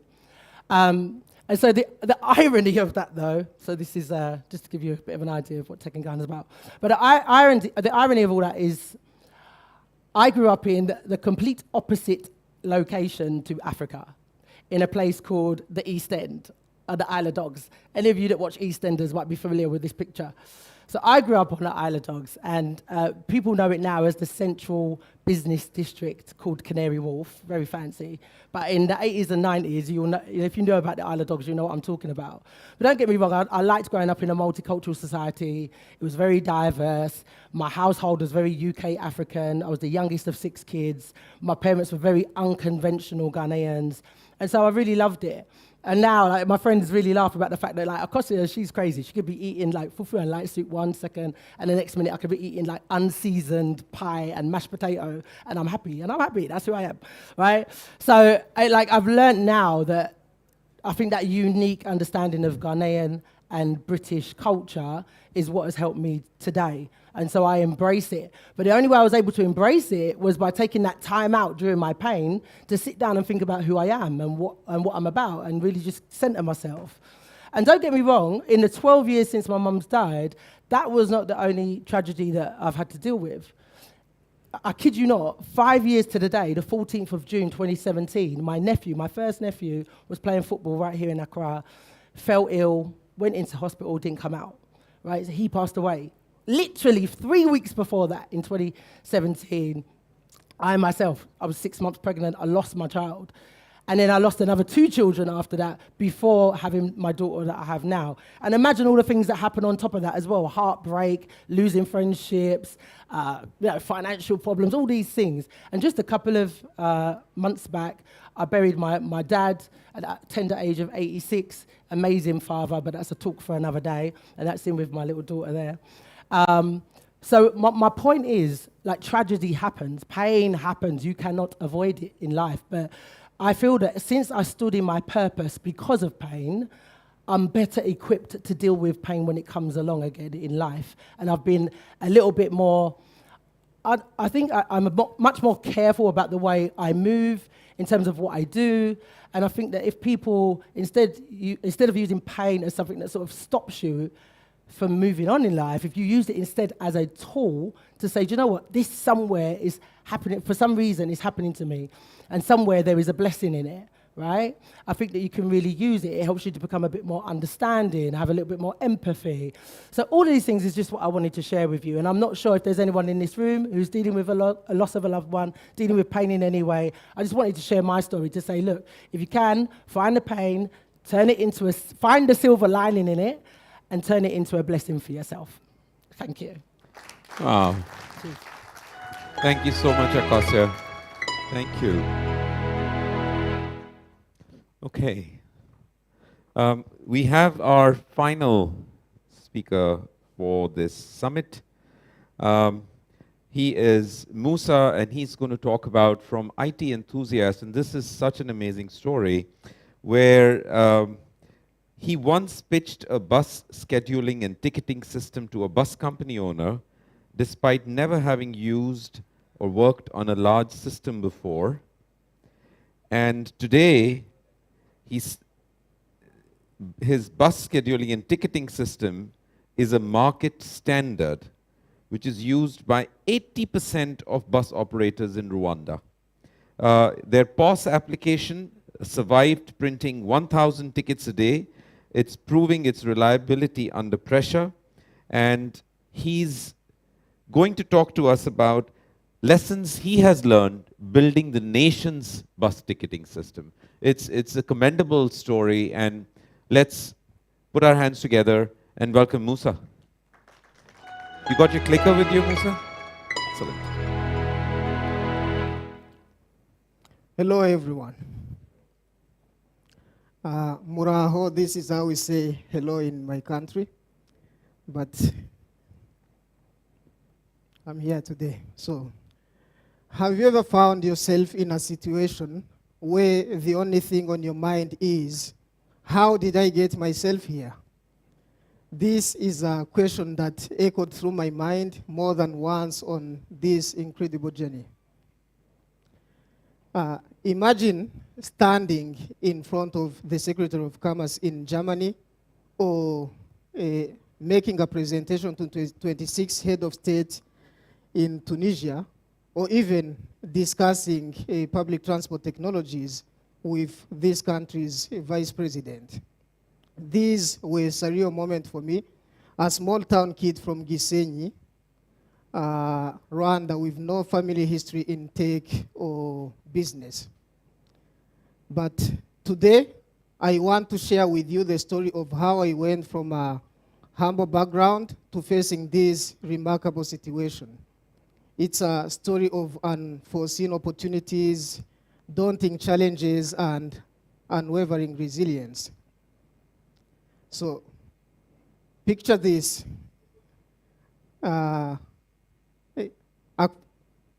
Picture this, a small town called Gisenyi, nested in the western province of Rwanda. This is where my journey began, with my parents who hadn't received formal education, but believed fiercely in the power of knowledge. Despite their lack of schooling, my parents encouraged me and my siblings to pursue education through their small trade. They worked tirelessly to ensure that we had what we needed for a normal life. Fast forward to the day I completed my undergraduate studies.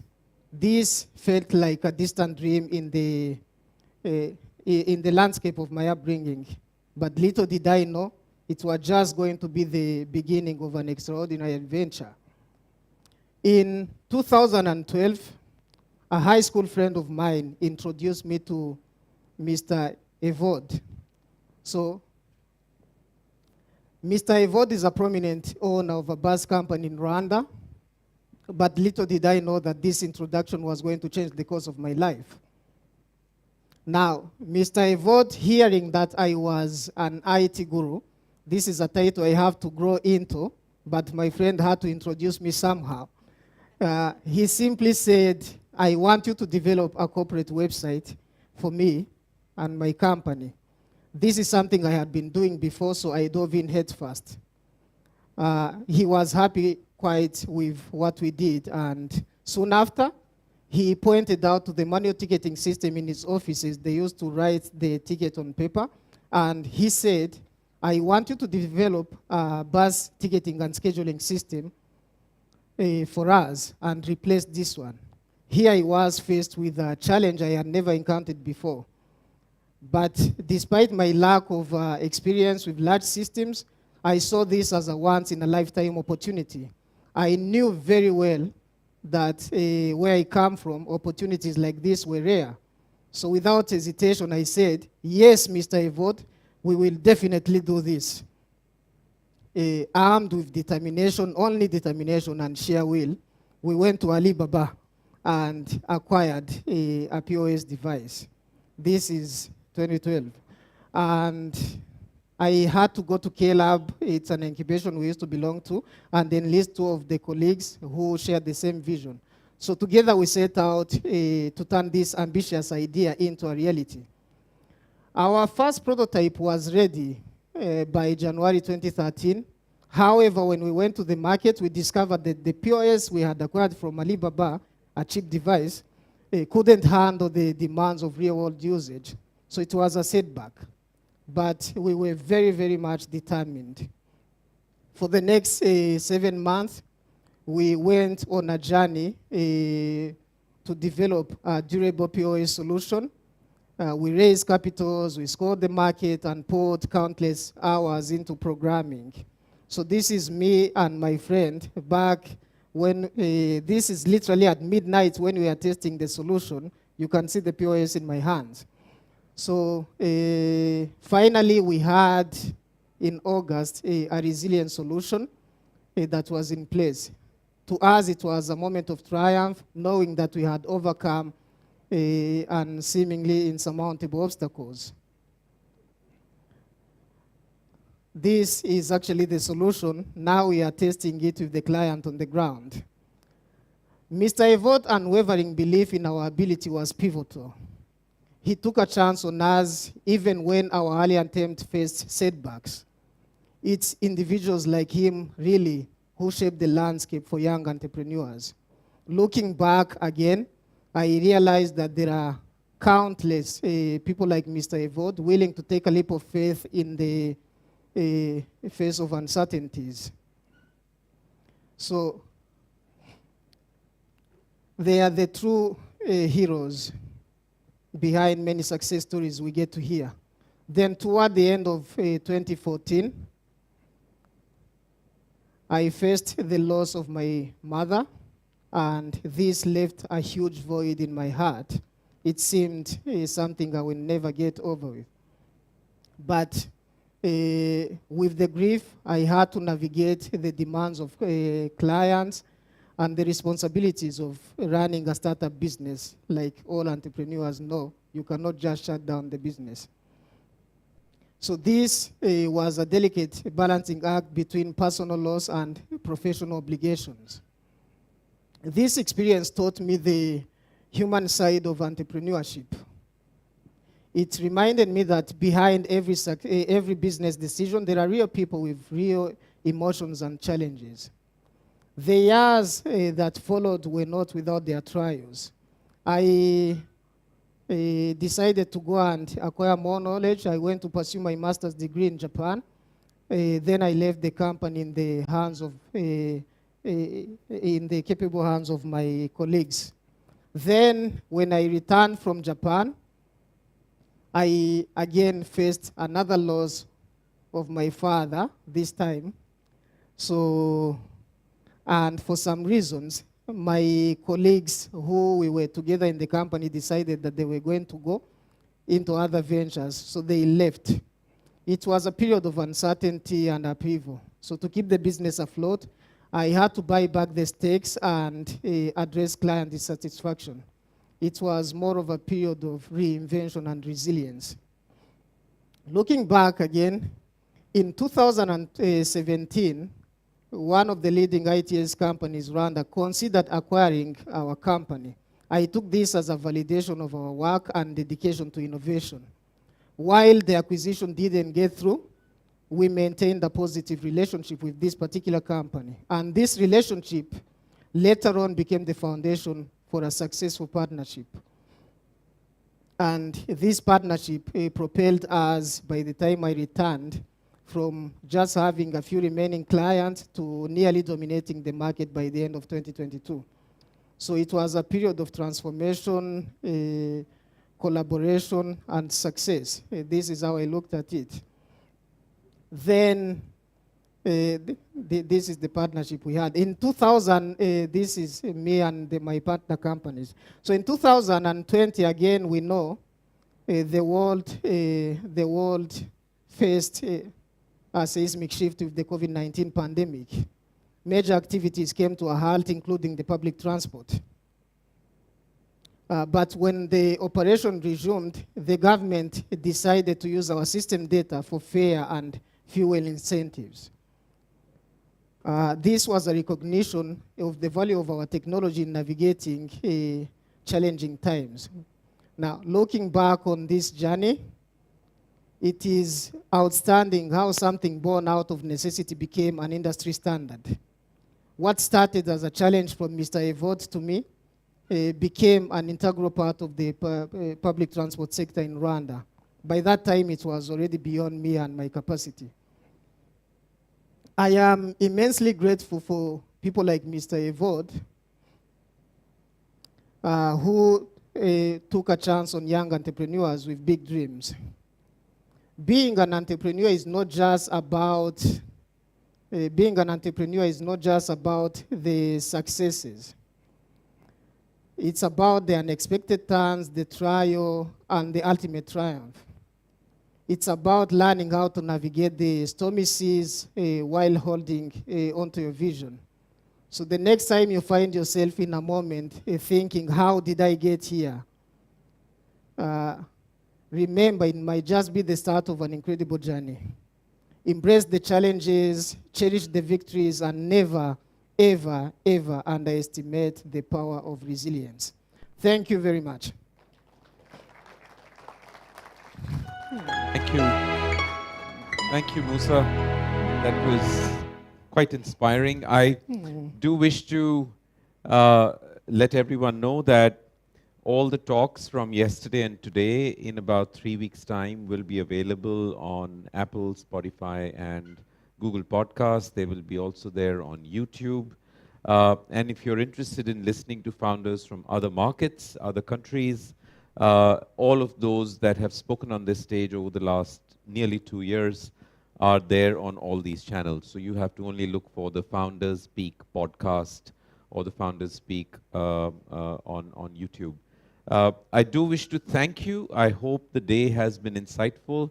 I hope the 2 days have been insightful, those of you who've been with us here for all of the 2 days. And we will be hosting this next stage for the Founders Speak in Kigali in second half of August. And then traveling around and coming into Singapore FinTech Festival, which is in the second week of November. And all of you are very welcome to come to Singapore, enjoy the festival there. It is our flagship program, and we'd love to have you participate. So thank you very much, everybody, for being here at the 3i Summit. Thank you.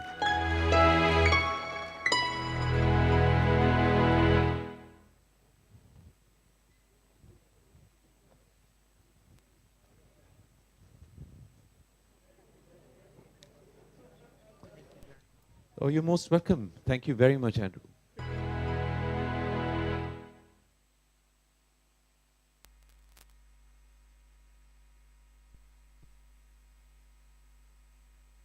Is heaven. I just have faith.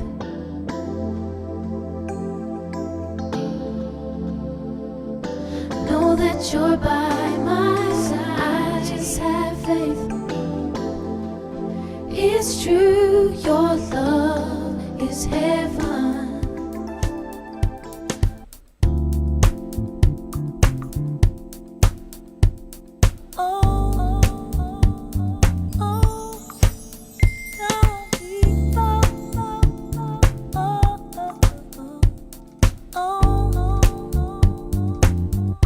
I just wanna